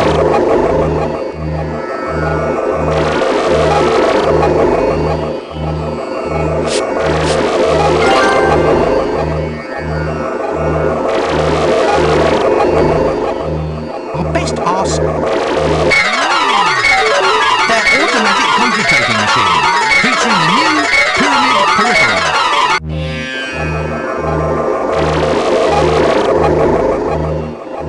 Right, Hex, I want you to tell me the answer to the question, why?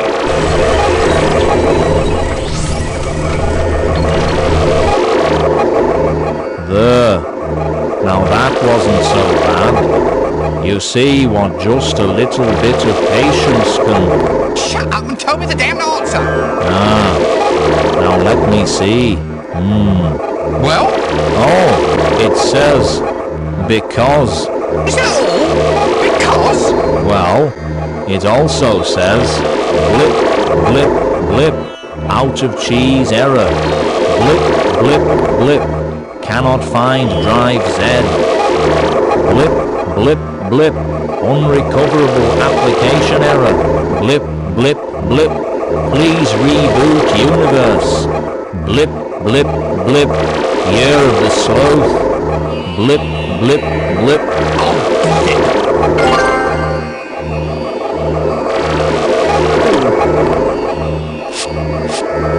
The answer to the question, why?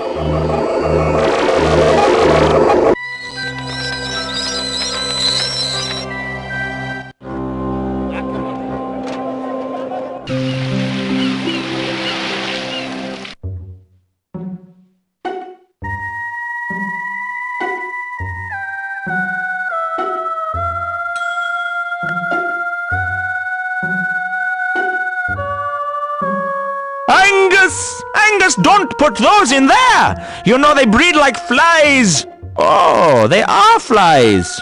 Well, in which case, bring the popcorn and we'll watch them! Ooh! Hello? Hello? Look, am I coming to bedtime? No, lad, no! We're just settling down to a nice evening by the fire. I brought the answer, you know, to why. Well done, lad, well done! It's probably not what you expected. Out with it! It's a bit short. Speak up, lad, speak up! Well, all right. It's not really very conclusive. It just says, because. Then it says, blip, blip, blip, out of cheese error. Blip, blip, blip, cannot find drive Z. Blip, blip, blip, unrecoverable application error. Blip, blip, blip, please reboot universe. Blip, blip, blip, year of the sloth. Blip, blip, blip.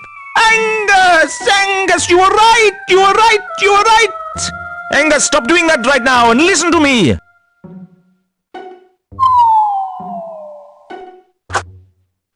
Normally, I'd hang around long enough to check the goods, but in this case, a frenzied departure might be more advisable.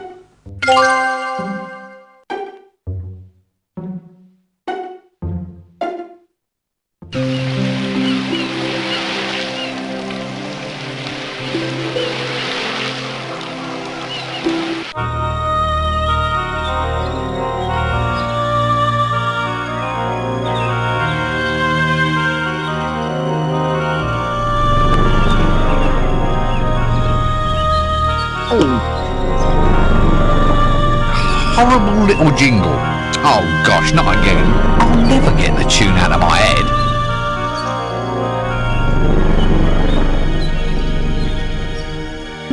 No matter how closely you have me examine them, I'm afraid they're always just going to be stones. Hang on. You know, maybe this is one of those interdimensional gates I've heard tell about.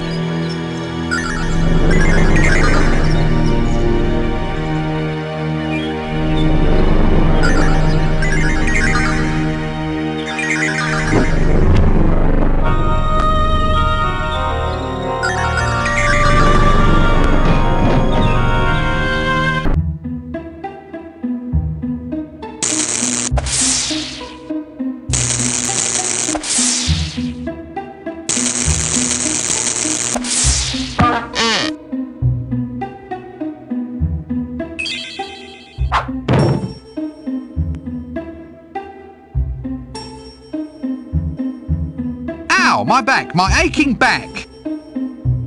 This place looks like a good place to sleep. You know, there's something familiar about this whole scene. Who are you?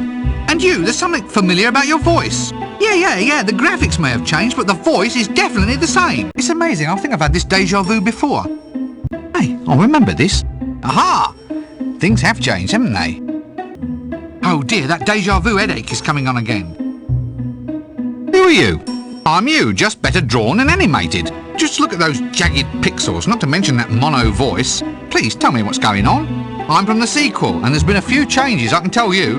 Higher resolution, a wizard must look the good, you know. Better sound, after all my voice isn't supplied by just anybody, you know. Longer rest periods between quests, less walking, that sort of thing. Well, Well, at least this keeps you off the streets. For the life of me, I don't see why they don't just have lots of film clips. I could sleep through the whole game then. Well, if you're from the sequel, then perhaps you could help me. I've been wandering around here for days like a puppet on a string. The person playing this game has no idea. Could you please explain to me that thing about butterflies and lampposts? Now look, we've had words about this kind of thing before. You come home from a long day's work, you switch on the computer and spend hour after hour fiddling about with object combinations, never quite getting it right. Ah, now there's satisfaction for you. Are you kidding? That's not going to help you. Honestly, some people. Read the hint book, have we? Well, just play properly and not spoil it for everybody else. Fascinating, isn't it? The length of desperate stupidity some people will go to just to solve a game. No, not in any shape, way or form. Not in any permutation or restatement. Allow me to compliment the game designers for establishing a logic system completely at odds with a real, rational world. Sort of explains a lot, doesn't it? I want to be the first person in the game to say not one of your better ideas, I'm afraid. Been there, done that. Let's leave well enough alone. What do you mean I've already said it? All right then. I want to be the first person in a sequel to say Anyway, nobody wrote in and said they'd heard it in the first game. It must have been too well hidden. Well, who'd have thought, eh? Look, I'm afraid I have to be somewhere else. See you later. Goodbye. Sorry, can't stay and chat all day. Must be off. Be seeing you then. Goodbye for now. If ever you're in Ankh-Morpork, then look me up. Goodbye. See you later.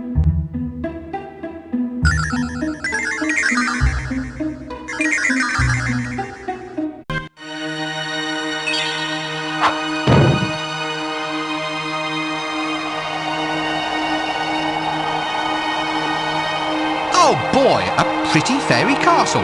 If we hang around long enough, maybe there'll be a lovely parade.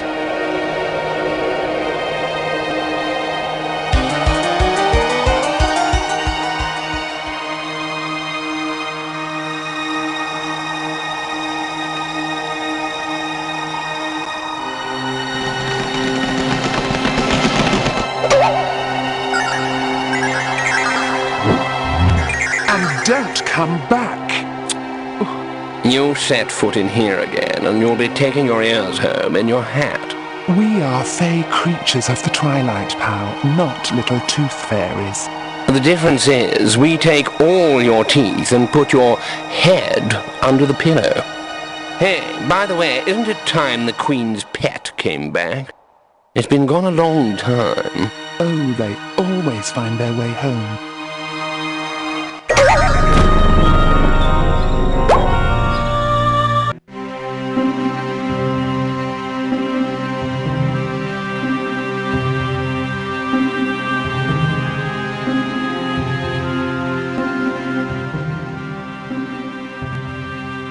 Knowing all about elves as you do, you wouldn't happen to know what the Elf Queen's pet is, by any chance?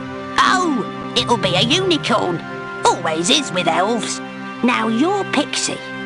That'll usually have a bumblebee or a stick insect, maybe a frog. But for your bona fide elven queen, the unicorn is de rigueur. So, what can you tell me about unicorns? Know much about them? Oh, yes. They tend to follow me around, you know. Can't think why.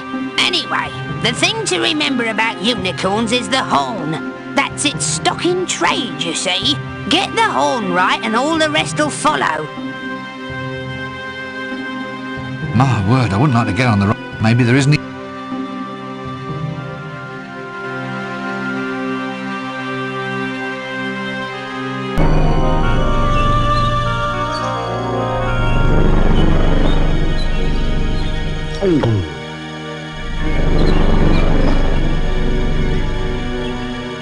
I've got a better.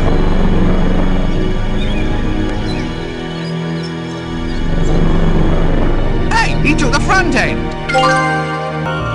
A pantomime horsey suit. Yeah, it smells like someone's been... Well, it smells, if you get my drift.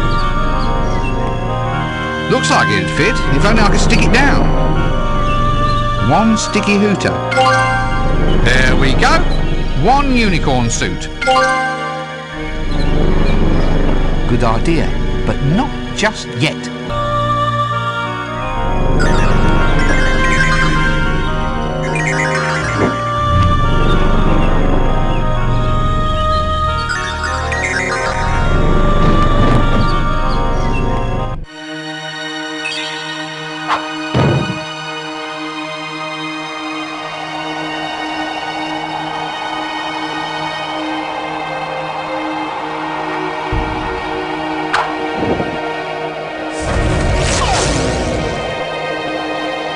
why I have to be the rear end.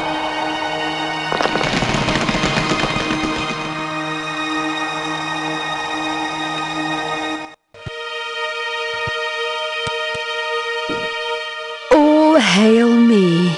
What? Come on, all hail me. It's been 10 minutes since anyone said how fearsomely beautiful I am. Oh, right.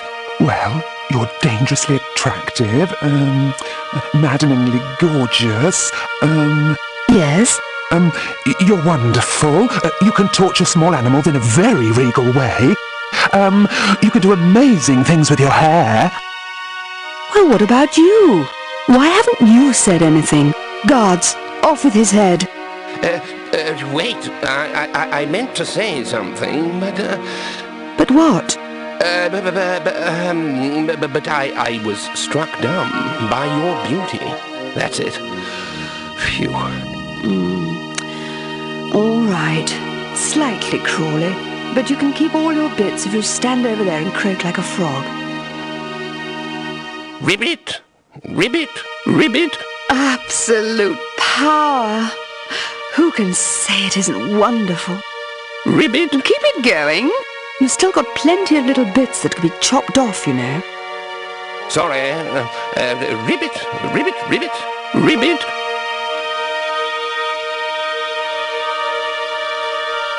Auga! Ribbit!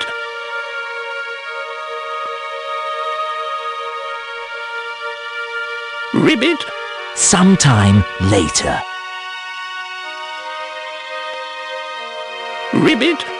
Will somebody remove that awful statue?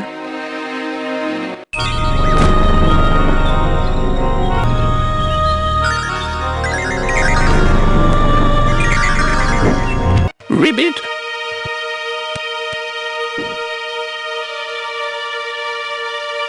If I were a fairy tale stereotype with nothing better to do all day than pay homage to a self-obsessed psychotic maniac of a queen, Ribbit. I'd hope that I could wear my misfortune with dignity, with stoicism and with pride. Or, on the other hand, I Ribbit. could just try moping about and looking sorry for myself like this gothic fool here. Ah, elves. Ribbit! Just think of all the things they've given us, like songs that go tra-la-la-la-la-la-lee, and knitted caps Ribbit. dipped in human blood.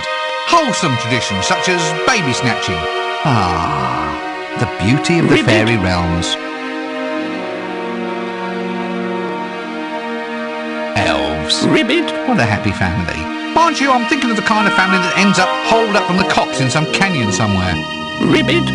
If I were a fairy tale stereotype with nothing better to do all day than pay homage, I'd hope that... Or Ribbit! the Elf Queen's throne, I presume.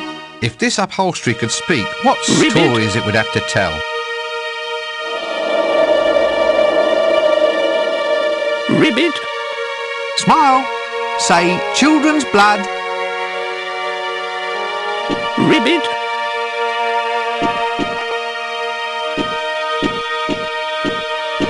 Ribbit!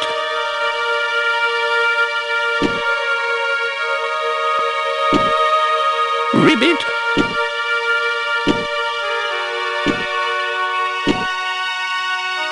Ribbit! Ribbit! I've got a better idea. Ribbit! Film of the Elf Queen, eh? We'd better get a big Ribbit. screen for this one.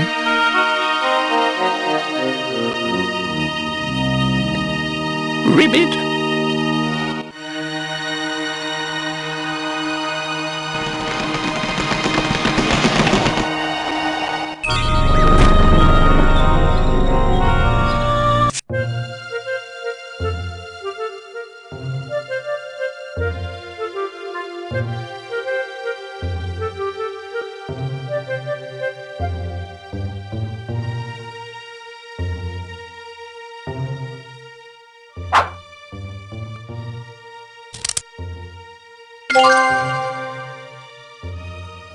Right, stand back and here we go.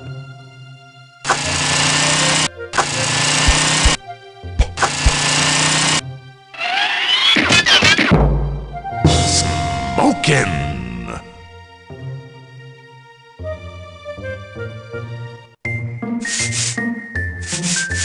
A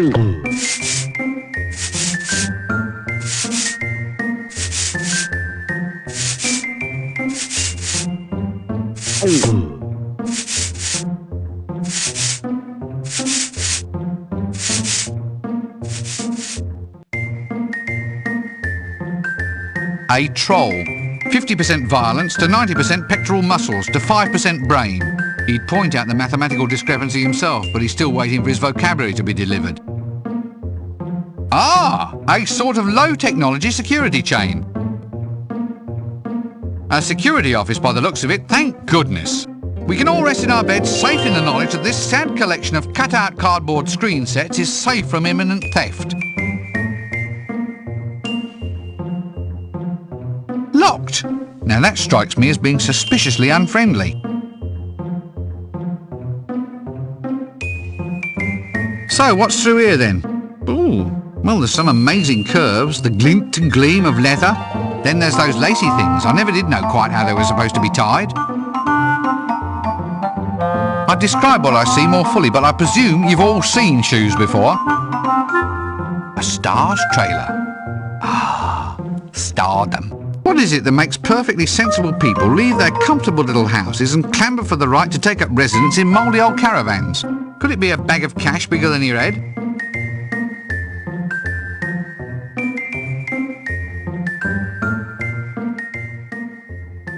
Wallop! Wallop! Ouch! Ouch! Oh, no! No! Oh! Oh, bleed! Bleed! Bleed! Oh, pain! Pain! Pain! Arr! Oh, God, stop it! Arr! Bang! Punch! Punch! What are you doing? I'm practicing our next few lines. What lines? The ones where I wallop you on the head. Ah, yes, well, let's just avoid those pages entirely, shall we? Anyway, I happen to know there's no animation showing me being hit on the head. Why do you think the librarians let me off so easily this time? Oh, aye. I had wondered. What's up there beyond the gate? Oh, that's where they're going to shoot the next big clicky. Famous star, I hear. People are dying to see him. Maybe I'll get a bit part. I never know. I might need the odd rock or maybe even a landslide. I'm good at landslides. I thought you were in security. Aye, but I have my hopes. You see, my cousin just did Trolls Prefer Blondes. Had a star enrolled too. All the food he could eat as well. Although the hair did stuck in his teeth a bit. He ate the blonde? Nah, it wasn't a part of the equity rules. Or some such thing like that. They hired stunt doubles, you see. Stunt doubles? Oh aye, they looked like the star, but weren't actually her, if you know what I mean. Tasted good though, my cousin said. So you're the security around here, are you? Security? Ah, that's right. I'll look after the what's-its, the sets, that's it. And the trailers and the canteen. Canteen? So tell me, what's the food like here? Oh, I wouldn't know. I order in. The local quarry delivers now. A good choice of fine rocks at competitive prices. They even supply ketchup, you know.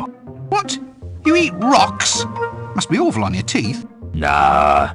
Troll teeth are the hardest substance known. And they're always sparkling clean, too. How do I get into that trailer over there? What? Through the door?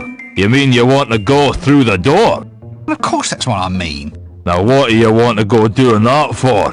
Because the wall has a solid, wall-y kind of look. The key, right? Well, I could only really give the key to someone who could provide me with 3 rooster feathers, a piece of string, and a huge clockwork. That's it. No, I draw the line right there. No quest, no items, no pathetic excuses for, quote, lateral thinking as I go stumbling about trying to guess what I have to fetch this time. Just give me the key! Why? I had my heart set on that piece of string. All right, we'll try logic. Now look, are you aware that there are multiple outcomes to each and every action that we take? Just say yes. Yes. Right, Well, that means that somewhere in the universe there's an alternative world where you've already given me the key. Say yes. Yes. So since you've already given it to me, there's no harm in me taking the thing in hand right now. I mean, I've already used it once. Oh, right you are then. Here you go. There. Let's see them make a game puzzle out of that one. I've finished with him for now.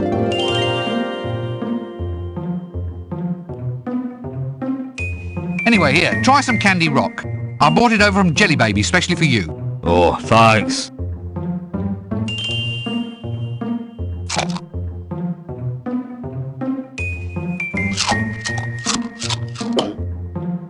Oh, my tooth. Oh, no, my tooth. No, my tooth. Oh, it hurts. Oh, it hurts me. Oh, my mummy. I want my mummy now. Okay, don't cry, limescale everywhere. I'll see what I can do to pull it out for you. No. I can't just pull his tooth out with me bare hands. Oh. A troll. 50% violence to 90% pectoral he'd point out the mathematics. Oh. No. Good idea, but not just yet. No. Good idea, but not just yet. Oh. No. Oh. No. No, can't budge it.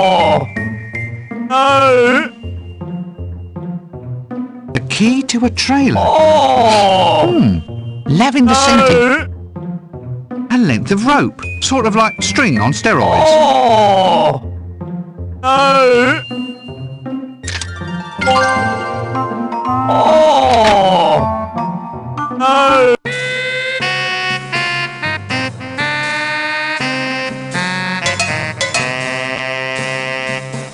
It was a cutout all the time. I could have just walked around. Don't say a word, just don't say a darn word. Like they say, diamonds are forever, but oranges are for half-time. Somehow I think that the plot calls for me to add to her collection, not detract from it. Sparkly! I wouldn't want to break it. A chaise lounge. If you lounge about on them, then why are they called a chaise? Or is it better not to ask? The milkmaid. From rags to riches to skimpy lingerie, all in one fabulous lifetime. What do you want now, then? I was just wondering whether you were free, that is, if you might consider being part of a very special clicky that we're making. Oh, sure. But, I get lonely on the set. You'll have to find me a little friend. Friend? Yeah, I lost my last one, you see. Friend, oh, I see. For your ring. A little friend. Right. No rest for the weary. No. Oh. No. Here, let me try something. This should work. No.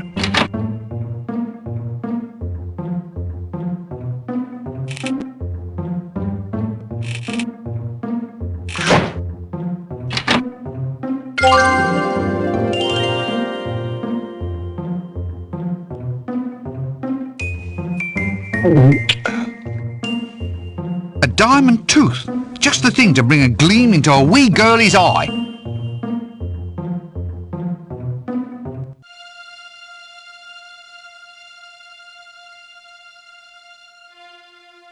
I'm getting lonelier by the minute. Hurry up and find me another little friend. Okay, I'll get a diamond.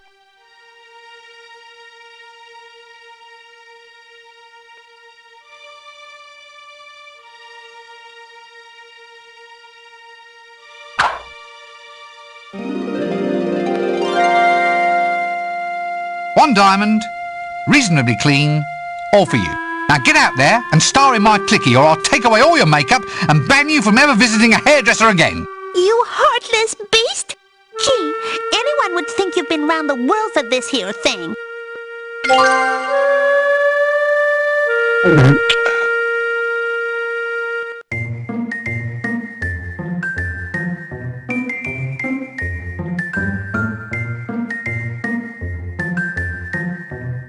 Yes, I'm not sure this is really quite his look. Yet another cardboard cutout. I wonder what this piece of trash is for. Hang on. It's the set for my clicky.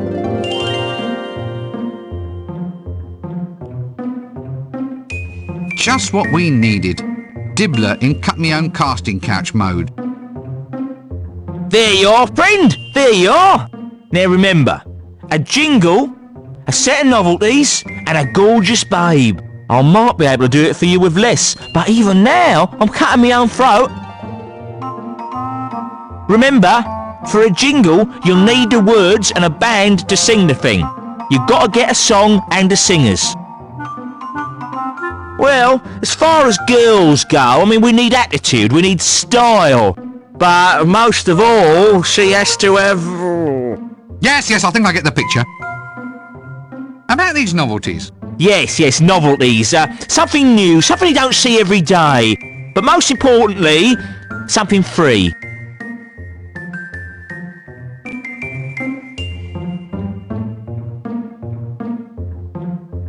I found us our babe, Mr. Dibbler. Can she act? Of course she can act. She's a thespian. Yeah, well, that won't matter. That's very trendy these days. Fine. Well, consider her signed up.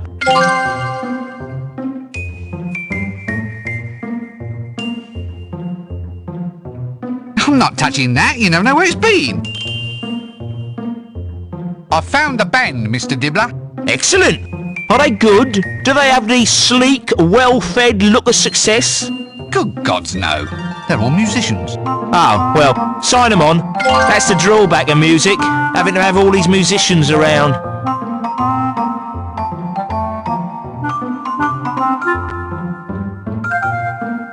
All right, we've got it.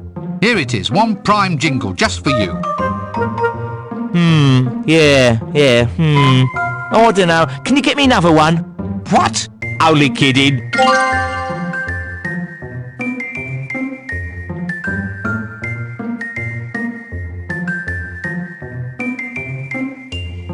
Here we go. Novelties. Novelties? You call these novelties? I've never seen the likes of this sort of thing before. Exactly. That's why they're novelties. I suppose so. I hate it when logic turns against me. But can you go and get philosophical on someone else's time, please? Some of us have got a game to play. That's it. I think we have everything. The jingle, the band, the girl, the novelties. Not to mention that the lead actor's out of makeup and ready to go. Right then. So it's lights, camera, angstrom. Don't you mean action? Oh, well, I suppose so, if you think that's easier. Come on, we've got some filming to do. I'm ready for my close-up now, Mr. Dibbler.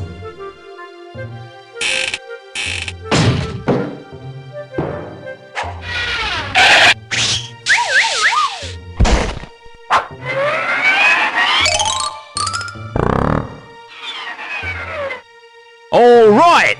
Lights, camera, Achtung, actinium, I'll get on with it.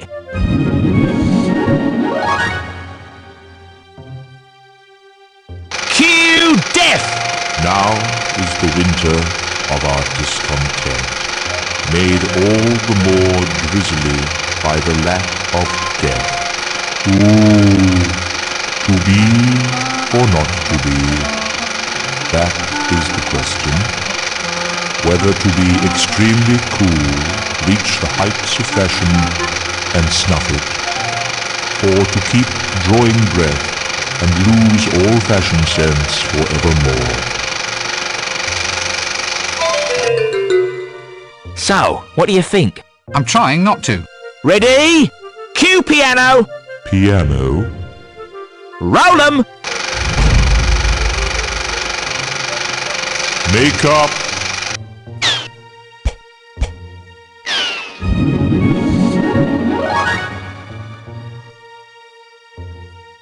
Now is the winter of our discontent, made all the more drizzly by the lack of death? Ooh, to be or not to be, that's the question. Whether to be extremely cool, reach the heights of fashion and snuff it, or to keep drawing breath and lose all fashion sense forevermore. Ready for the porcelain scene? Look, can we just discuss this script for a moment? Roll 'em! Makeup!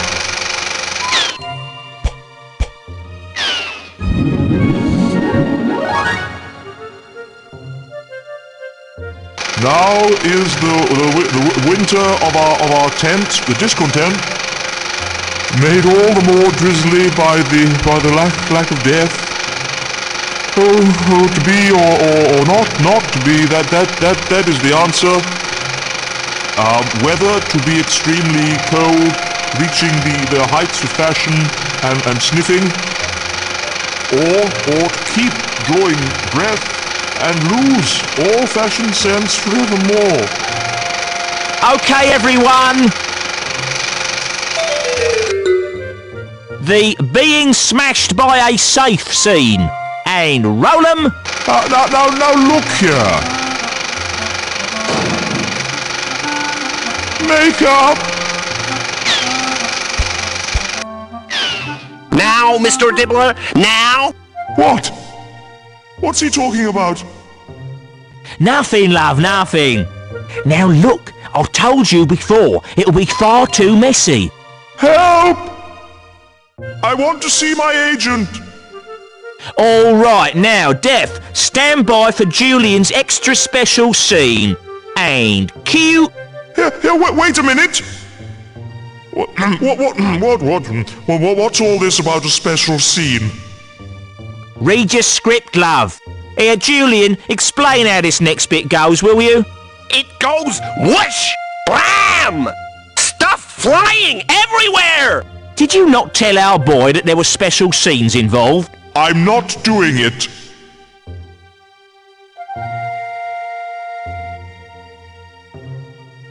Oh, all right.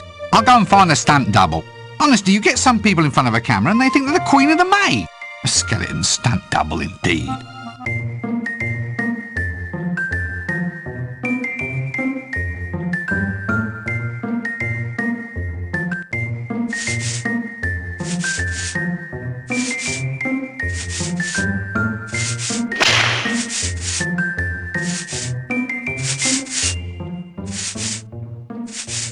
Hello there. No time to talk. I need more imps to put inside the...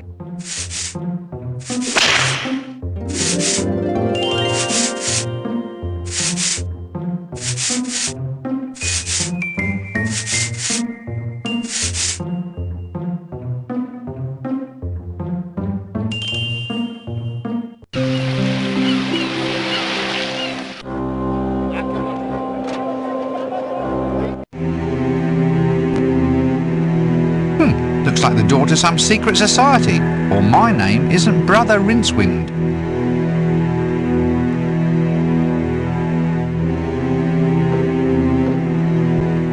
Hello there! Ha! A likely story. That's just the sort of attitude I've come to expect from you living fascists. What? I never said a word. Words? Yeah, right. That's where it starts. Dead common. Dead boring. You've used them. Don't say you haven't. I'm not prejudiced. I'm dead set against it. See? There you go. If there's ever going to be any justice for us undead, then we have to start at the grassroots. Oh, a bit lower than that, surely. Don't you try to dictate our level of activity. Lively, dead right. That's what we want.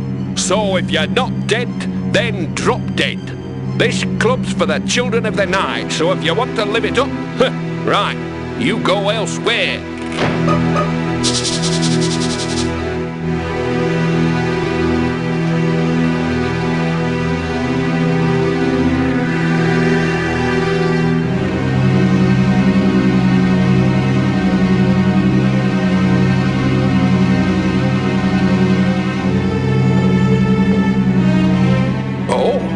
So you are dead then? I should have guessed from the fashions. All right, in you come, Brother Rincewind. Brother Rince thing. In you pop, the meeting's just starting. Greetings, brothers! And sisters. Oh, sorry, and sisters. Allow me to introduce our newest member. Rincewind. Rincewind. Rincewind. Wind. Ah, that's just a touch of gas, brother. Happens to the best of us. Poltergeist? What? Is he a poltergeist? What? Him being a wind and all? Yeah, probably. Any road. Brethren and brother women, let us now all join in singing our Fresh Start Club anthem, a 1 and a 2. And more pork, and more pork, and egg that stirs the blood. Its streets, its towers, its palaces, its strangely sticky mud. Let not some wicked foreigner thy noble mud besmirch, and we will fight with tooth and nail, but we can stand and lurch. My friends, we don't have to take death lying down. I see a land where the dead will take their place alongside the living, albeit most of them propped up or sewn back together, but still beside the living.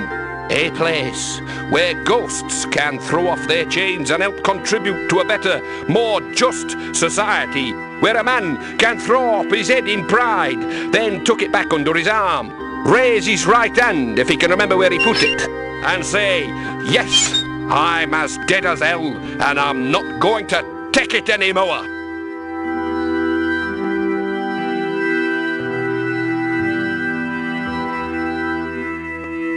Reg Shoe, a zombie with a mission. I'd shake hands with him, but I might end up with more fingers than I started with.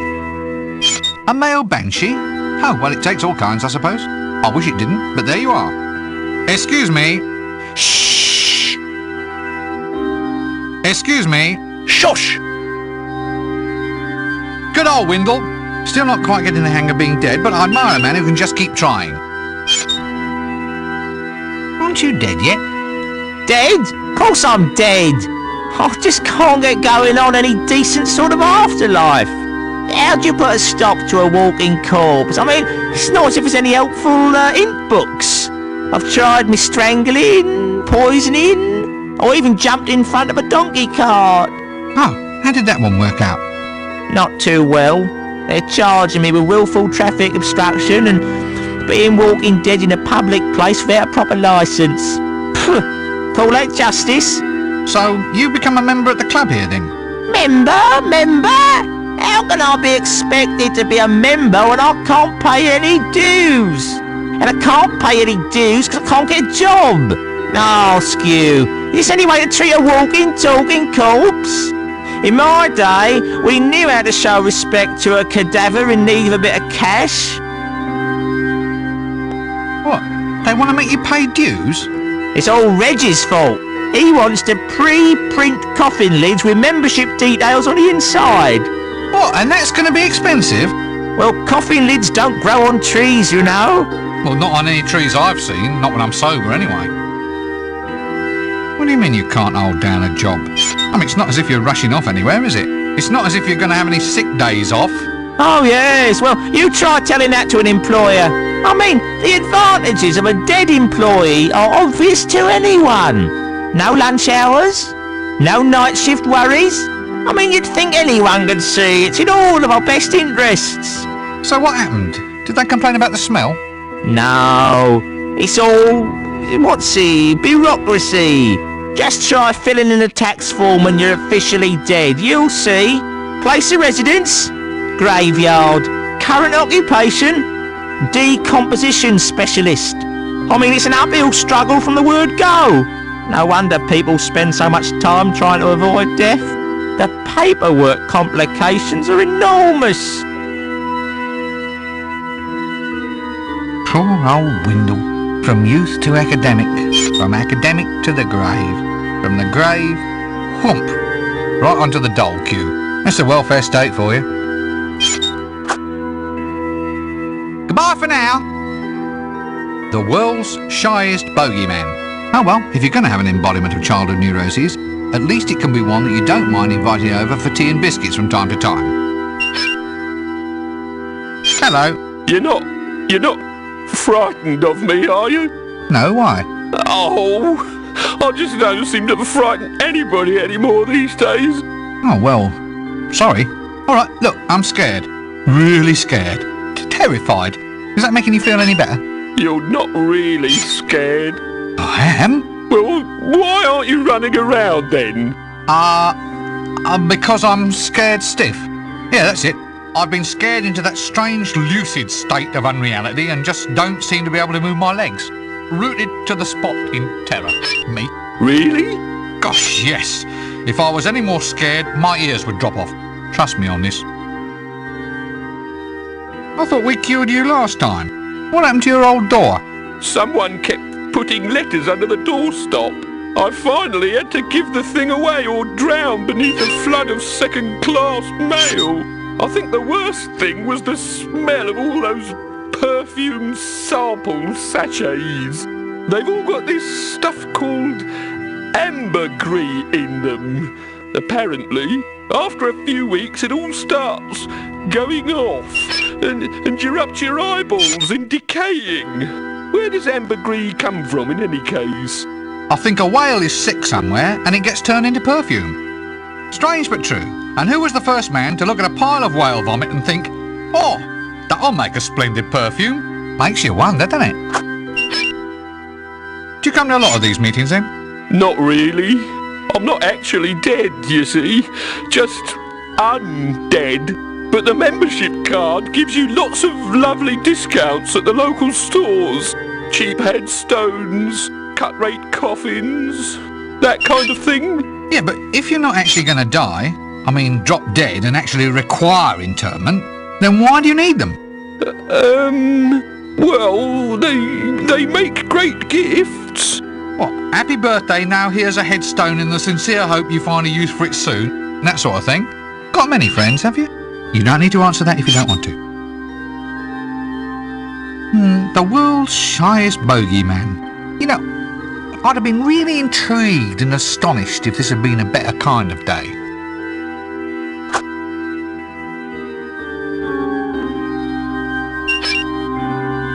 The Countess not far out too, I presume. I'm glad she's a bride of darkness. I'd hate to see if the lights were on. Count not far out too, a vampire with social pretensions. It's amazing how vampires always have to be wearing evening dress, isn't it? I mean, it's not as if many people are likely to invite into parties. Hello, so we're undead, are we? Don't say it with such superior airs. We're the dark children of the night, we are. Dark children? You're pale as a... Well, you're quite pale anyway. Well, he is. Yours is sort of more talcum powder. It's makeup. I'm a vampire and she's my bride of darkness. Well, actually, she used to be the bride of a greengrocer. That was us, fruit and vegetable import-export. And then one night, boom, I'm a vampire. Nothing so much as a by your leave. A quick nip in the neck and you're a vampire, pal. So if you're a vampire and she's not, then why is she dressed up like that? A wife should always share her husband's hobbies. Besides, you get to wear interesting costumes. Let me get this straight. You're both urban vampires, are you? Dreadlords of the night's abyss, all that sort of thing. That's right. And you also, as I recall, run a successful grocery business down in Treacle Street. Used to. God, it was a smashing business, that was. We didn't truck with the usual fruit and veg. We had the direct distributorship of clutchy and giant peaches. The only place you could get them in the whole city. Giant peaches? Yeah, 6 foot high and weighing 500 pounds. God, they were beautiful. Who in the name of Offless Teeth would eat a 500-pound peach? Well, no one. You hunt them for the fur. Anyway, once my husband was elevated to a nobler plane of existence, I decided the time had come for us to move on. I mean, When someone is confronted by the Lord of the Night, the last thing he wants to do is wake up with 2 holes in his neck and smelling of peaches. The fruit business just had to go, didn't it, Count? Yes, dear. So why are you two here? Well, it beats sitting in the coffin all day. You just listen to the meeting, dear. We think it's very important to raise our undead consciousness. It's a disgrace the way dead people are treated out there these days. For all the attention the dead get, you might as well just stick them in a hole in the ground. Right. Anyway, we're here to see what we can do about it. Reg is right, you know. There's a dead person inside all of us, just waiting to come out. A vampiric greengrocer, eh? I think I shall never eat a cabbage ever again as long as I live.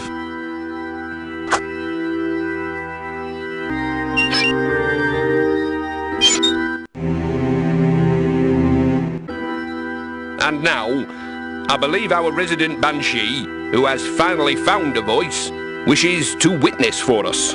Brother Banshee? Yeah. Thank you, Reg, thank you. And I think that what I mean to say by thank you is thank us.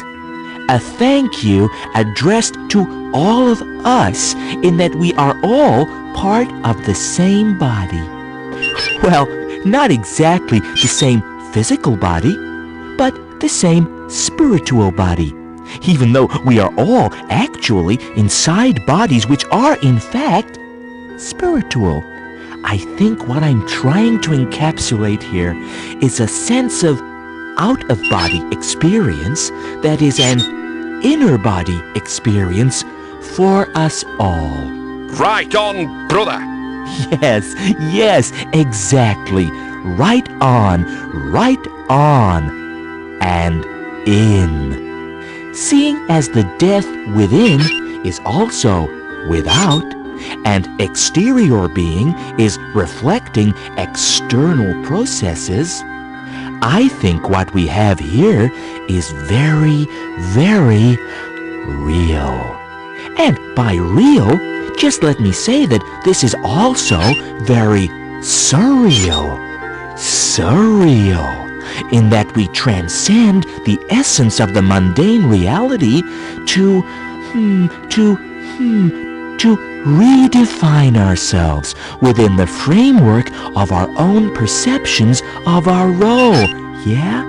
And by role, I mean role sounds like roll, doesn't it? So a motion forwards is implied in taking on that nomenclature.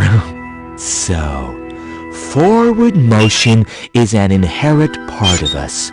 And as it is of us, it's also not of us, but around us, and through us, and had I finished? Possibly. Anywhere well said, Brother Banshee. What do a bunch of undead activists keep hidden in a closet? Then again, maybe it's best never to know. A black sheep! But he's a skeleton. Ah, I get it. He's died in the wall. This is a pun or play on words. Go on, let the groan out. It's therapeutic. Oh, hello. What are you doing in there? Apart from being a quest item, I strongly suspect.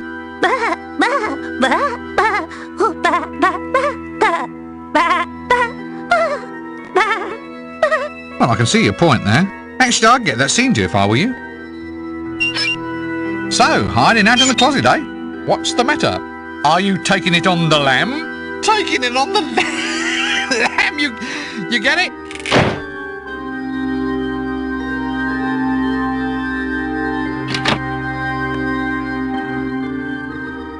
Why exactly are you hiding here in this closet? Really?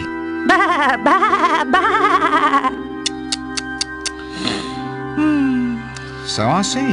Well, I just don't see that there's much call for undead sheep in the career world. I mean, I know you'd like to expand your boundaries, but I'm just not sure how I can help you achieve fame. Tell you what, though, I'll keep my ear to the ground. Bah. Oh, no, you're quite welcome.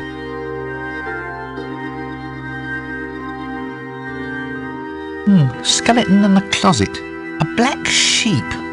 Nope, I don't think I'll press any further on this one. I was just wondering whether a career in the clickies might be just exactly what you're looking for. Bah, bah, bah, bah, bah, bah, bah, bah, bah, bah, bah, bah. Oh, I see. The local Actors League won't let you in until you have proof that your family's from overseas. Bloody cheek of some people. I'll tell you what, I'll have a look around and see what I can find to help prove your case for sheep in the arts. I'll get some evidence that proves that your ancestors came from distant climes.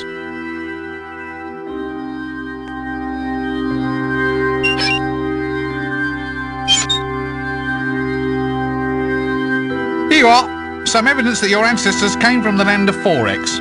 Now you can be a stunt sheep. Bah, bah, bah, bah. No, don't thank me.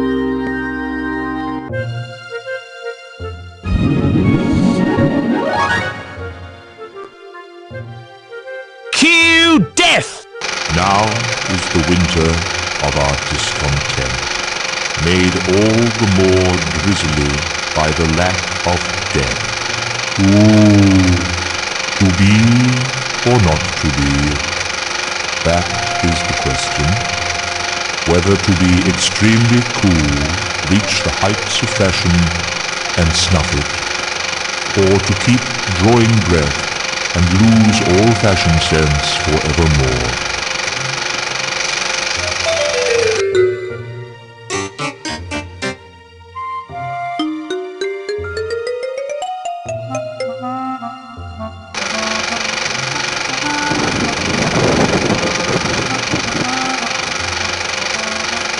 Fine, everyone! Cut and paint! Ah, this is more of a lark. Watching someone else work for a change. That was beautiful, baby!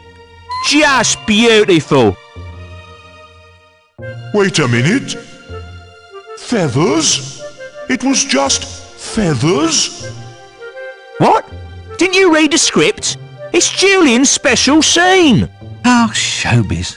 Fame and fortune, I hear you calling.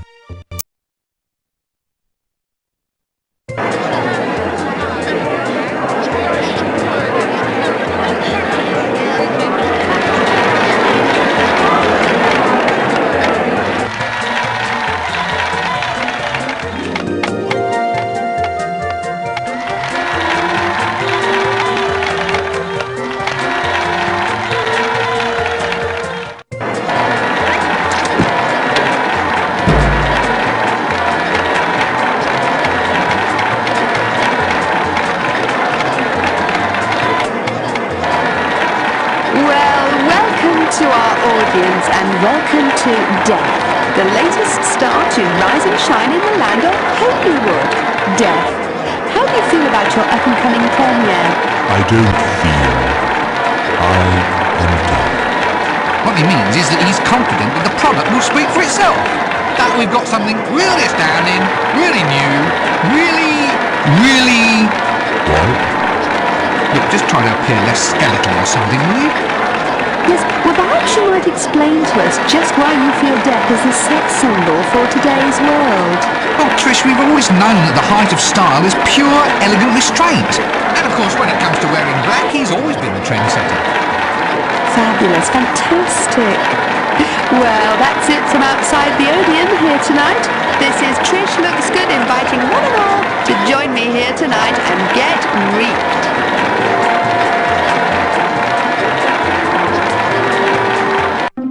Excuse me, do they have those chocolate-coated ice creams here? The one with the little bits of nuts on them? They only had insect larva flavour. Insect larva? Some new invention imported from 4X, apparently.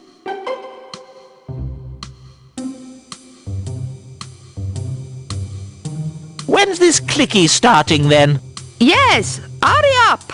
Some of us have to get back to bed before dawn.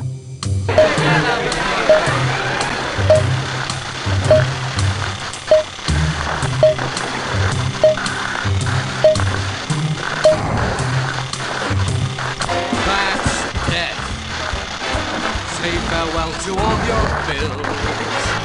Rip up all your wills and pop your final pills. Amen, that's death.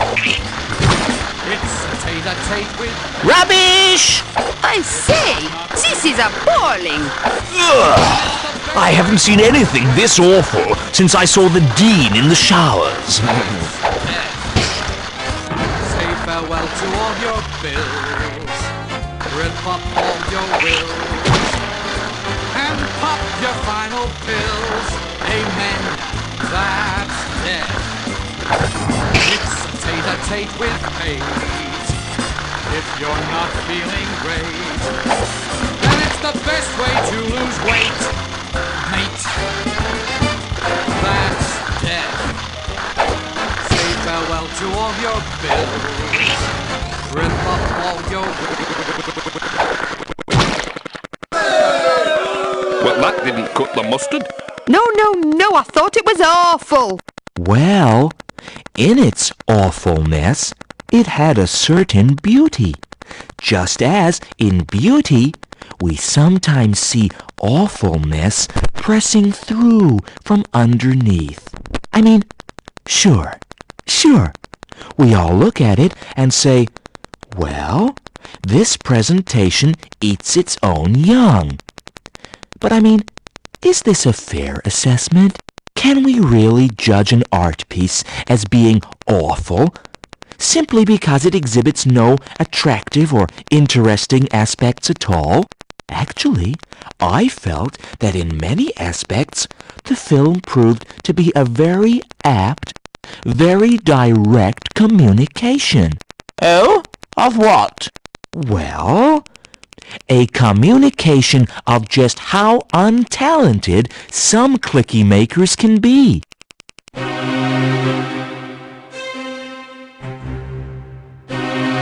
Yet another poster. Who keeps putting these things up everywhere anyway? Anyway, who is Debbie? And what exactly did she do on the Discworld? It's not going to be of any use to me. What I need is something to make them love my clicky. Forest Thump, the tender story of a troll brought up by a family of dwarfs. A calendar? I'd take a closer look, but since it's one of Dibbler's, I don't think I want to see who this month's model is likely to be. I have no need to know what day it is, or for that matter, even what year it is. What I need is more critical acclaim for my clicky about death. Well, obviously it's a thingy. No, wait, what's that word I'm looking for? A wash name, that's the one. A prime, left-handed, reticulated wash name. Cans full of old clickies. I suppose it helps to keep the nutrition intact. Cans full of the sort of film you permanently weld shut inside a big tin can. Savvy? A projector, and it's mine, all mine. Why? And look, it's operated by a crank. No jokes, please.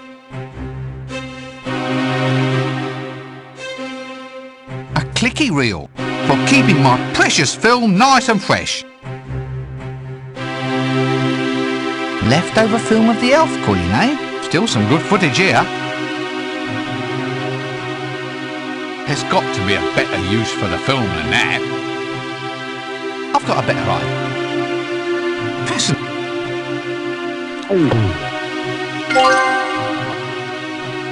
Well, this looks like it fits.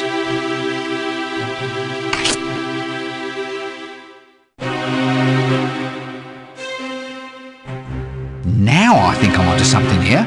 What if I splice in a few shots of the Elven Queen? Sort of subliminal, you might say. That should make them sit up and take notice.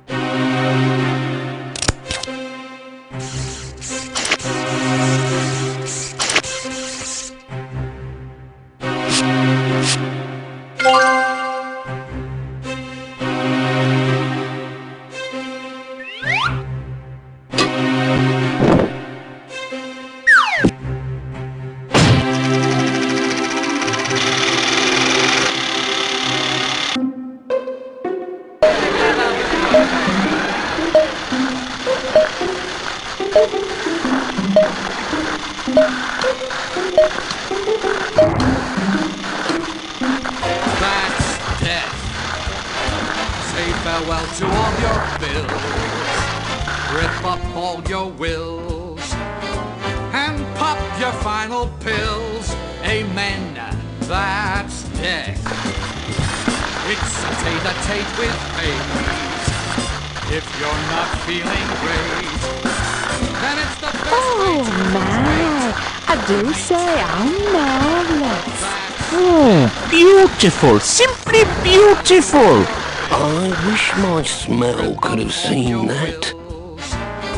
And pop your final pills. Amen. That was better than being alive ever was. Now, that's what I call real charisma. He'll go far, he will, a real star.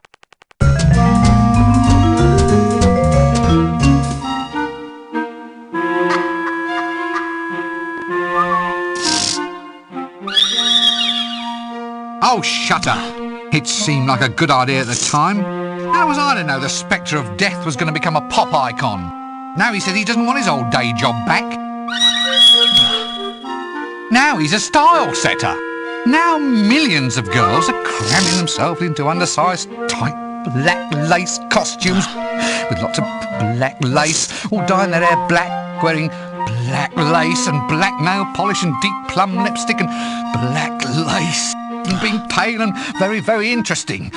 God, I hate wearing this dress. What do you mean it's all my fault? Well, of course I saw the game's opening credits. I was there. Well, no, I don't think that's a good idea at all. No, it's just not my cup of tea.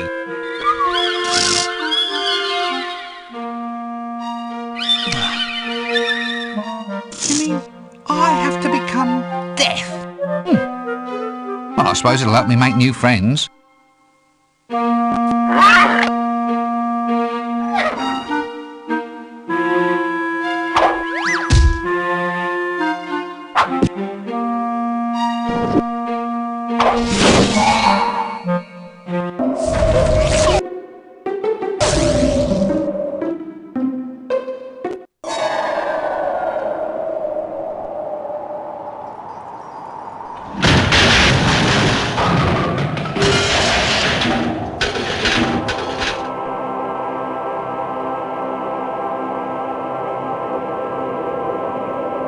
Act 3. The Grim Rincewind.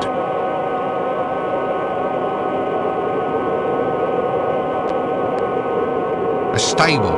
Well, I hope it's stable, otherwise the horses will all fall down. Since this whole realm is actually an allegory of the collective imagination, I wonder why death needs such a sturdy roof. Then again, maybe it's best just to never know.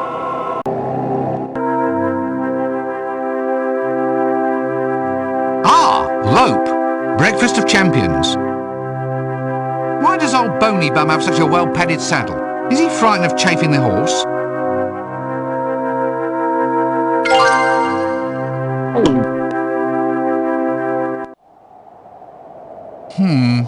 Since this whole realm is actually... Then again... I can't imagine there's much of a view. What exactly do you hope to see in the domain of death? I can't imagine there's much of a view. A welcome mat on death's doorstep. Still doesn't give the place a homey feel. A chimney. How very odd. Does death actually need a nice toasty fire of an evening? For that matter, is it ever evening here? Death's homey little house, complete with black walls, black floors and black ceilings. It doesn't start looking any better as I get closer either. A welcome mat on death's doorstep.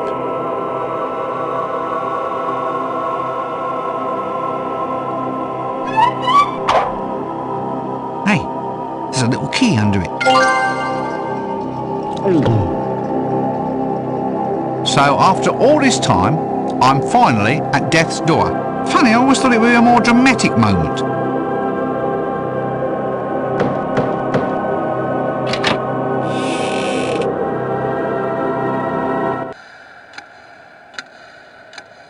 It rains here. Actually, there's no umbrella, just an old scythe. Now we're cooking with charcoal. With this, I really feel the goods. Ooh, a scythe. The right tool for the right job, I always say. Now, let's go chop some wood. A key to death's door. Shouldn't it be a skeleton key? It's me! It was me, and it'll still be me the next time. It rains here.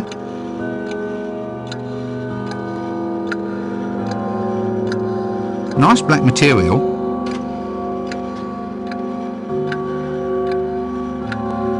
This one looks more mobile.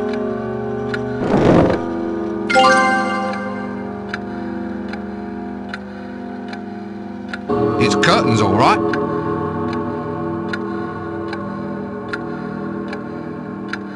That leads to the kitchen.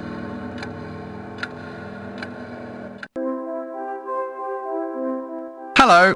Who are you? What do you want?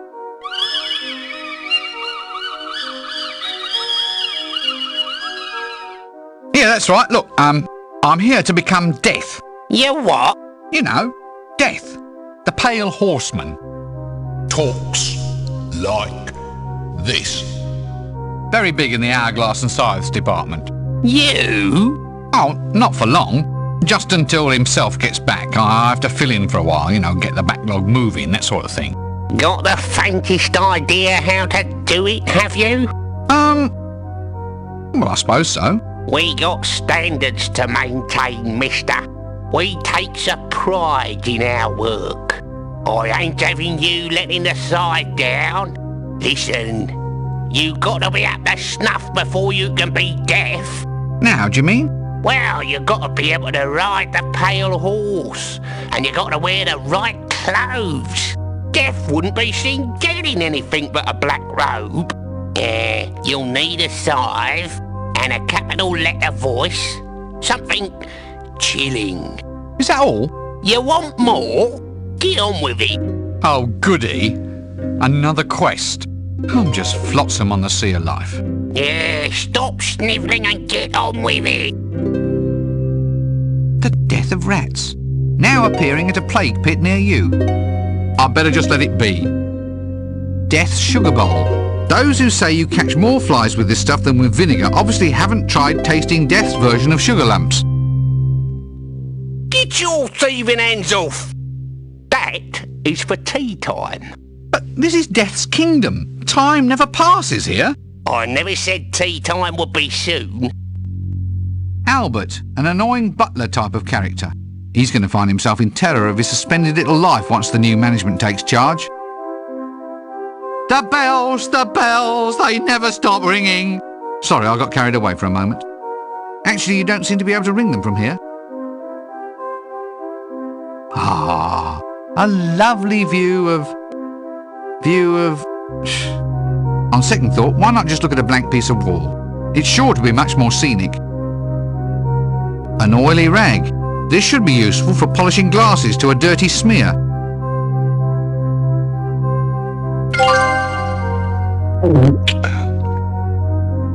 Does death eat? And if so, what?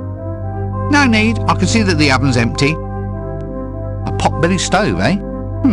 About time this one went on a diet.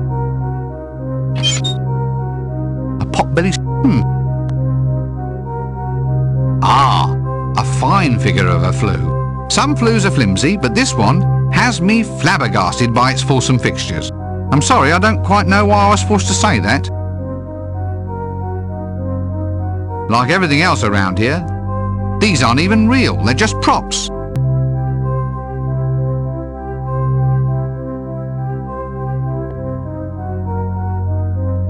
Yep, there we are. Read it and reap, Albert. See? A scythe. Oh, we are Mr. Clever, aren't we? I suppose you've got some idea about how to use it? Well, of course I can use a scythe. You could just sort of, yeah, well, I'm sure I'll get the swing of it. It will just take a bit of practice. Not inside where you'll scar my woodwork. Take it outside and reap the field. When that's done, then perhaps you might have enough skill to go and reap some souls. You know, if I end up in charge, your job is definitely one for downsizing.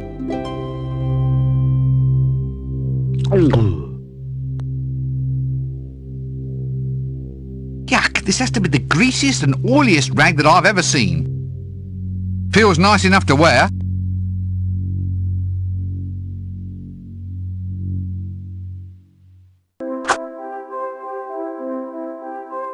There we are. One robe, comma, black, comma, spectres of death for the use of.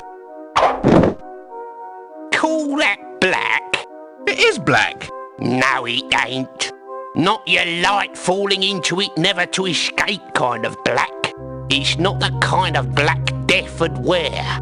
You're not making any friends here, I hope you know that. All right, blacker than black it is. Here we go. Having fun, are we? Look, what was it I was after again? Oh, I can't imagine, mister. Advanced psychological treatment, maybe. Just tell me what I'm supposed to be doing. A black cloak, a salve, a deep booming voice, and a demonstration of your horsemanship. Surely even someone like you can remember that.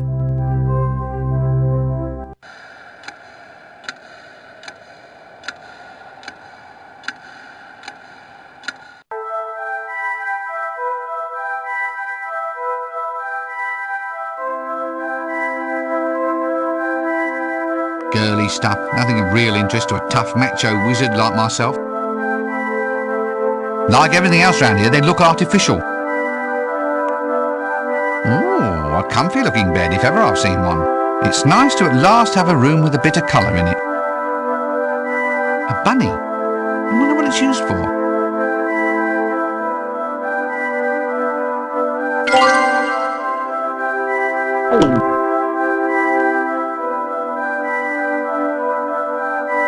Wow, I've had to wait this long in the game before I found some string. Marvels will never cease.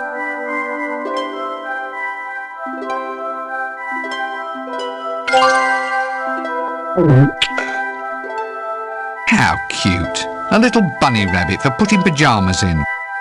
I wonder what's inside. A nice lacy nightgown. A cute little bunny rabbit, minus the stuffing. A piece of string, one of the building blocks of our universe.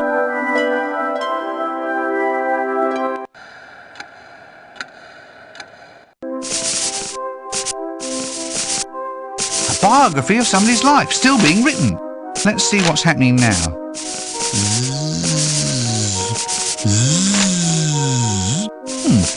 Must be the Arch-Chancellor. A shelf of self-writing autobiographies. How very quaint. Shelves filled with self-written life stories. Wait a minute. This biography's mine, and it's been bloody remaindered. Some cheek. Well, if I can't take it, then who can?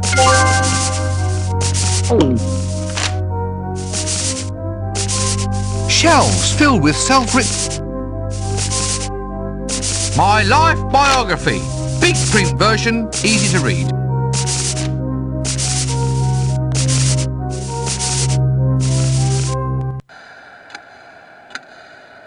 That leads to the library. That leads to Death's study. That leads to Susan's bedroom.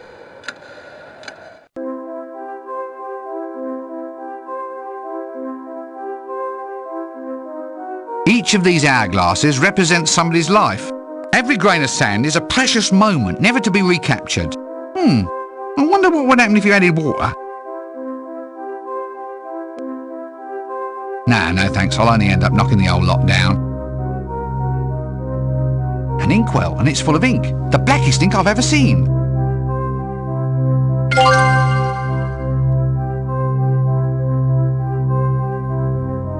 Well, well, well. An inkwell, and it's so absolutely pitch black. Not a bad idea, but I'll need more ink first. It's me! It was me 5 minutes ago, and it'll still be me the next time you look too. A ledger. All good public servants need one. I wonder what's inside. I'll just sneak a look. Let's see. The last entry is Fool and Chucky. The last column hasn't been checked off yet. The previous entry says Scazzy's ants. Well, at least they're all correct and accounted for. Poor little souls.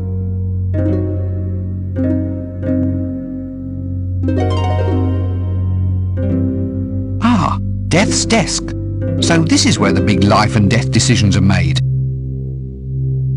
Looks like a servant's cord.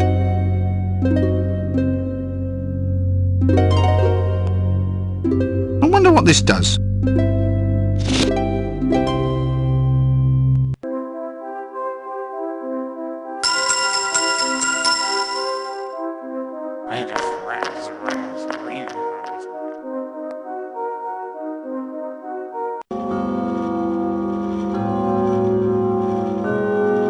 Wow, an executive toy!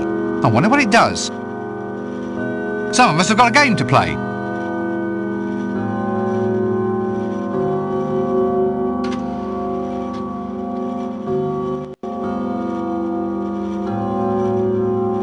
Death's golf bag? Yeah, I'm not sure I want to see what the balls are like. The skull cliché is growing very old very fast. Oh, I'm not really a golf sort of person. Actually, I'm surprised Death had the time. What a lovely brutal swooshing sound this clock makes.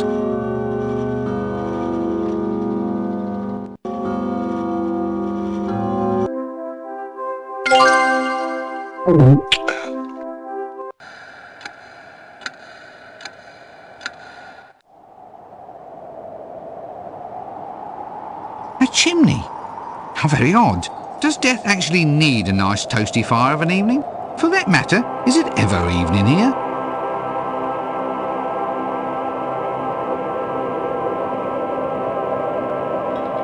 I guess we're sort of heading down the grappling hook route. Well, once you've started something, you better finish it. You know, I think I've seen this in the clickies.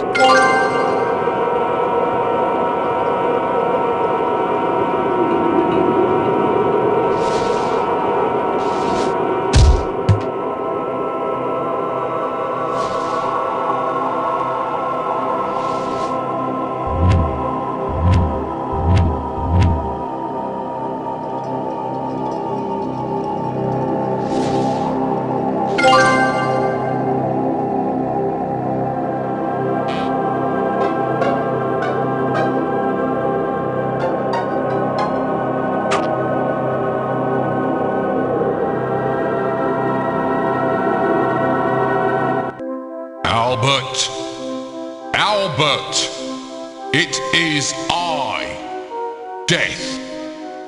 Really, sir? Nice to have you back, sir. Now we can get rid of that little prat in the pointy hat and dress. Well, at least I've proved I can use the voice.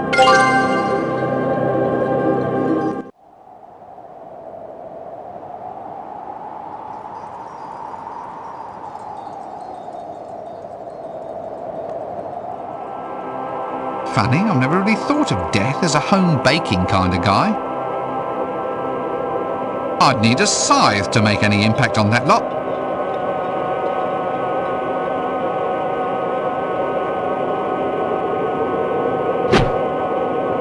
Ow, my back, my aching back.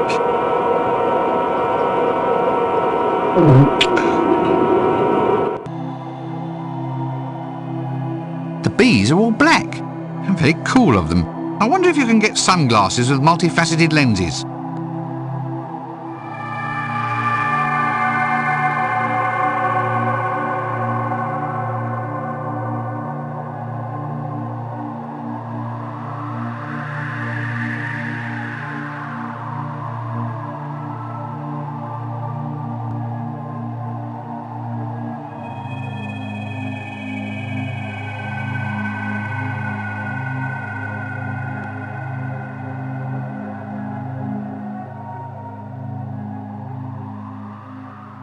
Feels like lace to me.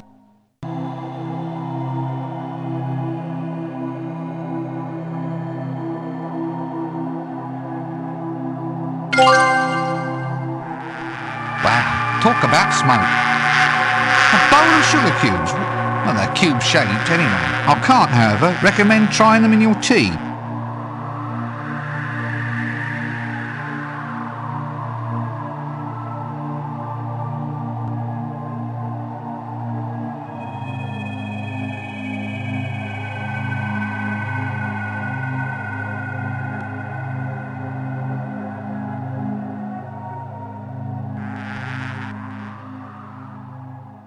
A little skeleton gnome. How quaint. A fishing rod for a garden gnome. Yeah, no real accounting for taste, is there?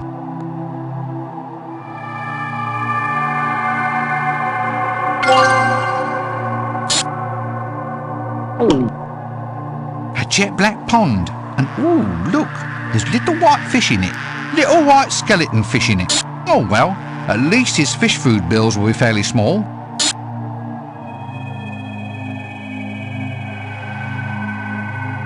This should really blacken the water.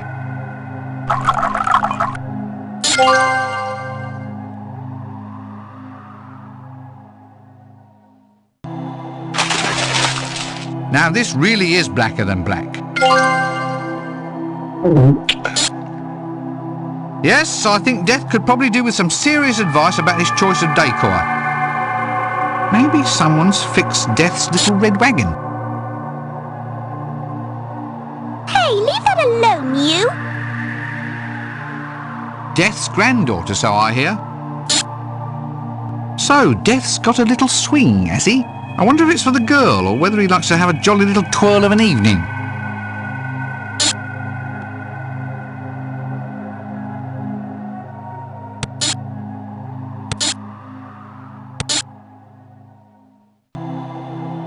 A sundial. It doesn't seem to have a pointy thing. You know, for casting a shadow. Little dots. Little dots, each with 6 little legs.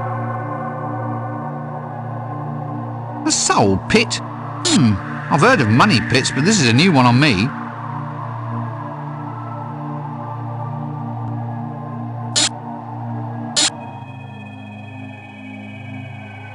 Hello there.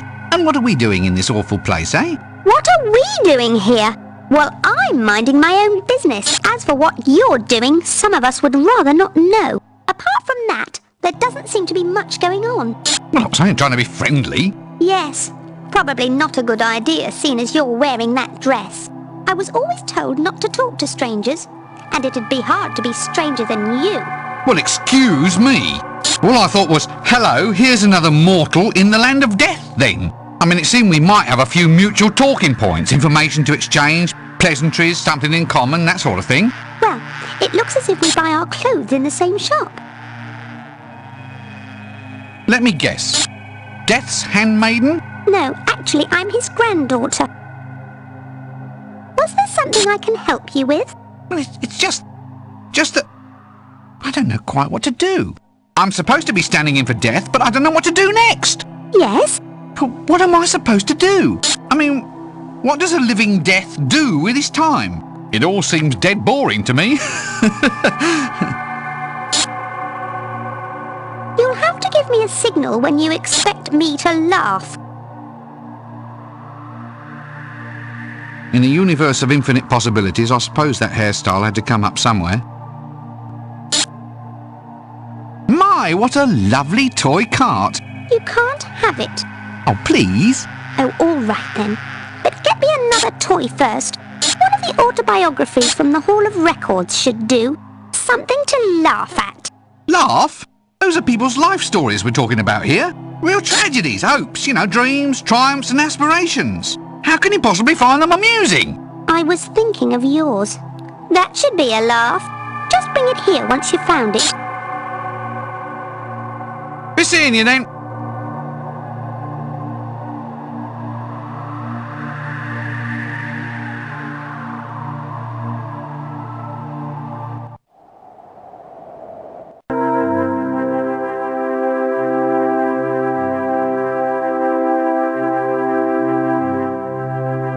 Bits of dead grass. A high-stepping horse of doom. Now there's something you don't see every day. Are you kidding? Can you imagine just how bony Death's horse would be to ride barebacked? Why does is he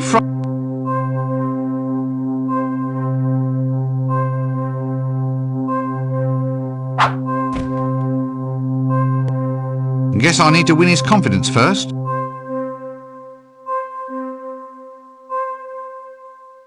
A bowl of sugar cubes. Well, they're cube-shaped anyway. I can't, however, recommend trying them in your tea.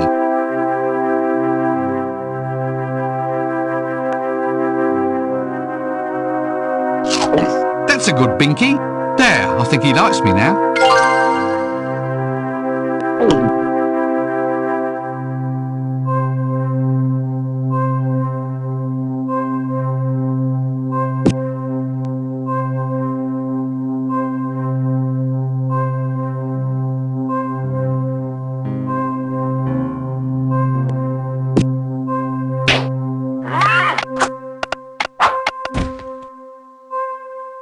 Don't you just hate the way that certain characters join forces with game designers to make your life miserable?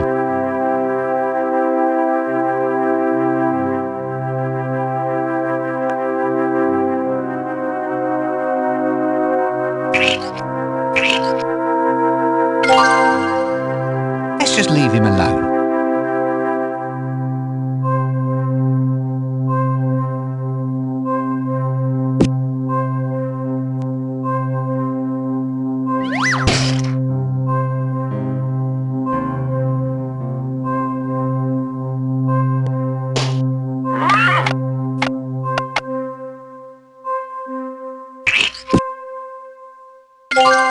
I did it! See? I can ride! I can ride!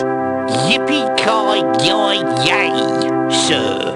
But I did it! See? I passed the test! Yeah, so I see.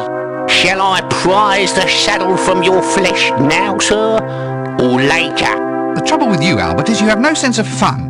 I'll laugh when I'm prizing you out of that saddle, my friend.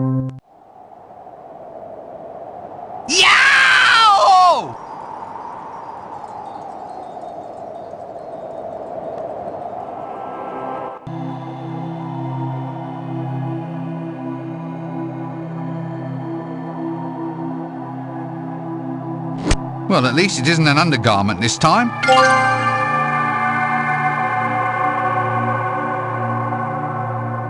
Well, this should do the trick.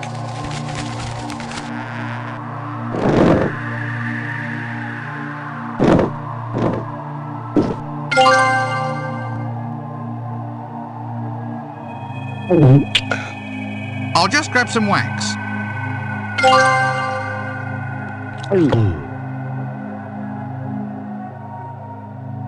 I'll just sneak a little honey, they'll never notice. A pot of evil black honey, as made by evil black bees. Sinister black beeswax. I'm not exactly sure that it's a commercially viable product, but still it's very atmospheric. A black robe, de rigueur for your actual spectre of death. A fishing rod with a nice hook on the end. By the way, although I am wearing a pointy hat, any god and gnome references will be taken most unkindly.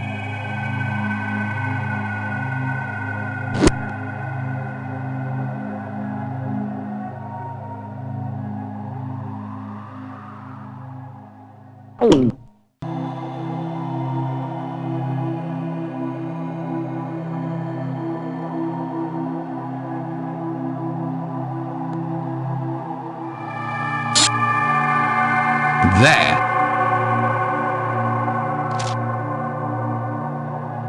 My ongoing life story. Are you satisfied? Oh, look. An autobiography with join the dot pictures. That's a catalogue of all my hopes and dreams, all my achievements. You treat it with just a little bit of respect, young lady. Oh, look. Here's your thought for the day. Ah, what does it say? Actually, the line is blank. Give it back. Some people just don't appreciate quality literature. Now just tell me something else you'll take in trade. Anything but the story of my life. All right. Go get me one of the really old biographies then. One of those ones with pictures. They're kept in a locked dark room somewhere inside.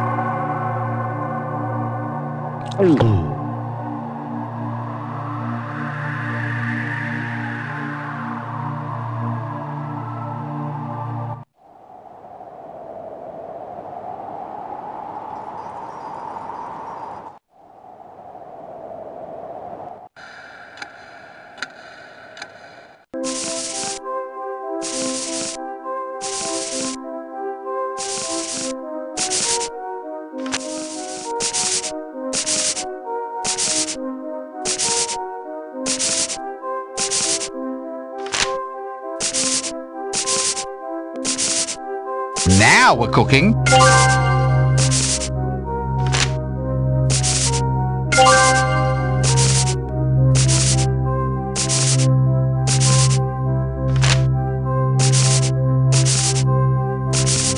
Locked. Now that strikes me as being suspiciously unfriendly.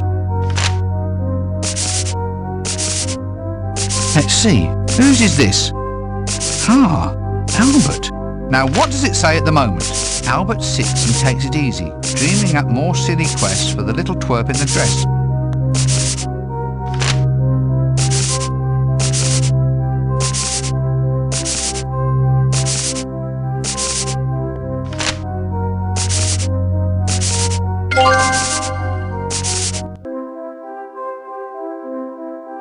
Oh, it's long. Long and hard. Long and hard and shiny. You know, I don't often get to feel them in this kind of condition. Shelves, I mean. I don't often feel shelves in the dark. Are you kidding? Who knows what's hiding in the dark?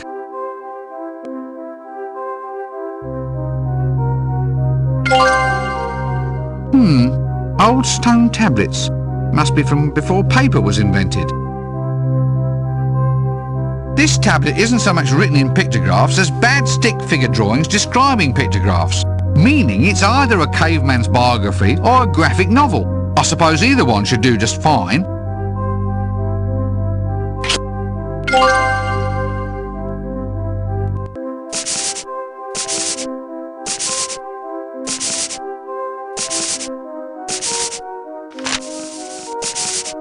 I think you might be...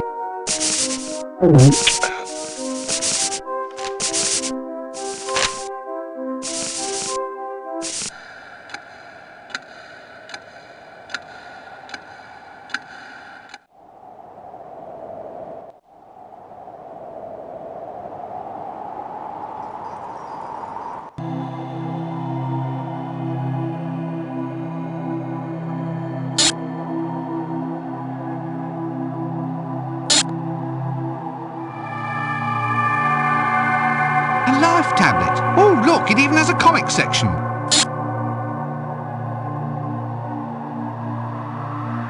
There. Are you satisfied? Perfectly. This one's much better than yours. Here's the cart to play with. Let me know when you turn up in court.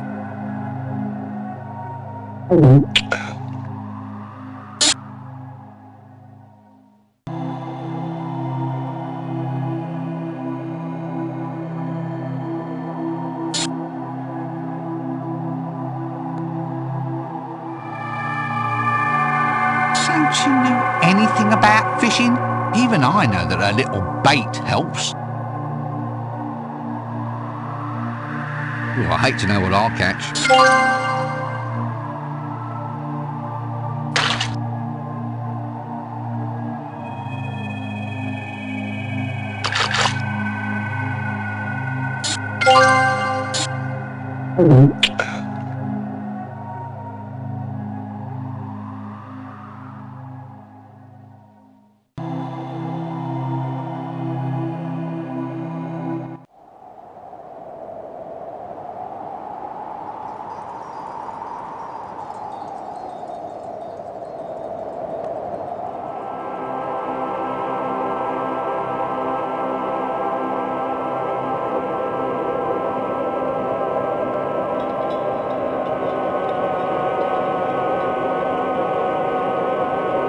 toy cart. Now all we need are some teeny-weeny oxen, some teeny-weeny people.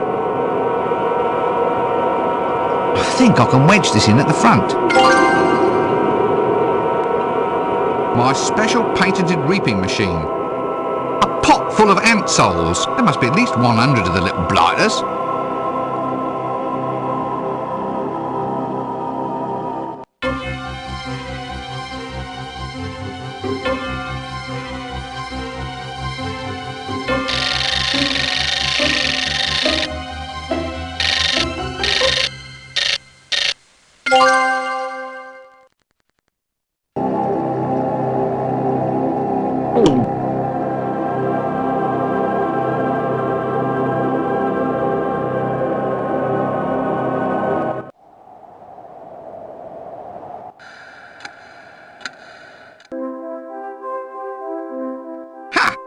An entire field of corn reaped.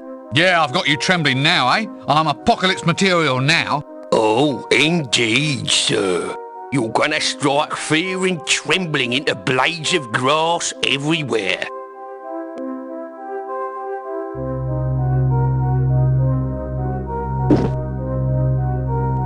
There we go.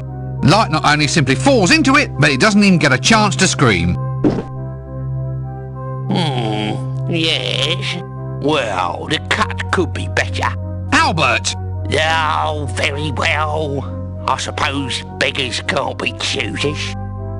Right, I've ridden the horse, got the clothes, the voice, the scythe, the moves. Now, hold on. Being deaf isn't like delivering the papers. No, no, no. I can't let you go out hacking and slaying wholesale until you've had a trial run.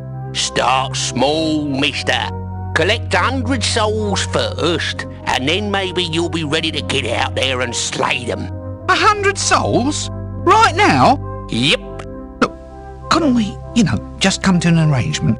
Come on, 10 gold pieces says we just, forget all about it and get on with the story. Bribery, eh? Trying to buy your way out of a quest? Where would we be if everyone tried that, eh? Fine, right, well, let's go get 100 lovely souls for Albert and the principle of complicated gaming, eh? Bye-bye, mister. Don't trip and decapitate yourself on the way out.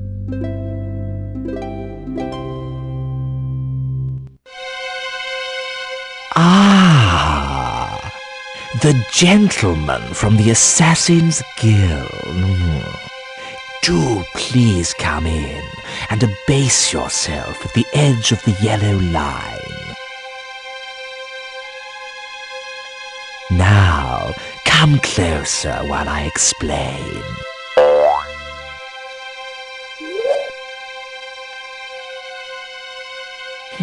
Not that close, not that close.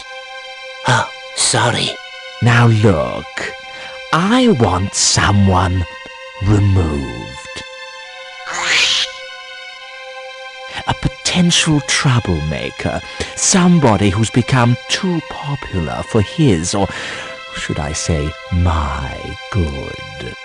And there has to be no way of connecting myself with his demise. Say no more, sir, say no more. We shall strike like the subtle hand of doom, leaving nothing but weeping in our wake. For you see, we are the night. You are? I thought you were the Assassin's Guild. Ah, well, we are the Assassin's Guild, but we are also the night. So, in fact, you're that period of the diurnal rhythm defined by darkness, are you? So, nighttime thefts, muggings, murders, and overnight cart parking in restricted zones. We can just start billing the Assassin's Guild directly, can we? No more fussing about with tax collectors and fines. What?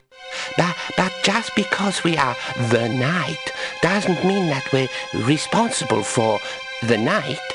Well, if you are it, then you have to control it. And if you control it, then you're responsible for it. This seems eminently sensible. I have a few thousand unpaid bills we can send your way by tomorrow. No. Now look. All right. We aren't the night, but we are of the night. Of. So we are an integral part of the night without assuming any controlling or otherwise responsible position. So, whereas we can assume custodianship of unpaid bills, this will only be as a storage facility, a favor to you, my lord, until we find someone who utterly encompasses all aspects of the night, whereupon we can pass the bills on to him. Oh, very well. So, in the meantime, just get on with this new job, huh? And don't mess it up like you did with the Fool's Guild last time.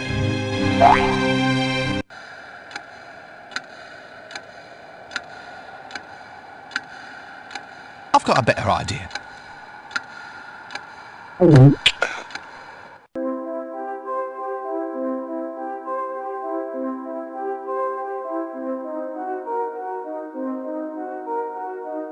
Look, Albert! Look!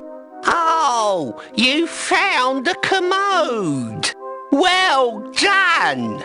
No, Albert, I mean I've managed to collect 100 souls. Oh, well, I suppose you must be deaf material after all. I should have guessed it from all your lines. Oh, all right. Go out and reap away to your little heart's content, but you've got to be back before the bell tolls. You know how the other 3 horsemen hate hanging about.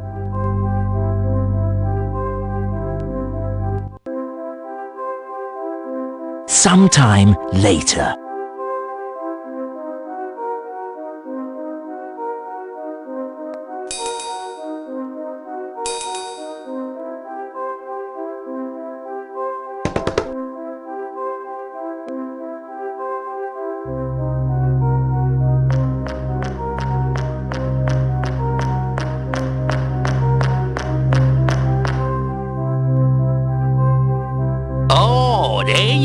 Sir, and quite the part you look. There's a job for you. Your very first. What's this? It's a life-timer hourglass. It counts off the moments of its owner's life. As you can see, it's almost empty. Perhaps it's time for you to put down your milky tea and actually do some work. All right. I'm going. Who does this hourglass belong to, then? Oh, you'll find out. I think you'll find him quite easy to spot in a crowd.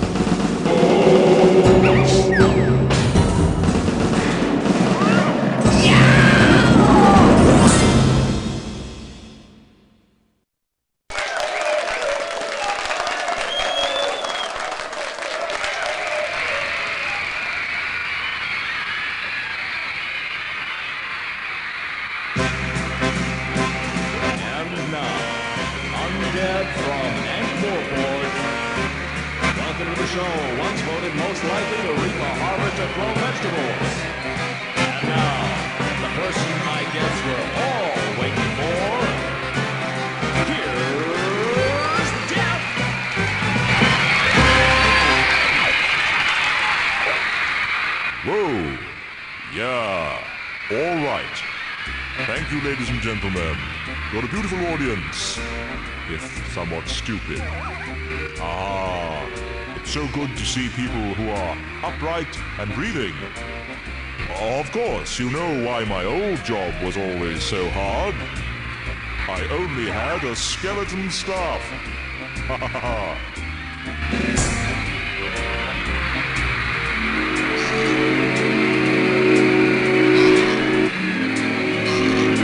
Knock, knock. Who's there? Death. Death. Oh! Thank you.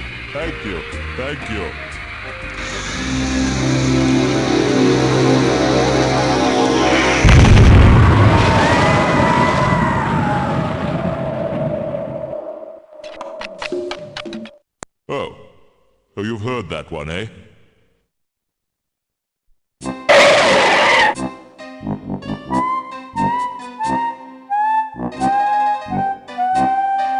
Alas, poor Death. I knew him, Horatio, a man of infinite jest. Well, not exactly infinite. I didn't think I was doing too badly. Maybe it's best not to quibble at this point in the proceedings. This is ridiculous. How can Death die? The more like me you became, the more mortal I became. Sod it. I was just starting to get the hang of this. Oh dear, I really do think I'm fading. Maybe taking time off from my job wasn't such a good idea after all. Ah well, I suppose it's in good hands. Ta-ta, have fun being the Grim Reaper. Grim Reaper? What do you mean, Grim Reaper? Well, if I'm gone, then the job's yours. Through all eternity. But I can't be the Grim Reaper. I'll get queasy just squishing caterpillars on the baby lettuces. No, stop it. I don't want to be left holding the scythe. Nope, I'm slipping, I'm afraid. My time is running out. I wish I'd had a mother, because if I'd had a mother, I could cry out, Mother. But I didn't, so I can't. Blast. Other famous last words are, Don't point that at me. And, Why is that red light flashing? And, How does Dibbler make a profit on this stuff at 5 groats a bottle? I know them all. Now, which one shall I use? Let me see now. All right, just stay there, and I'll try to get you on your feet again.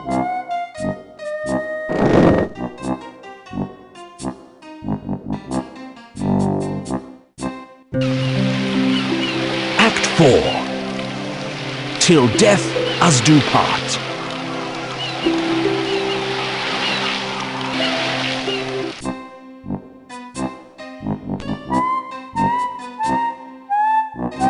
Ew. I'm sure that this hat must be in fashion somewhere, which is the scary aspect of the whole wretched thing.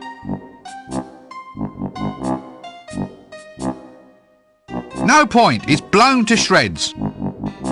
New improved cork, the accessory with 1,000,000 household uses.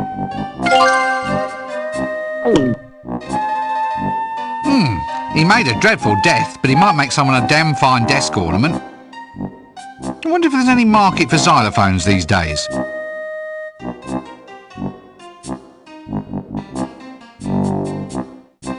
I better leave his bones alone, at least until the men in white coats have chalked around them.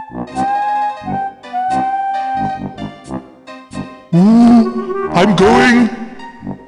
I'm going! Oh, here I go!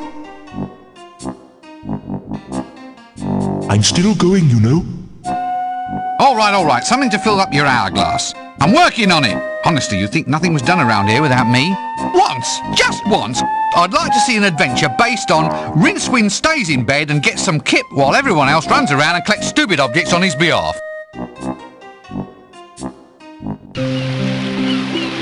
A folk festival for death. Whatever will they think of next?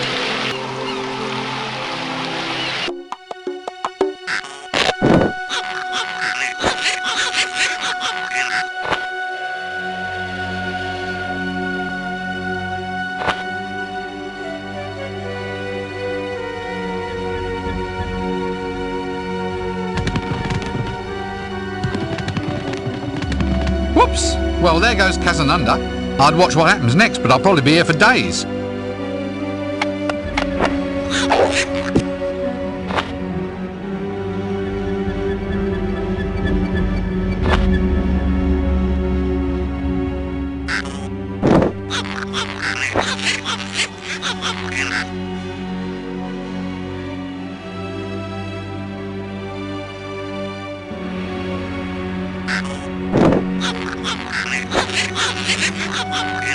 Funny looking horse. A pair of saddlebags.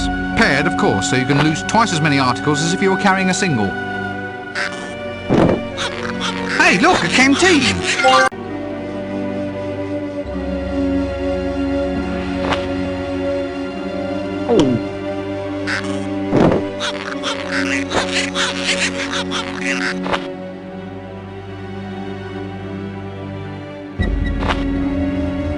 Yeah, I know that's what they want, but I'll give it back to him in my own time.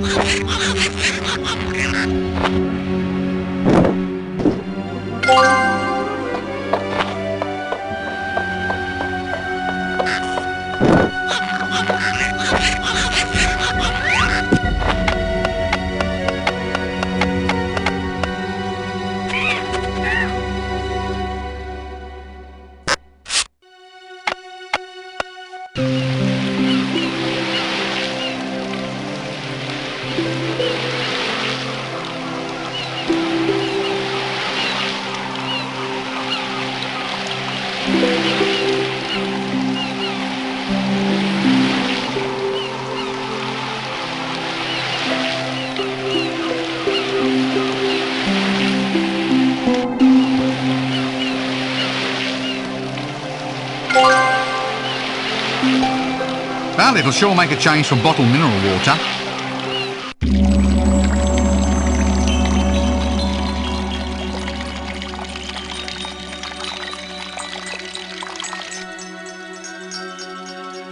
This place looks like a good place to sleep. A pedestal! I've always wanted to be placed on one of these. There's lots of sand in the bottom. The water is spurting up through a little hole in the base. Water. Well, it's wet, runs downhill, and you can see through it. What do you want, a chemical analysis?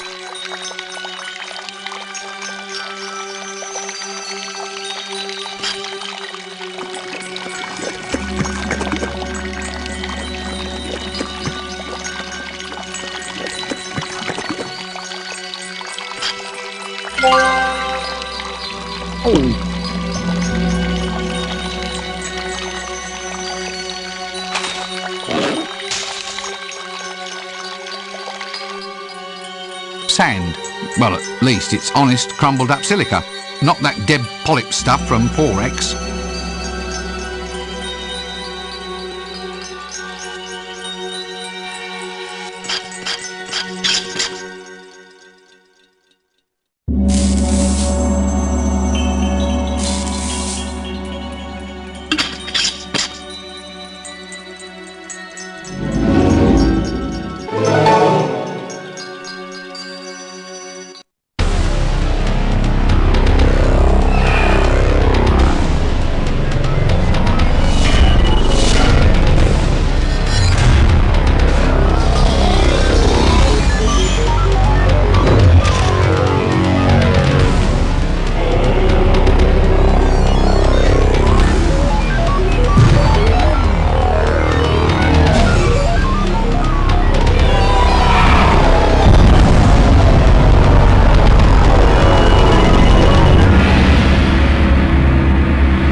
Oh, damn. I forgot to shout 4.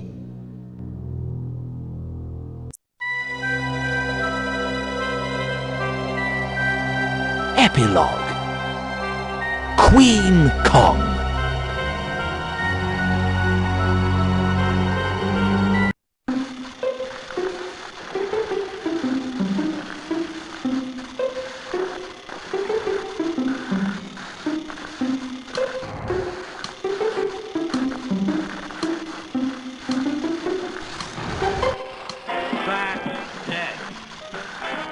Say farewell to all your bills. Rip up all your wills and pop your final pills. Amen. That's it. It tastes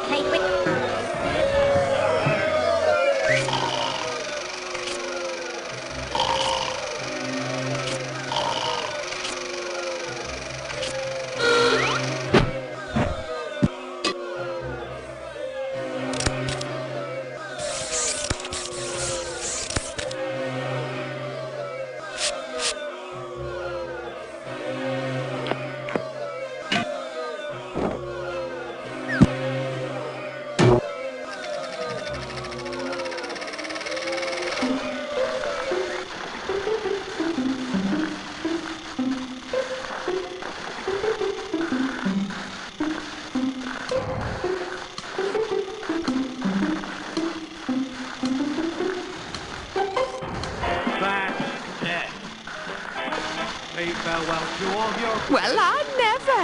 Ooh, I say. Well, that is good. And pop your final pills. Amen. That's it. Run, you fools! It's for real!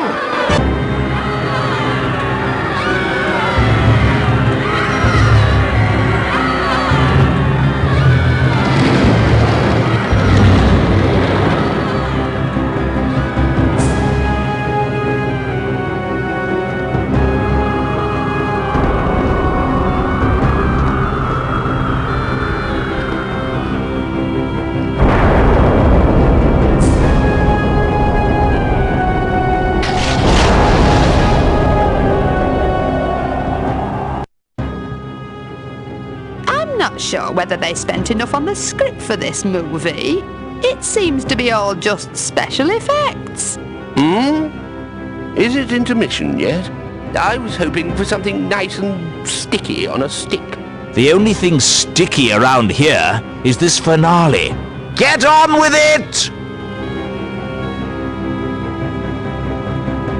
Look at that lot, like a school of guppies at feeding time. Pity Polly. Oh, God! Sorry, got carried away again. I do hope the little fella's okay up there. I'll rescue him soon. Snappy for the red man's trumpet. Millennium Hand and Shrimp. Yes, it is very romantic, isn't it? Oh, bugger it. Front the biscuit for a sneaky trouser. I told them. You're just an old softy under that crust, aren't you? Of course, she is rather tall, but they do say size isn't important. Actually, they do make a beautiful pair, you know. Bugger it. I mean the librarian and the giant. Do you think we should rescue him, Dean? Well, I was just wondering if we might have to rescue her. Perhaps we'd better just let nature take its course? Got a horse, did you say? How's he going to get it up that tower with that big woman in the way? Bladders! Get your bladders here!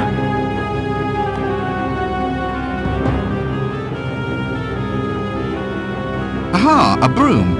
I've heard of the theory behind them, of course, but there's usually bylaws against apprentice wizards using them. Undead, but still trying. My old mate Dibbler. It is my ultimate aim to convince him to sell himself off to the army for target practice. Bladders! Get your bladders here! Only a groat apiece, and even then I'm cutting my own throat. Bladders? Are you taking the pic... Bladders? Bladders, my friend, a rustic forerunner of the more familiar rubber balloon, as enjoyed by children. This is absolutely true. Who says computers aren't educational? I've got sheep bladders, vole bladders, moose bladders. You want a bladder? I'm your man. You know, I believe you. You can do other things besides blow 'em up, you know. Oh, dozens of uses a good bladder. Although, right now, I admit I can only think of one or two. One, really. Animal bladders. That's right, Squire. There's toys for children. Wonderful idea, eh? Look, do you really think this is an appropriate part of an animal's offal to be touting about as a child's toy? Well, I suppose you're right, sir. But the stomach gets used for haggis and the intestines get used for sausage skins. Wait, brilliant! There's one bit no one ever uses. I can get hold of a pile of them right now. No, stop right there. This has gone far enough. Bladders I can almost understand, but I will not allow you to run about giving children toys made out of skulls, sir. What's wrong with that? I can make little drums, castanets, little money boxes. Skulls? Oh, good, right. Well, that's okay then. You just go and sell some animal skulls later on. It'll have to be later, Squire. I'm still trying to shift all those animal colon footstools I made up yesterday. Now that's free enterprise. You see, that's what makes this city great. A man's free to reuse the internal organs of dangerous fauna in any way he sees fit, no matter what the health department says. All right, I'd like to buy some bladders, please. Certainly, Squire. Now then, what sort? We've got your rat, your vole, that's the field vole, meadow vole, and the killer Clatchian vole. The killer vole? Oh yeah, you know the ones, 6 feet long, covered in poisonous spines, with incisors like chisel blades. But I thought voles were sweet little things, you know, small and brown and covered with fur. Not these ones, sir. Take your arm off in an instant. They've levelled whole continents. Obliterated ships filled with puppies, baby kittens and innocent nuns. Wait a minute! These look like sheep bladders. It comes to something when a poor sheep is finding its essential organs floating around as kiddies' balloons. Sheep, sir? Never, sir. Catch me arming sweet little creatures with curly wool and big brown eyes? Nah, not on my life. Cut me own throat if I tell a lie. These have been taken from Clatchian voles.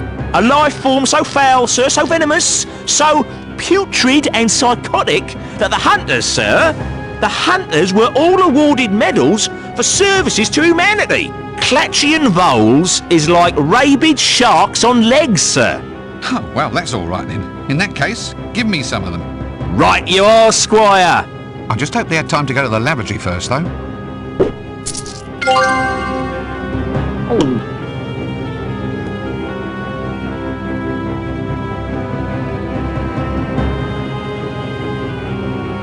What are you still doing here? Doing? Well, I'm not dying, that's for sure. I've tried drowning, I've tried stabbing, I've tried hanging. And that's an extremely boring way to spend a night hanging around. Yes, well, Then I tried poison, poison snakes, poison ivy, poison potions. Even tried me some of that deep water blowfish, but do you think I dropped dead? Not a bit of it. I went to the worst reputed restaurant in Ankh-Morpork, and that was hard to find, let me tell you. I got a meal made by the owner's pet rat, called William. Still nothing. Can't even get a decent case of food poisoning in the town these days. In my day and age, you went in fear of your life every time you went into a street cafe. There was your basic food poisoning, your lead poisoning from the cooking pots, ground glass from the mixing pestles. Yes, look, I really have to go. And it bloody cost me 17 pence. 17!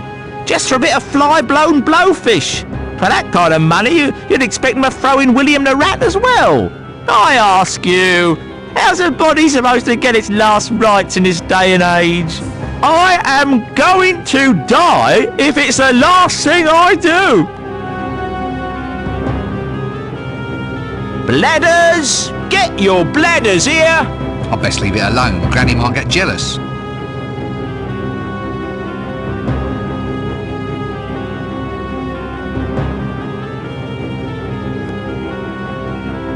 Now, Granny isn't the sort who suffers fools gladly. As a suffering fool myself, I'll go along with it.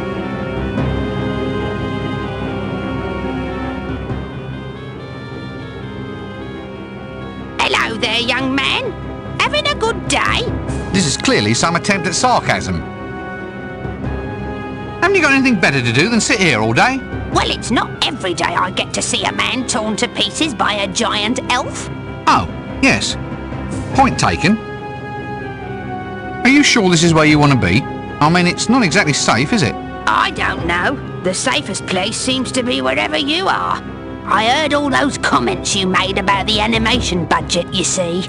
She's right there, you know. No. I haven't even asked it yet. Oh, all right. Ask away. That's better. Now, can I have the flying broom, please? No. Right. There, see? It doesn't hurt to follow the correct forms. Now, if you don't mind, it looks like I'll have to get busy going on a silly quest to wrinkle the wretched thing out of you. Waiting to see me get croaked, is she? Only the fact that this is the last scene of the game makes me refrain from saying something really acidic.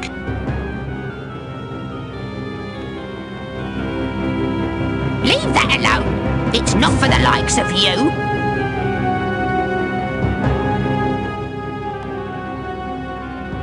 You can swap minds with this raven, can you? Yes, I'm very good at it.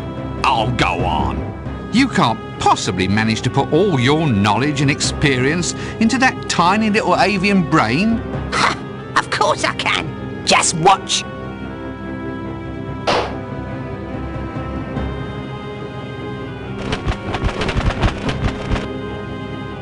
What a clever woman. Clever, yet oddly dumb.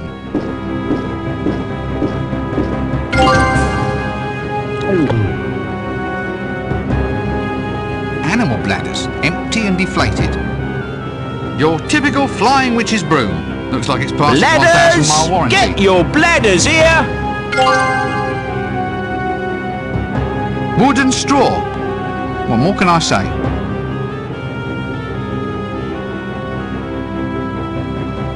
Well, we're on the right track. On a scale of trackness, I'd give us a 7 out of 10. That would be cruel.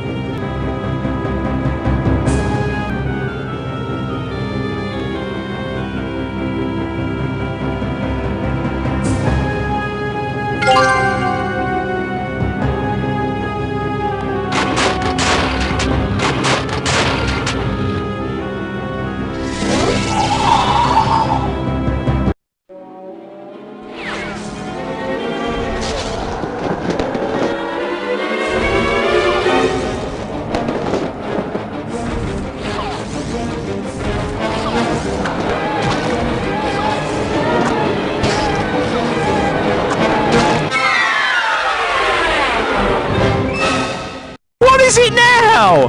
The dead are supposed to rest in peace, you know. Run! It's a falling giant woman! And that's another thing. In my day, girls were sweet, demure little things, not 60-foot tall monsters like you apparently get now. And I'm also pretty sure that in my day, they all actually wore something under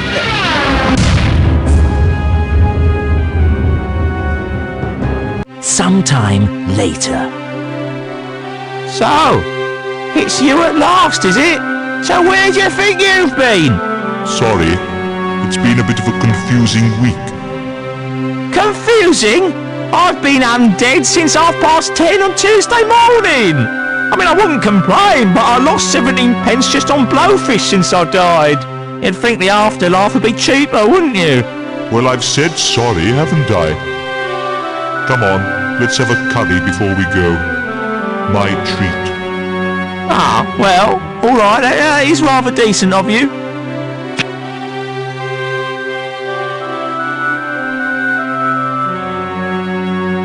By the way, I tried strangulation, drowning, poison, traffic accidents. I even listened to improvised jazz music. But that just made me wish I was dead. Or that the musicians were dead at any rate. How did I finally manage to go? You got sat on by a giant elven queen. Now there's one I never thought of trying. Still, if you gotta go...